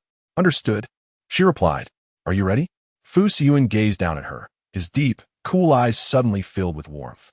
Qiao Yang nodded, secretly marveling at Fu Siyuan's impressive acting skills. One might genuinely believe he harbored deep feelings for her. Holding her hand, Fu Siyuan led her towards the entrance. At the old estate's doorway, the butler, Qiao Yang, awaited their arrival with two servants. Upon seeing them, he hurried forward, greeting young master, young mistress. "Uncle Zhou," Fu Siyuan introduced him to Qiao Yang. With a beaming smile, Qiao Yang greeted, "Hello, Uncle Zhou." "Greetings, young mistress." Zhou responded respectfully. "There are items in the trunk. Please assist me in bringing them in," Fu Siyuan instructed. "Of course, young master," Zhou Yang replied, promptly directing the servants to retrieve the items while ushering Fu Siyuan and Qiao Yang into the main hall. The scenery outside the estate had already astonished Qiao Yang, but upon entering the house, she was met with an entirely different realm of grandeur. Stealing several glances at Fu Siyuan, she pondered. His family appeared to be quite affluent, and this wealth was not that of an ordinary nouveau riche. Initially, Qiao Yang believed he was merely an average second-generation rich kid, yet she truly regretted not inquiring further before hastily marrying him. Nonetheless, at this moment, Qiao Yang resolved to conceal her astonishment and maintain her composure. In the main hall, Grandma Fu and several uncles from the Fu family had been eagerly awaiting their arrival. Having witnessed the opulence of the Fu family estate, Qiao Yang was no longer surprised by the notable individuals present in the living room. Fu Siyan led Qiao Yang forward, standing respectfully at the center. "Grandma, I have brought Qiao Yang to meet you." Qiao Yang, too, greeted her with decorum. "Hello, Grandma Fu. What a good child. Still calling me Grandma Fu?" The elderly lady smiled warmly at Qiao Yang, her eyes brimming with affection. At that moment, Fu Siyan tightened his grip on Qiao Yang's hand, leaning in gently to remind her. "Silly girl," called her grandma. "Grandma." Qiao Yang swiftly corrected herself, her face flushing with embarrassment after formally addressing her. "Ah, that's more like it." The elderly lady responded joyfully, delighted by her grandson's tender demeanor, her smile stretching wide. "Good child." Fu Siyan then introduced the other members of the Fu family: his second uncle Fu Han and second aunt Ji Wanyin, third uncle Fu Cheng and third aunt Liang Qianyan, as well as his aunt Fu Xiang. Qiao Yang greeted each of them in turn. After the introductions, the grandmother warmly pulled Qiao Yang to sit beside her, removing a jade bracelet from her wrist and placing it onto Qiao Yang's, saying, "Thank you for being willing to accommodate our grandson's peculiar temperament. Grandma is so pleased today. From now on, grandmother will protect you. If this unruly grandson dares to bully you, simply inform grandmother, and she will take care of him." "Thank you, grandmother." Qiao Yang smiled sweetly, saying nothing more. She truly adored her grandmother, whose tenderness and love were boundless. Fu Siyan, standing aside, felt utterly neglected. Was he truly as inadequate as grandmother claimed? Qiao Yang cast a triumphant glance at Fu Siyan and winked at him. Chapter 59. You are the legitimate daughter-in-law of the Fu family. With the matriarch's introduction, others also presented Qiao Yang with red envelopes, calling them a token of welcome, signifying that they would now be one family. Qiao Yang graciously accepted each one. Throughout the afternoon, she was treated like a treasure, never allowed to stray far from Grandma Fu, while her biological grandson, Fu Siyan, was completely overlooked. At 10 o'clock that night, Grandma Fu was reluctant to let Qiao Yang leave, but it was Fu Siyan who reminded her that it was time for bed, prompting her to finally let them go. As Fu Siyan led Qiao Yang upstairs to the bedroom, Grandma Fu exchanged a knowing glance with the butler, Zhou Yang. "Has the soup been given to Yen?" she inquired. Zhou Yang smiled and nodded, affirming that per the lady's instructions, the young master had already consumed it. Each time, Fu Siyan returned to the old residence, the matriarch would prepare nourishing soup for him, and this occasion was no exception. However, tonight's soup held a slight difference. On the second floor, in Fu Siyan's bedroom, as he ushered Qiao Yang inside, he had yet to release her hand when she swiftly withdrew it, eagerly pulling out the red envelopes from the Fu family and the bracelet gifted by Grandma Fu from beneath her pillow. With utmost obedience, she offered them to Fu Siyan, saying, "Here, these are from your family. You should take them." "No, you should keep them," Fu Siyan replied. "That simply won't do. They believe I am truly the daughter-in-law of the Fu family, and I cannot accept them." Qiao Yang reminded herself that she was merely Fu Siyan's contractual bride, fully aware of her position. "We have registered our marriage. You are indeed the rightful daughter-in-law of the Fu family," Fu Siyan stated matter-of-factly. His reasoning was so compelling that Qiao Yang found herself momentarily speechless. After a lengthy pause, she stammered, "But this bracelet belonged to Grandma's dowry. It has been with her for decades, while the other one is with my mother. Since Grandma has given you this bracelet, it signifies her acknowledgement of you as her granddaughter-in-law. What will you say if she doesn't see you wearing it in the future?" So it was Grandma Fu's dowry. No wonder Qiao Yang felt that the bracelet exuded an exquisite and ancient elegance. It must indeed be precious. "May I keep this bracelet for now? You can hold on to the rest as your pocket money. After all, they do not lack for this small amount," Fu Siyan asserted firmly, turning to retrieve his nightwear from the wardrobe and heading straight to the bedroom, not allowing Qiao Yang the opportunity to counter his decision. Feeling a bit warm, perhaps due to the ample heating in the house, he seemed oblivious to her lingering thoughts. Qiao Yang, pursing her lips, gazed at his tall figure, and murmured, "Then I shall keep it for you." Before long, the sound of running water came from the bathroom. Sitting on a large bed, boredom washed over Qiao Yang as she swung her legs and surveyed the room. The decor differed greatly from that of the villa, yet the overall ambience remained understated and composed, mirroring Fu Siyuan's somber personality. However, there was only one bed in the room, devoid of a sofa. How would she manage to sleep tonight? Panic set in as she contemplated the prospect of sleeping on the floor. The sound of water abruptly ceased, interrupting her thoughts. Fu Siyan emerged dressed in his pajamas and found Qiao Yang standing at the edge of the bed, resting her chin on her hand in contemplation. The soft, warm glow of the vintage French crystal chandelier overhead gently cascaded over Qiao Yang's profile, creating an ethereal halo around her, imbuing her with an exquisite grace, particularly accentuating the delicacy of her side face. A pang of emotion stirred within Fu Siyan as he suddenly felt a rush of warmth enveloping him, even more intense than before his bath. Chapter 60. Rest assured, I have no interest in you. What are you thinking? The sudden voice jolted Qiao Yang from her contemplation. She instinctively turned around, only to find herself face to chest with Fu Siyuan. The proximity was startling. At that moment when their gazes locked, Qiao Yang instinctively recoiled, losing her balance and teetering on the brink of falling. Fortunately, Fu Siyuan was quick-witted and deftly caught her slender waist, drawing her into his embrace. In that instant, Qiao Yang tumbled forward, landing directly on top of Fu Siyuan on the grand bed. She found herself sprawled across his chest, her softness pressing against his solid form. Acutely aware of his powerful heartbeat and the fresh, unique scent of his shower gel enveloping her senses. What a coincidence! So much so that Qiao Yang was momentarily dazed, her large, watery eyes fixed intently on Fu Siyuan's, entirely forgetting how to extricate herself. Beneath the crystal chandelier, her features were accentuated in the shadows.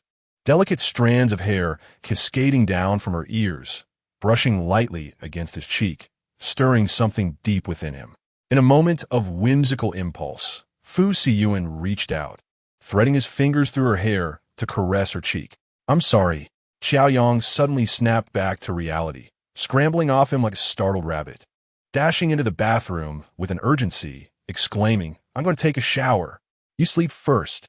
With a decisive click, the bathroom door shut. Fu Siyuan, regaining his composure, sat on the edge of the bed, gazing at the bathroom door, unable to suppress a smile. Fu Siyuan, had never anticipated such a day. Inside the bathroom, Qiao Yang stood before the marble vanity, gazing at her flushed cheeks and the glimmer of spring water in her eyes. What just transpired? She had been utterly captivated by Fu Siyuan's gaze. All right, Qiao Yang conceded. Fu Siyuan was indeed quite handsome. How could a man of such striking appearance lie beneath her? And yet she maintained her composure? Qiao Yang felt an overwhelming sense of pride. Oh no, how would she navigate future days? She could assure herself of her clarity this time, but what if she faltered next time, failing to be a paragon of virtue? If all else fails, perhaps she could simply succumb. No, they were merely contractual spouses. Moreover, she was the one who had drafted the terms of their agreement. Qiao Yang's thoughts were in disarray, her heart racing, clearly entranced by Fu Siyuan's beauty. Knock, knock. A knock echoed through the door. Fu Siyuan's voice filtered through. I've placed the pajamas by the door. The towel is on the rack. Please help yourself. Got it, Qiao Yang replied, waiting for his footsteps to fade before opening the door to retrieve her pajamas. After her shower, she emerged dressed in her nightwear, only to find Fu Siyuan still awake, engrossed in a book beneath the glow of a glass lamp. Upon noticing her presence, he closed the book and softly inquired, which side of the bed would you like? Qiao Yang hesitated. What? Fu Siyuan gestured towards the bed. You choose first. Qiao Yang bit her lip. I'll just sleep on the floor. You can have a bed. This place was not akin to the villas in the city where one could comfortably sleep on the floor. Should you find yourself slumbering upon the floor, the maid shall undoubtedly inform grandmother by morning. Fu Siyuan gazed intently at Qiao Yang, his words earnest, pondering the implications of a newlywed couple, one occupying the bed while the other lies on the ground. What thoughts would grandmother entertain? Yet, Qiao Yang was at a loss. Before she could articulate her concerns, Siyan interjected, reassuringly declaring that he held no interest in her and would not impose upon her. Chapter 61. Good morning, Mr. Qiao Yang felt an overwhelming urge to strangle him, her heart brimming with an inexplicable anger. She retorted, "Well, that is splendid. I have no interest in you either." With that, she huffed and climbed into bed, turning her back to Siyan, biting her lip in frustration. She thought to herself that Siyan was truly despicable, with a tongue as sharp as a dagger. No wonder he had remained single for 28 years. Even his grandmother was worried no one would want him. He deserved it. Oomph. This man was either a gentleman of unparalleled grace when warm, or a venomous serpent when he chose to speak. Siyan, however, held a different perspective.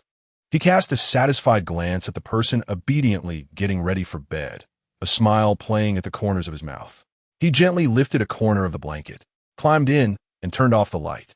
He had intentionally provoked Qiao Yang, knowing otherwise she would ponder for ages before agreeing to sleep. Though their time together had not been extensive, Siyan had already discerned Qiao Yang's temperament. The stubborn girl required a bit of goading to comply. With the delicate fragrance of soft jade beside him, Siyan found it impossible to sleep. A peculiar excitement coursed through him, reminiscent of that one restless night. As astute as he was, it quickly dawned on him that it was the bowl of soup delivered by the housekeeper, Yang. It was evident that his grandmother, in her anxiousness, had added something to it. Fortunately, it was not medicine, merely some tonics, ensuring he did not lose his senses or composure.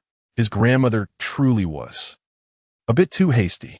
Siyan turned his head to glance at Qiao Yang, who was already fast asleep, her breathing soft and rhythmic. Her lustrous black hair cascaded gently, presenting a picture of innocence and charm. His mind buzzed with thoughts of her face, her playful smile, and her stubborn anger. Ultimately, he threw off the covers and made his way to the bathroom. He initially intended to take a shower, but upon seeing the white dress hanging in the bathroom, his mind was filled with visions of her graceful figure and luminous beauty. Enchanted, Siyan leaned against the wall, closed his eyes, and reminisced about the moment Qiao Yang had smiled at him from the staircase, releasing all his pent-up restlessness. In that instant, Siyan realized he had succumbed. The following morning, Qiao Yang was the first to awaken. Upon opening her eyes, she beheld Siyan's peaceful sleeping face, tranquil and perfect as if painted. Her heart skipped a beat. Having initially turned her back to him during the night, she was unaware of when she had shifted positions. Now facing him with his arm draped casually over her waist, as if it had always been that way. Gazing at his sturdy, powerful arm filled her with a sense of reassurance, stirring a myriad of emotions within her. With utmost care, Qiao Yang gently removed his hand, fearful of waking him, her movements delicate and cautious. Yet, despite her carefulness, Siyan's eyes fluttered open, meeting hers with a gaze as clear as a tranquil lake. His heart trembled at the sight, but in the next moment, he turned nonchalantly to face the ceiling, his voice soft and hazy. "Good morning." "Good morning, Siyan," Qiao Yang replied, uncertain of what else to say. She then rose, washed up, changed her clothes, and quietly slipped downstairs. Siyan lay in bed for a long while, unmoving, his thoughts lingering on the wild events of the previous night, rubbing his temples in contemplation. After descending the stairs, Qiao Yang was guided by the servant to the dining room, where the elderly lady had risen early to await her arrival. Upon seeing Qiao Yang, she affectionately inquired about her sleep the previous night. Qiao Yang, however, could not grasp the true intent behind the lady's question and simply replied, "Grandmother, I slept very well." Curiously, she had indeed enjoyed a tranquil slumber, more restful than any night prior. Chapter 62. The driving grandmother, the elderly lady, gazed affectionately at the lively and charming Qiao Yang, feeling that her granddaughter-in-law was indeed delightful and fortunate to have been chosen by Ayan. The fortune-teller's words rang true. Ayan's romantic destiny was preordained, and no amount of her anxious fretting would alter that. "Is Ayan still asleep?" she inquired. "Yes, he seems a bit fatigued," Qiao Yang replied with a subtle smile. "Fatigued?" The grandmother chuckled knowingly, grasping Qiao Yang's hand. "It's good to be tired every day. This way, You can have children sooner. Huh? Qiao Yang nearly choked on her porridge. Was the old lady being too forward? The grandmother promptly offered her a napkin to wipe her mouth and gently patted her back, asking if she was all right. Grandma, I'm fine. Qiao Yang shook her head, her face flushed. But I'm still in school. What does school matter? I've heard that it's not uncommon to study while expecting a child these days. The grandmother had intended to lament that Fu Siyan was no longer a young man, but she was interrupted by Fu Siyan himself. Grandma, the doctor advised you to worry less. He frowned as he helped the elderly lady back to her seat, then turned to pour Qiao Yang a glass of water. Speaking softly, drink some water slowly. Qiao Yang nodded, relieved by Fu Siyan's timely intervention. You're the only one who gives me cause for concern. The grandmother pouted. I've worked hard to win my wife. Please don't scare her away.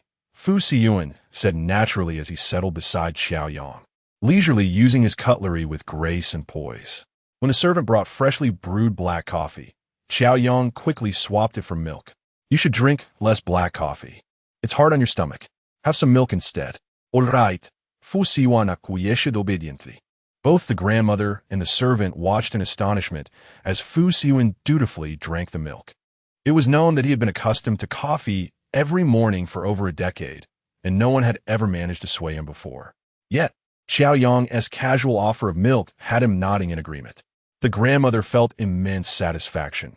This granddaughter-in-law was indeed a formidable influence on Siyan. Heaven had blessed them. Finally, someone was looking after him. Once they learned of the couple's marriage, the grandmother had hoped to seize the moment and anticipate a great-grandchild soon. However, knowing Qiao Yang was still studying, she deemed it too hasty to rush into parenthood. Observing her grandson's tender demeanor brought her solace. At least he was now considerate, unlike before when he was aloof and unappealing to girls. For the time being, thoughts of children could wait. The three of them enjoyed breakfast together, basking in warmth and happiness. After the meal, the couple departed from the old residence. The grandmother watched them leave with reluctance, not turning away until their car had vanished from sight.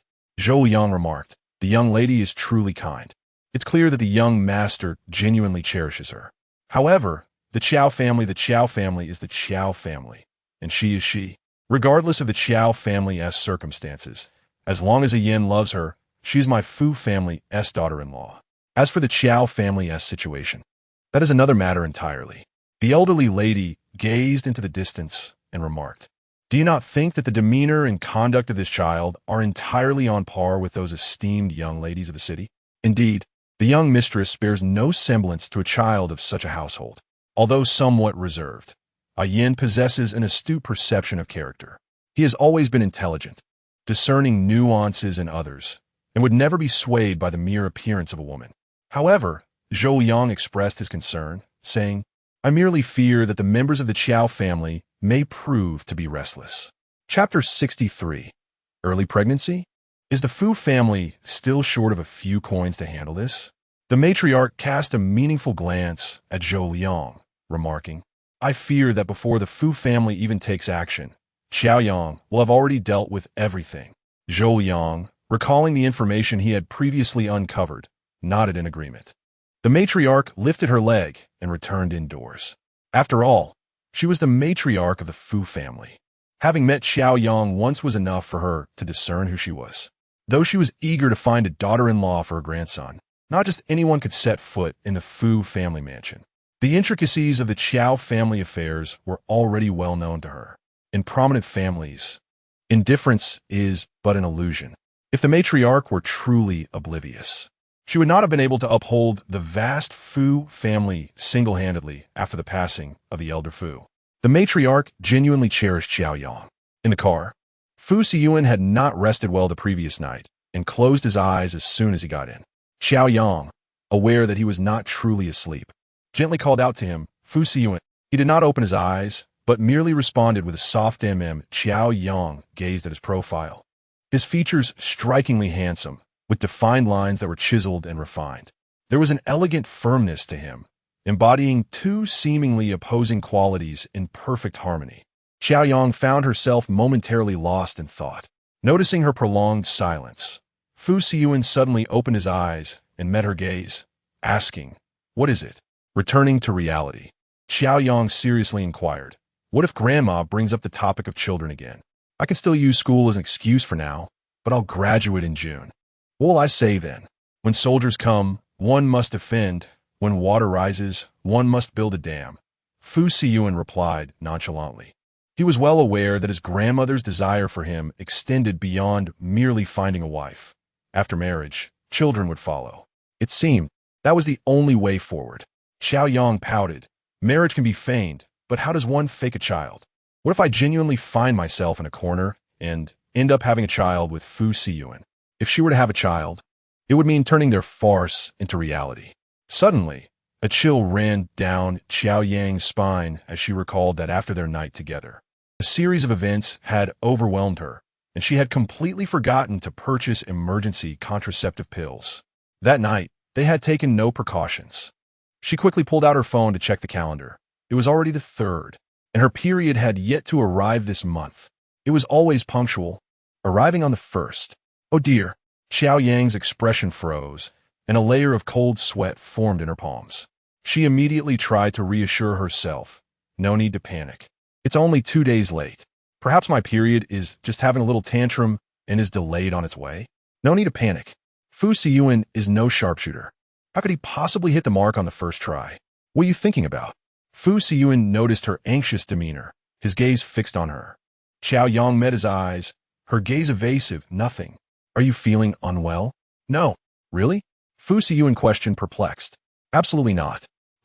She expressed her thoughts, and with that, it seemed to be settled. Siyan did not possess the habit of probing into others' affairs, and soon thereafter, he closed his eyes to take a brief rest. Throughout the journey, Qiao Yang felt a sense of unease. Her mind was in turmoil. After a long struggle, they finally arrived in the city center. Upon disembarking, she swiftly ascended to the 2nd floor, locked herself in the bathroom, and sat on the toilet while unlocking her phone to search for early pregnancy symptoms. Excessive drowsiness, increased appetite, an unexpected craving for a particular food. Chapter 64. You fell into your own trap in regard to the so-called early pregnancy symptoms. Qiao Yang experienced none. She exhaled softly, contemplating that her recent irregular schedule, coupled with being confined by Qiao Jinhua for 3 consecutive days, had taken a toll on her body, hence the delay of her period. Wiping the thin sheen of sweat from her forehead, she stood before the wash basin, splashing her face with cold water. As she gazed into the mirror, a sense of disconnection enveloped her. What if misfortune struck, and she found herself bearing Siyan's child? Could she even fathom such a reality? After a moment, she pulled open the bathroom door and stepped out. To her surprise, upon entering the bedroom, she beheld Siyan's bare back as he donned his loungewear. Startled, Qiao Yang quickly covered her eyes, exclaiming in exasperation, "You rogue! Why are you undressing here?" Siyan, unhurriedly fastening his clothes, approached her and stood still, replying with a nonchalant tone, "If not in the room, where else would I change?" You are being unreasonable." Qiao Yang, opening her eyes in anger, felt her cheeks flush a rosy hue. Her delicate fingers, slender as scallions, pointed accusingly at Siyan. "I want to add a clause to our contract. No more indecent behavior." Siyan grasped her hand firmly, his deep voice resolute. "That's impossible. The terms were set by you, and I lack the patience for your hypotheticals. I have truly fallen into your trap." Qiao Yang huffed, withdrawing her finger and darting away. Siyan stood still, a gentle smile gracing his lips. Little did he know that he was merely changing his clothes and was unaware of Qiao Yang's presence in the bathroom. Otherwise, he would have been more discreet. Nonetheless, her irate demeanor was rather charming. The following morning, Qiao Yang awoke early. Habitually, she glanced at the large bed, which remained neatly made, with Siyan nowhere in sight. Had he not returned to the room last night? Dismissing her curiosity, she quickly got out of bed, selected a very understated dress from her wardrobe, applied a simple makeup look, and descended the stairs. As a senior student in the media department at Huqing University, she was commencing her internship this semester, with today marking her first day. She had secured a position at the renowned media company, Jingxing Entertainment, last semester, earning her place as an intern in the advertising department through her exceptional grades. Just as Qiao Yang stepped out the door, she spotted Fu Siyan emerging from the study. Looking weary, his loungewear draped loosely over his shoulders, exuding an aura of languor. "Did you stay up all night?" Qiao Yang inquired, her brows slightly furrowed. Fu Siyan nodded. "Is there a lot of work?" "Not too much," he replied, glancing at her meticulously crafted appearance. "Where are you off to?" "I'm starting my internship this semester. Today is the first day." "Which company?" "Jingxing Entertainment." Fu Siyang's gaze narrowed slightly. Jingxing Entertainment was owned by Kong Xiaoran's family. Not long ago, Kong Xiaoran had approached him for investment on a project, which he had declined. Seeing that time was of the essence, Qiao Yang hurried downstairs for breakfast. Aunt Lan served a bowl of congee to Qiao Yang and began preparing coffee for Fu Siyan. While she busily worked, she recounted, "Young master spent the entire night in the study. In the early hours, I brought him some snacks and found him slumped over the table. I wanted to urge him to return to his room for rest, but he refused. Young mistress, he is merely concerned about disturbing your slumber." As Qiao Yang listened, her hand trembled slightly as she held the spoon, momentarily taken aback. Was Fu Siyan truly so considerate? For such a tall man to sleep hunched over the table seemed rather uncomfortable. Qiao Yang murmured, "Isn't there a guest room?" Chapter 65. "Do you want me to help you into the car?" "Little miss, you may not be aware that the young master has harbored a peculiar habit since childhood. He only finds solace in his own bed, aside from the master bedroom in the old residence." As Aunt Lan's words lingered in the air, Qiao Yang heard footsteps descending the staircase. It was Fu Siyan making his way down. Indeed, moments later, Fu Siyan appeared in the dining room, sitting directly across from Qiao Yang. He had previously donned an air of languor and fatigue, yet after changing into a different outfit, he radiated vitality. Qiao Yang cast a glance at his ash-gray suit. He looked tall and handsome, his freshly washed face imbued with the unique essence of the morning, prompting her to steal a few more glances. Aunt Lan presented a freshly brewed cup of coffee, its steam swirling gracefully, the rich aroma of coffee invigorating the morning atmosphere. Just as Fu Siyan reached for the porcelain handle, Qiao Yang preemptively pressed down on his arm. Rising, she took the milk and unceremoniously poured it into his coffee cup, insisting, "You must drink it. Just add a bit of milk. Coffee can be harsh on the stomach." Fu Siyan regarded her with a calm demeanor, his delicate features betraying no emotion, resembling a well-behaved child, understanding and obedient. Once the milk was added, Qiao Yang returned to her seat and offered him a small metallic spoon, saying, "Here, stir it a little." Fu Siyan replied softly, taking the spoon and stirring it a few times before lifting the cup to take a sip. A slight arch of his eyebrows suggested that the taste was rather agreeable. Aunt Lan observed from the side, her smile radiant. The young master had previously been averse to advice, insisting on his daily morning ritual of freshly brewed coffee to feel invigorated, dismissing any concerns about its effect on his stomach. Only little miss had the means to influence him.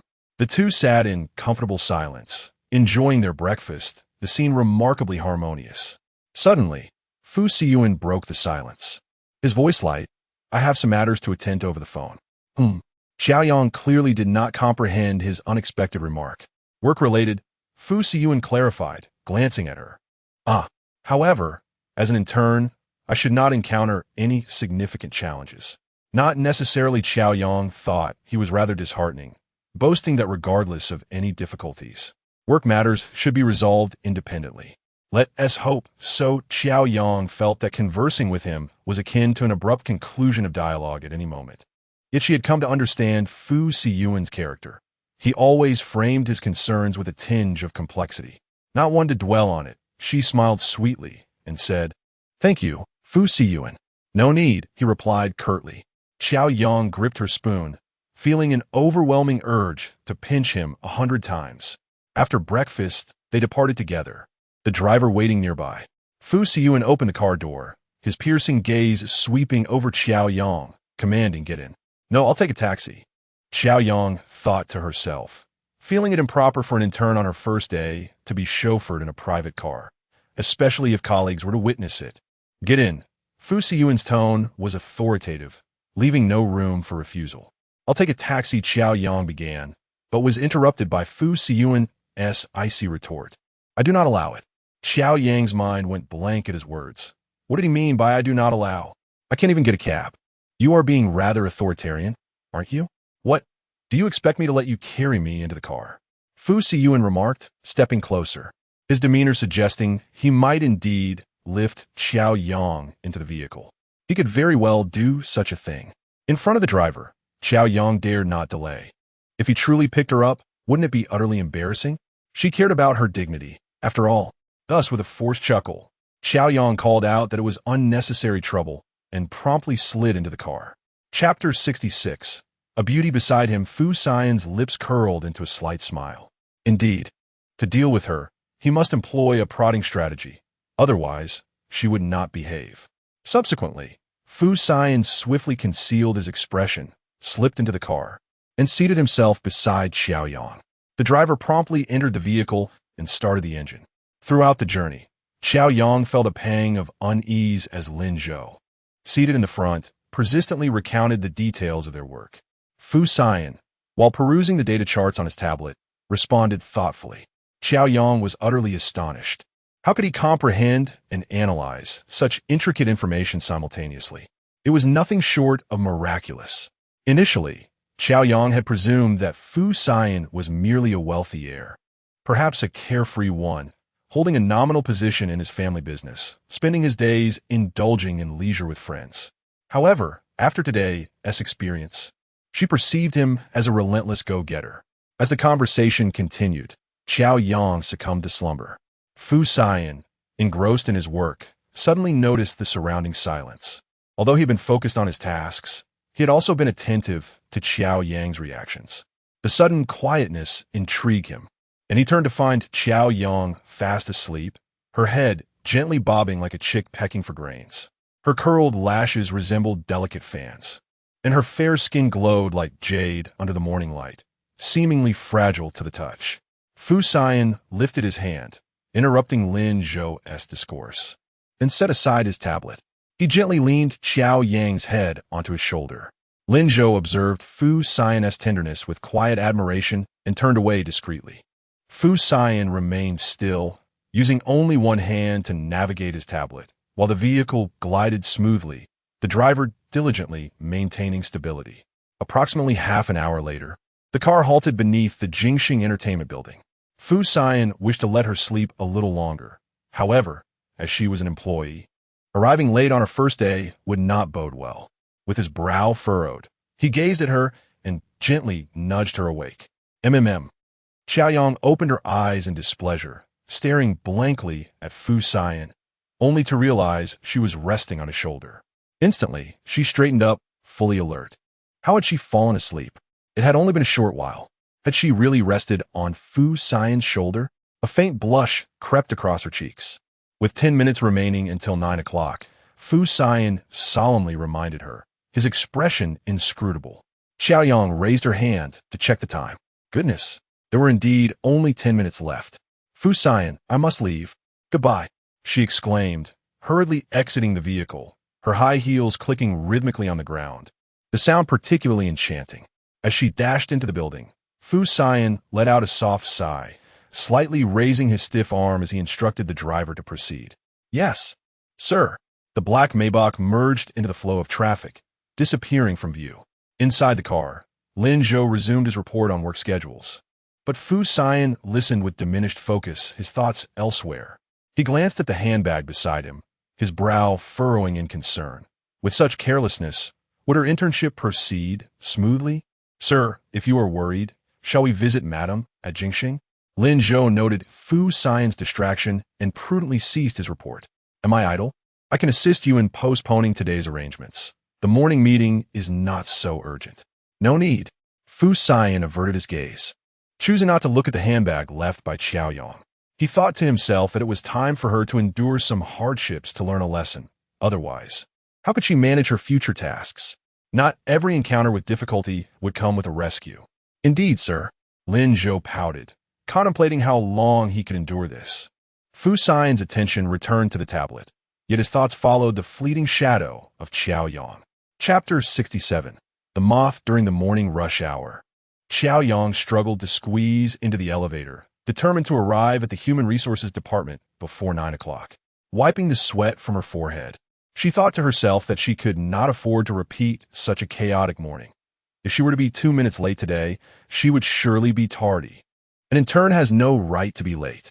If she wished to secure a position at Jingxing Entertainment after graduation, she must begin to work diligently and with unwavering dedication from this very moment. After a brief familiarization, her colleagues in the Human Resources Department guided Qiao Yang through the necessary paperwork. At that moment, she realized that she had left her handbag in Fu Siyuan's car, which contained her phone, identification card, and photo.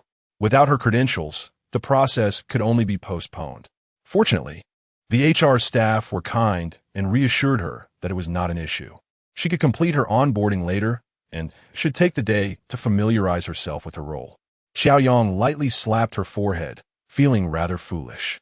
Was Fu Siyuan truly a harbinger of misfortune? How could he have predicted that her first day at work would be marred by such an oversight?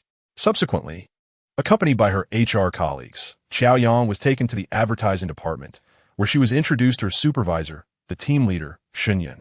Siyan greeted the HR personnel with a bright smile, but upon turning to Qiao Yang, her expression grew cold. "Yes, hello, team leader Siyan," Qiao Yang said, maintaining a polite demeanor despite the frosty gaze directed at her. Was this meant to be a test of her resilience? "Miss Qiao, it seems I cannot bear the burden of your pleasantries," Siyan scoffed, her derision unmistakable. Qiao Yang felt a wave of confusion wash over her. It was her first encounter with Siyan, yet the disdain in her eyes was palpable. Siyan mocked her. "Miss Qiao, this is a company, not your family estate. And I am not your aunt, lacking in discipline and allowing you to put on airs. I warn you to behave yourself under my supervision." "Aunt?" "Shun. Her surname is Shun." The only person she could think of who might harbor a grudge against her with the surname Shun was Shun Wei. Qiao Yang could not help but chuckle inwardly, thinking that fate had indeed favored her. Her first internship was under the niece of Shun Wei. Would she not be subjected to relentless torment? But what choice did she have? Should she abandon this hard-won opportunity due to fear of Shun Wei's confidant? That was out of the question. In Qiao Yang's dictionary, the phrase retreat in the face of adversity simply did not exist. As the saying goes, when the enemy advances, we shall resist. When the river rises, we shall defend. She was resolute in her desire to remain at Jingxing, and any challenges that lay ahead could only be met head-on. Qiao Yang gazed steadily into Shun Yun's eyes, exuding calm confidence as she smiled gently. As a newcomer, "I hope to receive your guidance, Team Leader Shen. The HR director has repeatedly informed me that you are a senior member of the advertising department, known for your fairness and reason. I look forward to learning from you. Spare me your insincere flattery." Shun Yun intended to humiliate Qiao Yang and apply pressure, hoping she would realize that her time under her supervision would be anything but pleasant. It would be best if she left before things even began. However, to her surprise, Qiao Yang remained unfazed, her eyes clear and resolute, as if untroubled by the threat. She had inadvertently challenged Shun Yun, suggesting that if she dared to bully her or provoke her without cause, she would be deemed unfit. Shun Yun, feeling thwarted, cast a cold smile at Qiao Yang, her eyes conveying a silent promise of future retribution. Subsequently, she seized a thick stack of documents from the table and hurled it at Qiao Yang, commanding, "Follow me." The hefty pile struck Qiao Yang squarely on the chin, leaving a shallow cut that she scarcely noticed as she hurriedly gathered the scattered papers and hurried to keep pace with Shun Yun. Chapter 68. A narrow path for rivals. Shun Yun walked with great urgency, her pace brisk. Fortunately, Qiao Yang, with her long legs and a passion for physical exercise, kept up effortlessly. As she walked, she perused the materials Shun Yun had tossed her way, gaining an understanding of the day's filming agenda. Upon arriving at the studio, preparations were underway for the advertisement shoot featuring the summer collection preview of renowned domestic designer Vince. As soon as Shun Yun entered the studio, she began to verify details with the photographer Lin Zhao. Qiao Yang, lacking explicit instructions and being a newcomer, could only observe attentively, keenly anticipating Shun Yun's needs and presenting the required materials before Shun Yun could voice them. Lin Zhao, noticing her astuteness, complimented her. I haven't seen you before. Are you new? Siyan scoffed dismissively, regarding her with disdain. Just another intern shoved in by HR. What can these pampered young ladies do? I'm afraid they'll create a mess that I will have to clean up. Her words implied her utter disregard for Qiao Yang. She appears quite clever and is visually appealing, Lin Zhao remarked, instinctively lifting his camera to capture Qiao Yang's beauty. May I take a photograph of you? Qiao Yang graciously responded. You are an internationally renowned photographer. It is an honor to serve as your model. People appreciate flattery, and Lin Zhao laughed heartily, capturing her delicate features with a click. Qiao Yang's words were not mere flattery. Lin Zhao was the official photographer for Jingxing, well known internationally, having photographed countless top-tier celebrities, an opportunity Qiao Yang could not afford to squander. However, Shun Yun, feeling annoyed, turned to reprimand Qiao Yang, saying, if only your actions were as smooth as your words, I would be grateful. Team leader Shun, I would appreciate your guidance in the future, Qiao Yang replied, fully aware that Shun Yun was targeting her. Yet, as her superior, she had to endure her displeasure. Maintaining a polite smile, Shun Yun had heard many criticisms of Qiao Yang from Shun Wei, but was unaware of the recent events in the Qiao family. She mistakenly believed Qiao Yang was still the neglected young lady, seeking to make things difficult for her to later curry favor with Shun Wei. However, Qiao Yang's pleasant demeanor left her at a loss. After a moment's contemplation, Shun Yun smirked and instructed, enough with the loyalty speeches. The model is in the makeup room. Take her some tea and snacks, and inquire if she needs anything else. Understood, Qiao Yang replied, though uncertain of the makeup room's location. Her polite demeanor and graceful appearance allowed her to easily ask the staff who directed her there. Upon reaching the makeup room, Qiao Yang gently knocked on the door, announcing, hello, I am an intern from the advertising department. Team leader, Shun, sent me to bring you some tea. The door opened to reveal a strikingly exquisite face, none other than Qiao Yuan. At that moment, a flood of emotions surged within Qiao Yang, realizing why Shun Yun had sent her to deliver refreshments. This tactic was truly beneath contempt. What are you doing here? Qiao Yuan looked at Qiao Yang with palpable disdain. Equally shocked to find Qiao Yang had become an intern at Jingxing, serving her tea no less. Qiao Yang wore a serious expression, a faint smile gracing her face. Miss Qiao, good day. Team leader Shun sent me to inquire if there is anything you require preparation for. How could she still smile? What audacity! As Qiao Yuan recalled the humiliation she had endured days prior, her anger surged. Without hesitation, she seized the teacup from the tray held by Qiao Yang and splashed its contents onto Qiao Yang's face. Chapter 69. The Man and Things I Do Not Want. Fortunately, Qiao Yang reacted swiftly and dodged, but the door frame was rather confined, leaving her unable to escape entirely, resulting in tea splattering onto her, staining her white dress.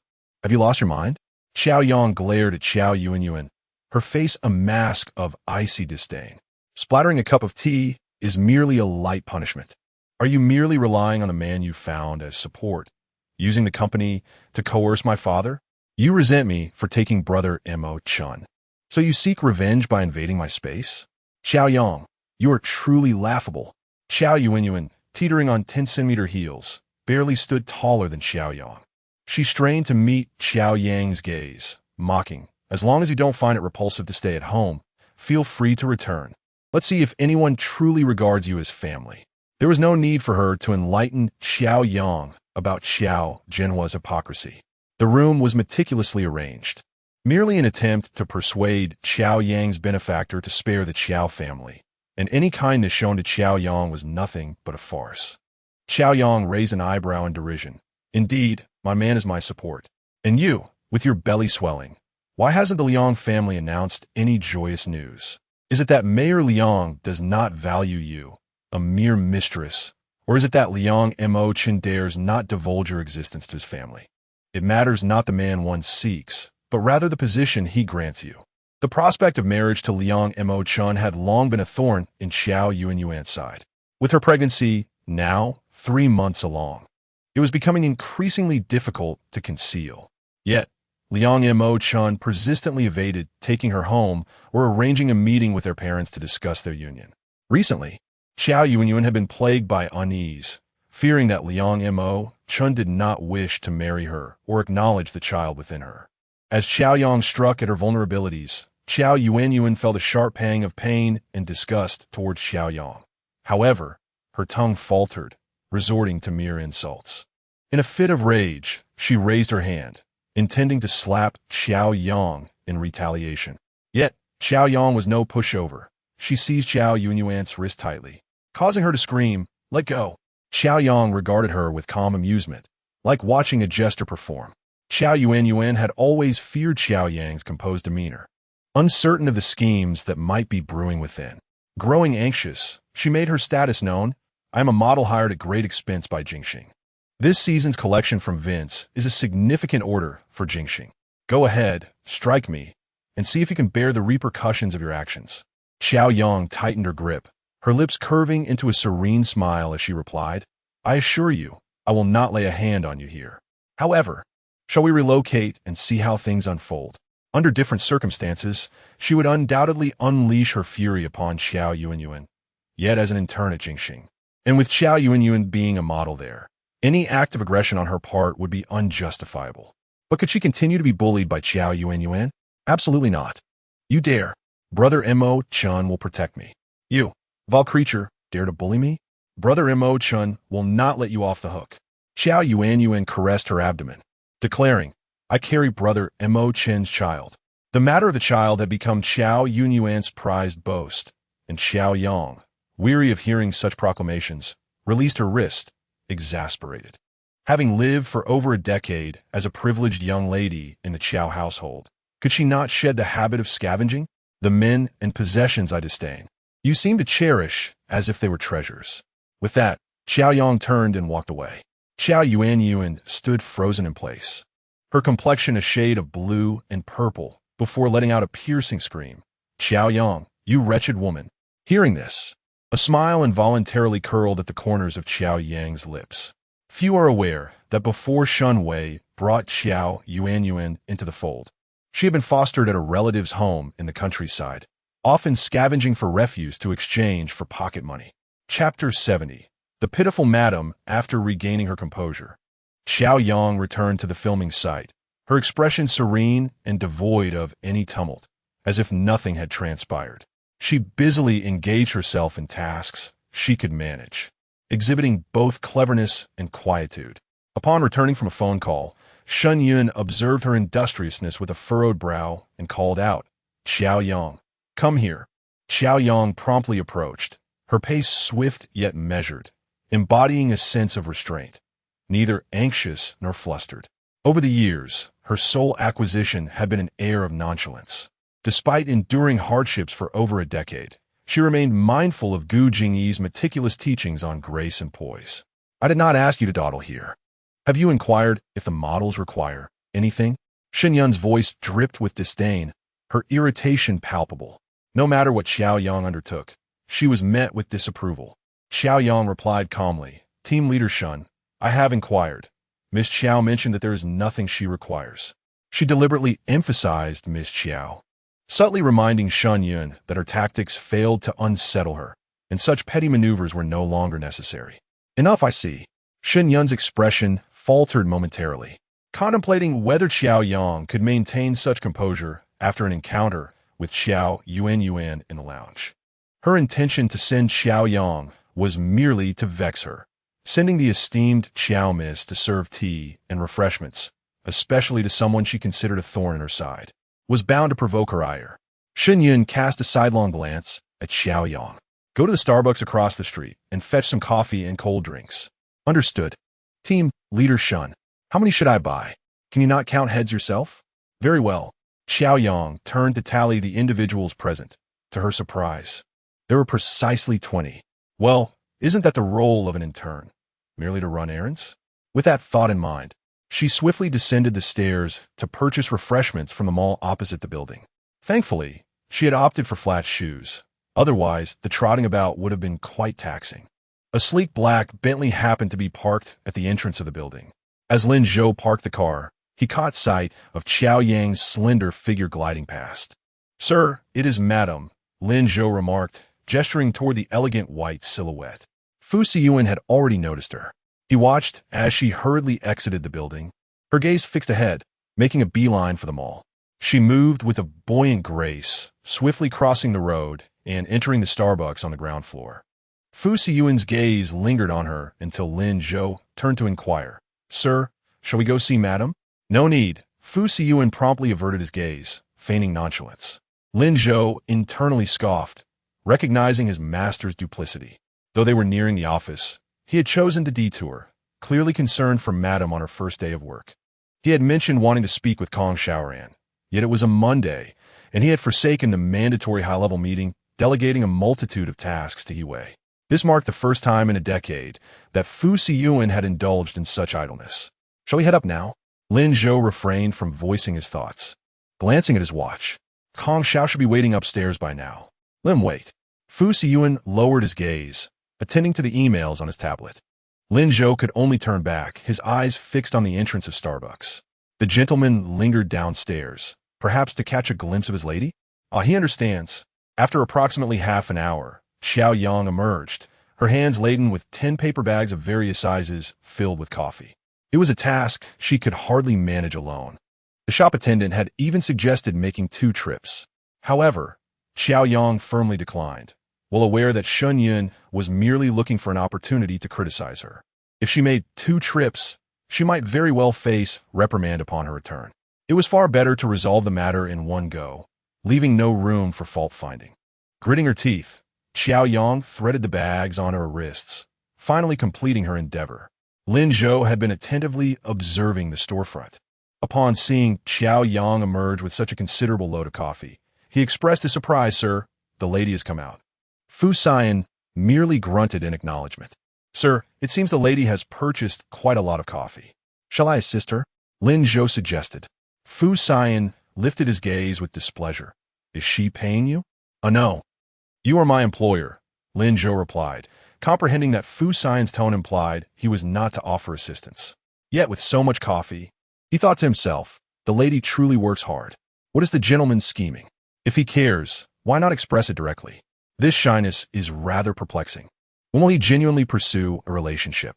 Although Lin Zhou was aware that Fu Siyan and Qiao Yang were in a sham marriage, it seemed unnecessary for Fu Siyan to invest effort into a mere placeholder for the title of Mrs. Fu. Having followed Fu Siyan for many years, Lin Zhou could discern that Fu Siyan had indeed developed some feelings for Qiao Yang. Even if faint, it was a sentiment that had taken root. Chapter 71. A beautiful thought. The weight of 20 cups of coffee was indeed considerable. As Qiao Yang trudged across the street alone, beads of sweat adorned her forehead. Yet, she pressed on, determined to ascend the stairs in one breath. Only when her figure passed in front of the car did Fu Siyuan finally discern the multitude of coffee cups she carried. In an instant, his eyes darkened with irritation. Who on earth was so thoughtless as to burden her with such a load? And alone, no less. Could her slender, pencil-like arms manage it? Lin Zhou timidly inquired, "Sir, shall we head upstairs now? Kong Xiao's been waiting for over half an hour. You are so attentive and considerate towards Kong Xiaoran. Perhaps you should settle in here, starting today. It would spare you the torment of being in one camp while your heart lies in another." Fu Siyuan remarked with a deadpan expression, though his tone dripped with sarcasm. This unnerved Lin Zhou, who wondered what had prompted such peculiar behavior from the CEO today. He was typically not so caustic. "Sir, I genuinely prefer working with you," Lin Zhou replied obediently. Fu Siyuan dismissed him with a wave and exited the vehicle. Seeing this, Lin Zhou hurriedly followed suit, darting out of the car. Fu Siyuan shot him a glance, prompting Lin Zhou to regain his composure and retrieve Qiao Yang's bag. Trailing behind Fu Siyuan, upon entering the building, they spotted Qiao Yang at the turnstile, engaging in a debate with the security guard. Coffee bags dangled from her delicate wrists, visibly weighing her down, causing her skin to bulge uncomfortably. Her frail figure contrasted starkly with the burden she bore. "I am merely an intern at Jingxing. Unfortunately, I have yet to receive my access card. Please allow me to go up. I am awaiting the delivery of coffee." Qiao Yang's voice was clear, imbued with a gentle southern lilt, yet her words carried a hint of firmness. The security guard replied earnestly, "Miss, without an access card, you cannot proceed upstairs." "I'm sorry, but that is company policy. Is there no alternative? Qiao Yang pressed on. You may call someone to come down for you. The front desk can assist as well, the guard responded mechanically. But I don't have my phone. In fact, she lacked the contact details of any colleague. The only number she had for the HR department was stored on her phone, which she had inadvertently left in Fu Siyuan's car. I apologize. The guard gestured for her to leave. Qiao Yang stood there, momentarily stunned. She berated herself for her oversight, having borrowed cash from a colleague to cover the coffee expenses. Why had she not thought to borrow an access card as well? Fu Siyuan frowned, mentally chastising her for her folly. Lin Zhou stole a glance at Fu Siyuan, puzzled by his thoughts. Was this not the perfect moment for a gallant rescue? Qiao Yang was not one to persist in futility. Recognizing that each position had its own regulations, she stepped aside, pondering how she might gain access upstairs. She placed the coffee on a nearby patch of ground and crouched down, staring at the array of cups in dismay. Feeling a wave of discouragement, she pouted slightly, gazing at the scattered coffee with a heavy heart. Suddenly, a pair of impeccably polished black shoes appeared before her. Following the shoes upward, she beheld black trousers, a tailored suit, and a face so breathtaking it rendered her momentarily speechless. He appeared before her like a deity, his piercing gaze fixed upon her for an instant that felt eternal. The strikingly handsome features he possessed exuded an aura of chilling detachment that was impossible to ignore. Fu Siyang, Qiao Yang's eyes brightened with surprise as she stood up, joyfully inquiring, "What brings you here? Have you come to deliver my bag and phone?" With a phone in her possession, she could finally call her colleagues in the Human Resources Department. Yet, Fu Siyang coldly retorted, "Do you think I have nothing better to do? You really think I would come just to deliver a bag?" Qiao Yang felt a twinge of embarrassment, but having grown accustomed to Fu Siyang's unyielding demeanor, she did not take offense. Lin Zhou smiled warmly as she approached, handing over the handbag. "Miss Qiao, the gentleman came to discuss matters, and I happened to bring your bag along." "Lin Zhou, you are truly wonderful. I was just fretting over it." Qiao Yang beamed, her radiant smile eclipsing the morning light behind her. Fu Siyang's brow furrowed slightly. He was all smiles for Lin Zhou, yet he could not elicit even a hint of a smile from her. Chapter 72. Can you believe it? Lin Zhou felt a twinge of embarrassment at Qiao Yang's compliments. Scratching the back of his head and responding, "Miss Qiao, you flatter me. It is merely my duty. Such kindness does not require thanks. I shall treat you to a meal another day," Qiao Yang declared cheerfully. Just as Lin Zhou was about to reply, he sensed a sharp glare directed at him. Who could it be, if not his icy, unyielding boss? Lin Zhou quickly retracted his smile, adopting a serious demeanor as he stated, "Miss Qiao, that is unnecessary." The thought of his boss's wife treating him to dinner was daunting. He feared not only the prospect of being dismissed, but also the treacherous journey home alone at night. However, Qiao Yang remained blissfully unaware of Fu Siyuan's displeasure. His expression was dark, devoid of any semblance of a smile, exuding an aura of coldness that kept others at bay. Qiao Yang inquired, "Are you also heading to Jingxing?" Lin Zhou replied, "The owner of Jingxing is a close friend of my boss." He felt emboldened to answer this way because Fu Siyuan had tacitly permitted it. Had he wished to maintain an air of unfamiliarity with Qiao Yang, he would not have allowed her to approach him in her moment of distress. In the past, Fu Siyuan would not even spare a glance at unrelated individuals he chanced upon. It was clear that his reluctance stemmed from his inability to disregard her plight. Qiao Yang pursed her lips and implored, "May I accompany you upstairs? I forgot my access card, and the studio is expecting me to deliver coffee." Lin Zhou nodded. Of course. No sooner had he spoken than he felt another icy glare from Fu Siyuan, a piercing look that sent a shiver down his spine. Glancing at Fu Siyuan, he discerned the displeasure brewing in his eyes. He was evidently displeased. And who could blame him? He was right there, breathing, and yet Qiao Yang seemed oblivious to his presence. It was Lin Zhou who had given her the nod of approval, yet she only inquired after him. Can you believe it? Upon receiving Lin Zhou's consent, Qiao Yang was elated, her mind solely focused on overcoming obstacles to deliver the coffee upstairs. She promptly bent down to lift the bag, slipping it onto her wrist just as before. Fu Siyuan cast a sidelong glance, noticing Lin Zhou still lingering.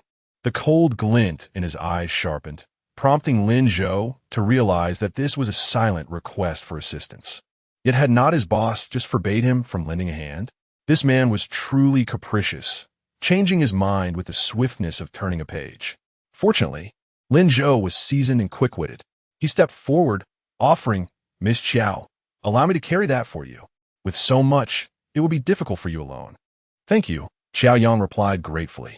Indeed, it was taxing for Qiao Yang to manage alone, and with Lin Zhou's assistance, the burden lightened considerably. Fu Siyan strode ahead, unimpeded by the absence of an access card, while Qiao Yang followed closely behind, smoothly entering the premises. Unfamiliar with the distinction between the regular employee elevator and the VIP elevator, Qiao Yang assumed they were the same and followed Fu Siyan into the latter. As they pressed the desired floor, the trio stood in silence. Fu Siyan positioned at the back, hands casually in his pockets, avoiding any eye contact. Qiao Yang placed the coffee on the floor, involuntarily shaking her wrist, which throbbed with pain. Fu Siyan's gaze swept over her fair skin, marked by the pink imprints of the handbag. A shadow darkened his eyes. How foolish, he thought, not to have someone deliver it for her. Did she truly believe herself to be a strong man, capable of carrying 100 cups alone? Soon, they arrived at the floor where Qiao Yang was headed. She picked up the coffee and stood, expressing her gratitude to Lin Zhou and Fu Siyan. "I've arrived. Thank you both for your timely assistance. Hand it over, please." With that, Qiao Yang extended her hand to receive the bag from Lin Zhou. Lin Zhou glanced at Fu Siyan before saying, "Sir, allow me to deliver it to Miss Qiao. You may go ahead and meet Mr. Kong." Fu Siyan responded with a nonchalant HM, indicating his agreement. Lin Zhou couldn't help but chuckle inwardly. There was hardly a need to seek his permission. It was merely a means to offer Fu Siyan an exit. Had he truly wished to avoid assisting Qiao Yang, his earlier glance would have betrayed that intention. Since he had chosen to help, it was only natural that he would see it through to the end.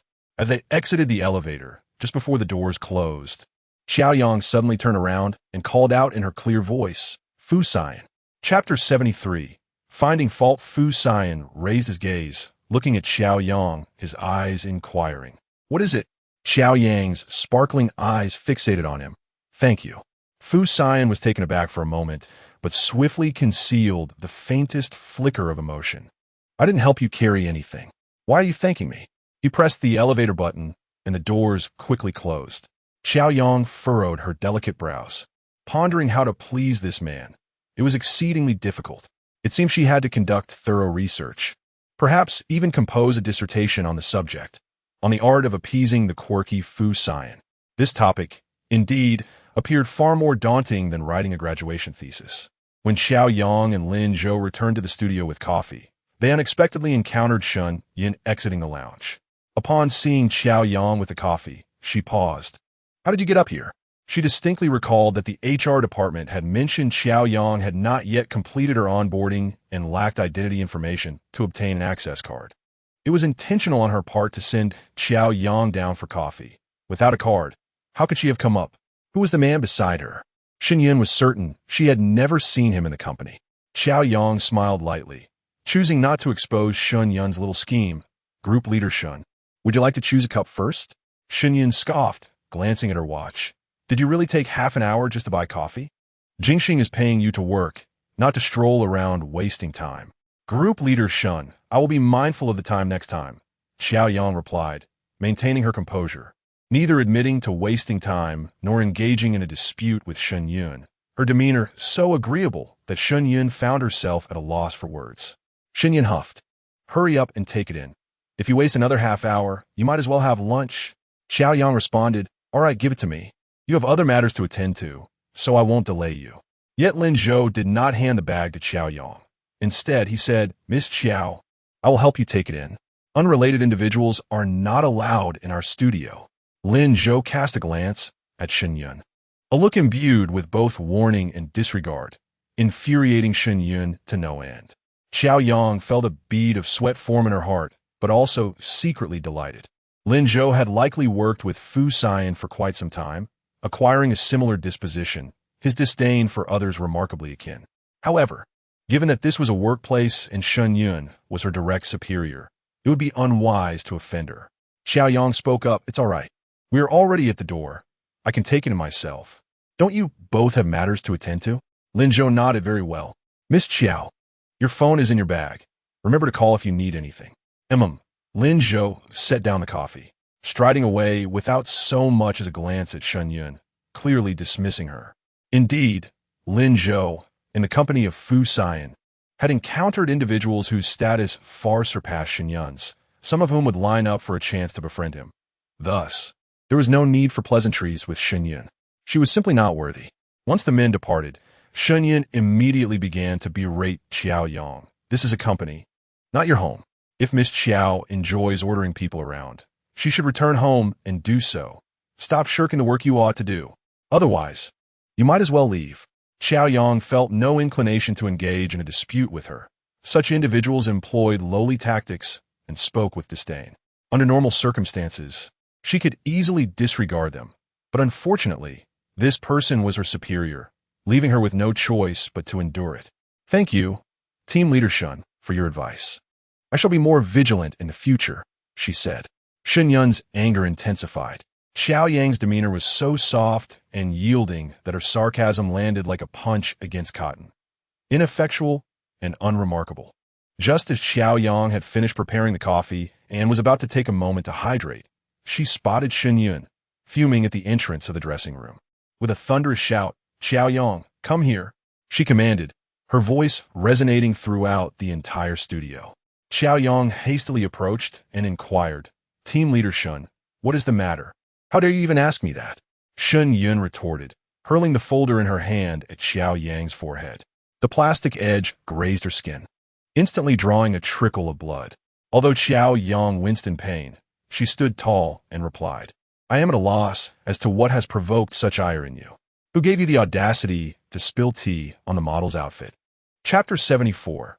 Accusation. With a furious shout, Shen Yun's eyes blazed with fire, wishing she could leap upon Qiao Yang and reduce her to ashes. Qiao Yang pressed her forehead, her cool gaze meeting the fury head-on, maintaining her composure as she retorted, "Team Leader Shun, one may indulge in a chaotic meal, but one must not speak recklessly." "Am I speaking recklessly?" Shen Yun scoffed, her tone dripping with sarcasm. "Just moments ago, I instructed you to deliver tea and snacks to the model's lounge, and you had a confrontation with the model. Do you acknowledge this?" Qiao Yang nodded, admitting to the conflict with Qiao Yuan without any pretense. "And then you drenched the model in red tea? Did she inform you that I did this?" Qiao Yang's icy smile returned. "Is that not the case?" Shen Yun countered. Before Qiao Yang could respond, Shen Yun seized the initiative. "Miss Qiao is a model specially invited by Vince. Our collaborations have always been pleasant. How is it that complications arise only in your presence? Are you suggesting that Miss Qiao is fabricating accusations against you?"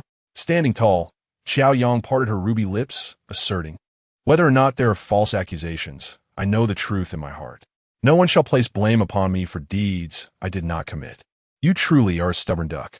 Shen Yun, infuriated by Qiao Yang's defiance, pointed an accusatory finger at her, venting her ire. The onlookers dared not intervene.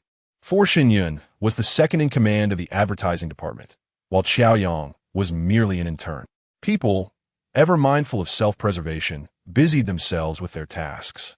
Eavesdropping on the gossip. "Team Leader Shun, please do not blame my sister. It is my fault for arguing with her." A soft, melodious voice floated from the corridor. Qiao Yuan emerged, clad in the dress stained with tea, her eyes red and swollen, bearing the marks of recent tears. As she approached, Qiao Yuan held her skirt with a downcast gaze, feigning weakness. "My sister can be a bit haughty. I hope you understand. Please do not hold her accountable. We have quarreled since childhood and have long grown accustomed to it. I just feel sorry for the disruption it caused to our work, and for the state of my dress." Quarreled since childhood? Long accustomed to it? Qiao Yuan's words served to ensnare Qiao Yang, implying to the crowd that she had been bullied by the proud Qiao Yang for years, which she had come to accept as normal. Qiao Yang, who prided herself on her amiable nature, could not suppress her urge to expose the pretense.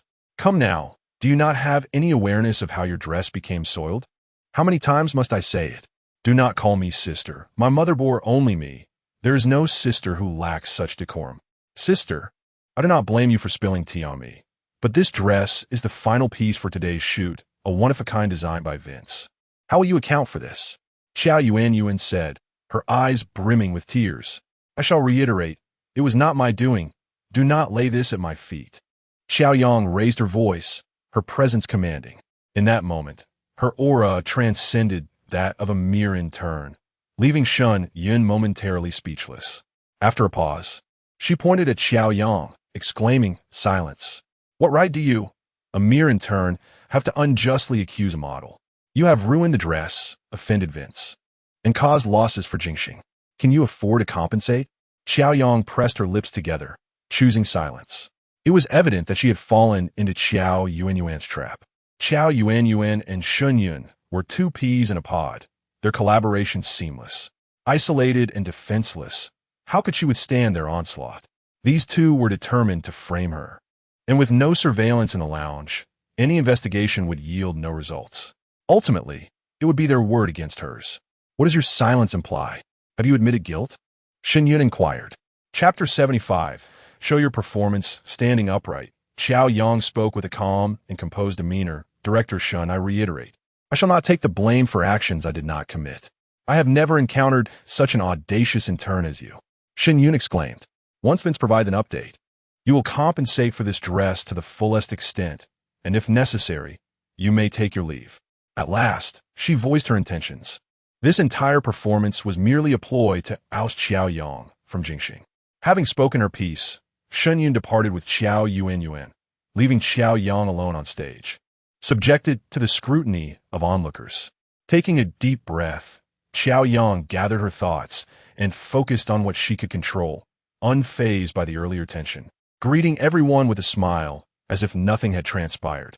As she worked, Qiao Yang pondered how to prove her innocence. Vince, an internationally renowned fashion designer, had crafted the dress that Qiao Yuan had sullied. It was an original design, a pièce d'argent, priced anywhere from hundreds of thousands to millions. Should she be liable for damages, Qiao Yang had no funds to spare. Moreover, she was a mere intern without any connections in Jingxing. How could she turn the tide? How could someone so inexperienced confront others? Qiao Yang found herself in a quandary. In the president's office at Jingxing, Kong Xiaoran, with a cigarette in hand, could no longer contain his curiosity and questioned the immovable Fu Siyan lounging on the sofa. What exactly is your intention? You're not here to discuss contracts, nor are you bringing up any matters. Is the Fu family facing bankruptcy that you find yourself so leisurely here, sipping tea on a splendid Monday morning? Fu Siyan cast a fleeting glance at him, his tone laced with defiance. Is that not permissible? Certainly it is. Since you grace me with your presence, I must cater to your whims. Kong Xiaoran felt powerless, as he was currently at the mercy of Fu Siyan. The anticipated contract, under consideration for half a month, remained elusive, leaving him anxious. He found Fu Siyan perplexing. As the head of the Fu family, he was perpetually busy, especially on a prime day like Monday. Yet here he was, lingering at Jingxing, having already consumed 2 cups of coffee. Fu Siyan merely hummed in acknowledgement, closing his eyes to rest. Moments later, he suddenly spoke. Did you not suggest that I assign Fu's annual advertising to Jingxing? Indeed. Kong Xiaoran perked up instantly. Fu's annual advertising was a substantial deal. That will depend on my mood, as well as your capacity to handle such an order all at once. Fu Xiang's words piqued Kong Xiaoran's interest, prompting him to approach earnestly. My esteemed ancestor, how might one elevate your spirits? After all these years, I remain uncertain on how to please you. You possess no carnal desires. Otherwise, I could arrange for a visit to the 6th floor, providing you with 10 or 8 young models, should you deign to speak. Do you take me for one of your kind? Indeed. You are a monk of abstinence and fidelity, while I am but a mere mortal, consumed by earthly cravings. Kong Xiaoran chuckled. Self-awareness is indeed commendable, Fu Siyan teased. A brother in the circle claims to be a monk. For several years, he has taken it lightly, asserting that it does not concern him, as he indeed has no interest in women outside. The prowess of Jingxing is unparalleled in the city. You shall find no second like it. Kong Xiaoran began to garner support for himself, babbling on about a multitude of matters. Yet Fu Siyan remained unmoved. Unable to endure the situation any longer, he rose to leave, casting aside a solitary remark. "Let us see your performance." Kong Xiaoran was left in a haze, bewildered by what performance was expected of him.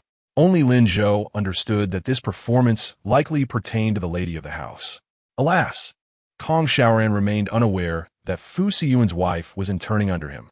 Lin Zhou offered a pitiful consolation. "Take care, young Master Kong." Chapter 76. Utterly unattractive with Shun Yun's difficulties preceding her, few were inclined to engage with Qiao Yang. Everyone acted according to Shun Yun's demeanor, offloading arduous tasks onto Qiao Yang, transporting photographic equipment, running errands for lunch, and serving tea to the group. Throughout the morning, Qiao Yang remained incessantly occupied. The toil and exhaustion did not perturb her. The lack of interaction did not faze her either. She was there for work, not to curry favor or forge friendships. Friends, if they could be made, were welcome. If not, so be it. She sought only sincerity and equality in her dealings. Superficial companions, merely for the sake of numbers? She had no need for them. Moreover, she firmly believed that time reveals one's true character.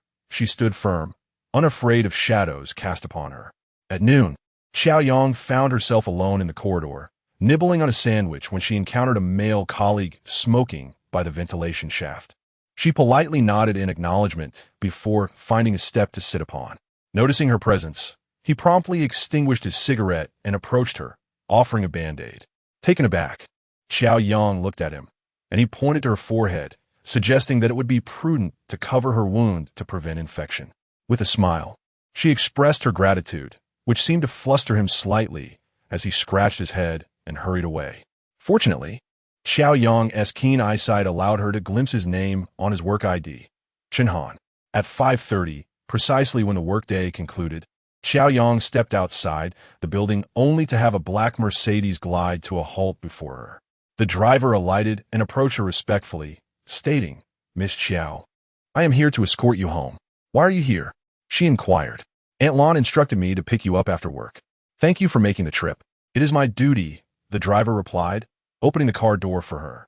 This scene was captured by Shun Yun, who had just finished her day, and sent to Qiao Yuan. Her aunt remarked that Qiao Yang had found a man to rely on, questioning whether it was indeed this gentleman. How audacious! He is old enough to be her father. Truly, she has a taste for elder bones, she scoffed. Upon returning to the Blue Bay Villa, Aunt Lon had prepared dinner, with only the final soup remaining to be served. After a long day as a runner in the studio, Qiao Yang, utterly fatigued, changed into slippers and collapsed onto the sofa, playfully calling out, "Aunt Lon, I need water. I barely drank today. I'm exhausted." Aunt Lon hurriedly poured warm water and brought it to the living room. "Madam, your water." "Oh dear, how did you get hurt on your forehead?" At the top of the staircase, Fu Siyuan paused upon hearing her voice, his attention drawn. "She is injured?" His cold gaze instinctively drifted toward the living room, searching for the delicate figure, striving to identify her injury. Indeed, her petite face bore the marks of fatigue, and a band-aid adorned her forehead. This foolish woman. Could a mere band-aid suffice? Fu Siyuan felt a surge of anger simmering within him. "What is the matter?" Qiao Yang replied, her lips pursed. "I was struck by something." "Who could be so ruthless?" "My superior," she admitted. Fu Siyuan absorbed her words, mentally noting the information. Aunt Lon felt a pang of sympathy, yet Qiao Yang reassured her. "It's nothing, Aunt Lon. It's a minor cut. A young man gave me a band-aid. I feel much better now." I took a glance. Before Aunt Lon could peel off the adhesive bandage from Qiao Yang's forehead, I heard Fu Siyuan coldly command, "Aunt Lon, summon Shinjin." "Understood, young master. I shall go at once." Aunt Lon hurried away with great speed. Qiao Yang, unaware of Shun Jin's identity, inquired curiously. Fu Siyuan's thin lips parted slightly, revealing, "He is the family doctor." Qiao Yang genuinely believed he was merely a physician for domestic matters, thinking that this minor wound, simply covered with a bandage, would heal in a couple of days. Summoning a doctor seemed a bit excessive, so she quickly interjected, "Fu Siyuan, it's just a small injury. It's nothing serious. It would be rather embarrassing to have the doctor make a trip." "There is no need for embarrassment with me," Fu Siyuan replied. Qiao Yang paused momentarily, conceding, "All right then." Fu Siyuan settled beside her, his gaze fixed on the bandage adorning her forehead. If he heard correctly, she mentioned it was applied by a young man. How amusing. That bandage was truly unsightly, utterly atrocious. Chapter 77. Would you like me to avenge you? Fu Siyuan himself was unsure of the source of his discomfort. Nonetheless, he found himself in a state of discontent. With a composed gaze, he sat silently nearby. Meanwhile, Qiao Yang remained oblivious, muttering about her misfortune on her first day at work, having encountered Qiao Yuan. Fu Siyuan, do you know? My direct superior is actually Qiao Yuan's cousin, Shun Wei's niece. No wonder I had to assert dominance by striking her forehead and demanding she buy 20 cups of coffee at once. Fu Siyuan mentally noted this incident, vowing to settle the score. He was not someone to be trifled with. Would you like me to take revenge for you? Fu Siyuan inquired, his tone earnest. With just a word or a nod from Qiao Yang, he could swiftly rectify the situation with a mere phone call. Seeing the seriousness in his demeanor, Qiao Yang felt as if he could easily dismantle Qiao Yuan with a mere nod of hers. Amused by the thought, she chuckled lightly. No need. I can handle this type of person on my own. In truth, she was not particularly concerned about confronting Qiao Yuan, a mere clown in her eyes. Why use a sledgehammer to crack a nut?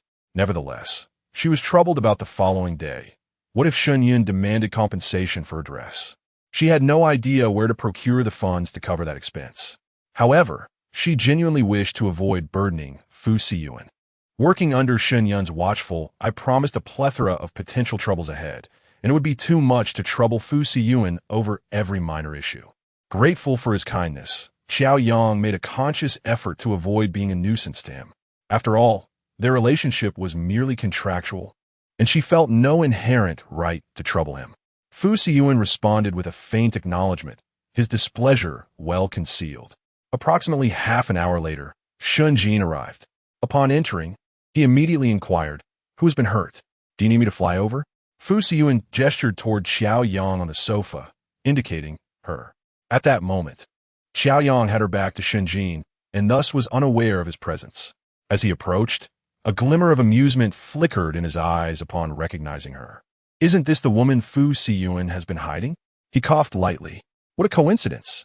Previously, Qiao Yang had appeared pitiably injured, her beauty somewhat diminished with closed eyes.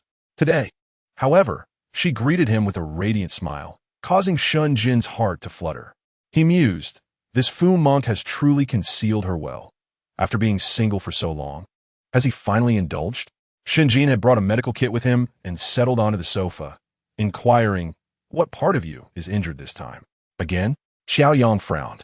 Shun Jin quickly grasped the situation, recalling that he had treated her previous injuries. Hello, miss.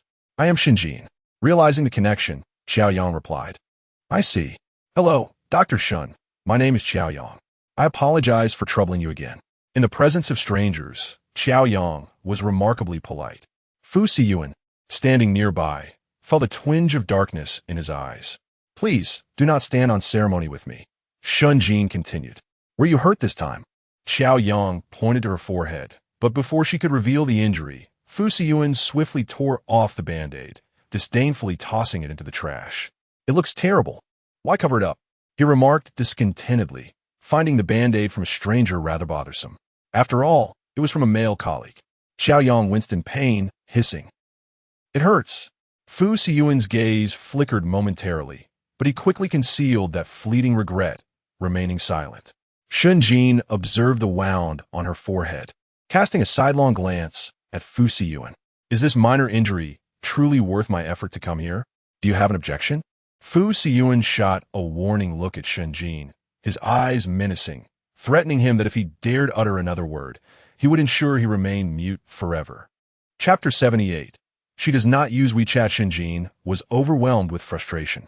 Here he was, a sought-after young physician in the bustling city of Shanghai, inundated with work. Yet he had to personally attend to such a trivial wound. Fu Siyan, do you think I have nothing better to do? He nearly blurted out. How much do you care for this woman? Fu Siyan, you scoundrel who favors beauty over friendship. Shun Jin was astonished. Who said Fu Siyan had no interest in women? He ought to see how devoted he was to a certain lady. However, these were merely Shun Jin's inner musings. Facing Fu Siyan's icy and haughty demeanor, Shinjin could only reluctantly acquiesce. Very well, whatever you say goes. Now, miss, allow me to attend to your injury. Under the peculiar tension between the two men, Qiao Yang remained silent, sensing an unspoken emotional undercurrent beneath their banter. From their exchange, she discerned that they shared a cordial relationship. The man before her was not merely a family doctor, but a close friend of Fu Siyan. Qiao Yang felt a mix of surprise and flattery. Shinjin worked swiftly, disinfecting the wound and applying a bandage, advising her to keep it dry and to use scar cream once it healed to ensure no marks would remain. Qiao Yang expressed her gratitude. Perhaps we could exchange WeChat contacts? If you have any questions later, you can reach out to me, and I can keep an eye on your recovery. After all, a girl values her beauty, especially with such a lovely face. Shinjin's eloquence and pleasant voice were far from insincere flattery. Just as Qiao Yang was about to agree, Fu Siyan interjected, "She does not use WeChat." What? She doesn't use WeChat? That excuse seemed to only roll off Fu Siyan's tongue. It was evident to anyone that he was attempting to prevent Shinjin and Qiao Yang from connecting.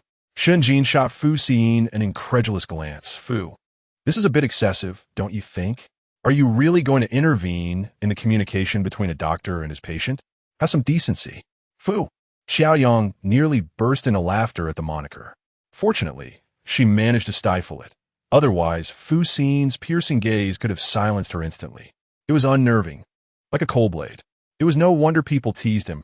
She was hardly an alien in this era. Who didn't have WeChat? If Fu Siyan was intent on preventing her from adding Shinjin as a friend, then she would obediently comply. After all, Fu Siyan as friends were under his jurisdiction. You may leave now. Fu Siyan issued his dismissal. Shinjin was taken aback, jaw dropping in disbelief. After all my effort, you won't even let me have a bite to eat? Are you even human? I can smell the sweet and sour ribs. He lamented, Aunt Lan's cooking has been tempting me for ages. You know that. When did Shulan go bankrupt? What did I invite you for a meal? Fu Siyan retorted, his hand casually thrust into his pocket, exuding an unruly air. Thank you for your generosity. Shinjin shot him a fierce glare, gathered his belongings, and prepared to leave. Before departing, he defiantly addressed Qiao Yang. If you need a follow-up, come to Shulan Hospital. This was deliberately intended to provoke Fu Siyan. Fu Siyan chuckled lightly. Shinjin, grasping his bag, asked, Aren't you going to see me out? Fu Siyan, aware that he had something to convey, raised an eyebrow slightly. As you wish. As they stepped outside, Shinjin handed a cigarette to Fu Siyan, teasingly remarking, You are rather inconsiderate. When I received Aunt Lan's call, I thought you were unwell again, which compelled me to rush over. I've been quite well lately. Have you made a connection with this Miss Qiao? Fu Siyan frowned, responding, A dog cannot produce ivory. Chapter 79. That is your sister-in-law? Ah, not just a casual acquaintance. What could it be? Over the years, I have yet to witness any woman who could provoke such urgency in you, even to the extent of crossing your threshold, sharing your bed, and perhaps even more. Spare me your gossip. Fu Siyan, with a cigarette clenched between his lips, raised his chin slightly, his handsome visage exuding a particularly domineering aura with this gesture. Have you forgotten that we still have a score to settle? Cough. I can't recall. I've been rather busy lately, and my memory isn't at its best. Is that so? I, on the other hand, possess a remarkable memory. Shinjin mused to herself. That is not a good memory. That is simply holding a grudge. Big brother. After rolling her eyes 1,000,000 times in her mind, Shin inquired, When do you plan to introduce your lady friend to the brothers? Kong Shaoran has come to me more than once, gossiping that one night you carried a woman out of room 5. It must be her, right? Fu Siyan inhaled deeply, his gaze narrowing. What lady friend? That is your sister-in-law, Shinjin. At that moment, Shun felt an overwhelming need for a swift remedy for her heart. Stunned into incoherence, she had assumed the two were merely dating, never realizing they had already acquired a marriage certificate. She was officially Mrs. Fu. One could certainly believe that Shulan had gone bankrupt, but that Fu Siyan had married? No way would the brothers accept such news. For all these years, he had been devoid of any female companionship, maintaining an almost terrifying level of propriety. Otherwise, he wouldn't have earned the moniker Fu the Monk. Ah, Some individuals prefer to quietly achieve great things, much like Fu Siyan. Shen Jinxin stammered. When did you marry her? You too? No. When did you bring her home? Silently, without a whisper reaching the ears of the brothers. And you have the audacity to thank me for revealing to grandmother that we had a guest at home. The corners of Fu Siyan's lips curled into a mocking smile, his dark eyes glinting coldly as they swept over Shun's face. In a sense, you could consider yourself a matchmaker. Shen Jinxin dared not agree. It was merely in a moment of anger that she sought to best Fu Siyan, attempting to salvage a bit of face. Who would have thought it would become a catalyst? He couldn't quite gauge the emotions behind Fu Siyan's words and quickly waved his hands, pleading for mercy. However, since you've already obtained the certificate, do you not intend to hold a wedding banquet? Grandmother has been eagerly anticipating it. She said there was no rush. Yet, you didn't inform the brothers? She mentioned not wanting to make a fuss. What do you mean by not making a fuss? I say, how have you become so submissive to her whims? You speak of her constantly. Where has your once unyielding demeanor gone? Shen Jinxin teased. Fu Siyan's gaze darkened. What do you understand? This is called respect. Ah, you can still show respect? Shen Jinxin rolled her eyes. Fu Siyan was notoriously known as the cold-faced king of the circle, always marching to the beat of his own drum, demanding adoration without compromise. When did he start speaking of respect? Shen Jinxin was taken aback. It seemed Fu Siyan had indeed found a remarkable wife, one capable of reining him in. Shen Jinxin could hardly contain his urge to broadcast the news on WeChat. Fu Siyan is finished. Keep your mouth shut. If they catch wind of even the slightest detail, I'll pay you a visit for tea. Fu Siyan saw through his thoughts and threatened him. Shen Jin, feeling humiliated, awkwardly remarked, let's see how long you can keep it hidden. Fu Siyan let out a cold snort, extinguishing his cigarette underfoot, and retorted just to roll along. What a heartless man. Shen Jin, feeling disgruntled, hurried away. Once seated in the car, Shen Jin could not shake off his discontent. The secret of Fu Siyan was his alone to bear, a burden he could not share with anyone else, leaving him feeling stifled. He could not even leverage this secret to coerce him into funding Shulan. It would have been better had he remained in ignorance. It was truly vexing, utterly vexing.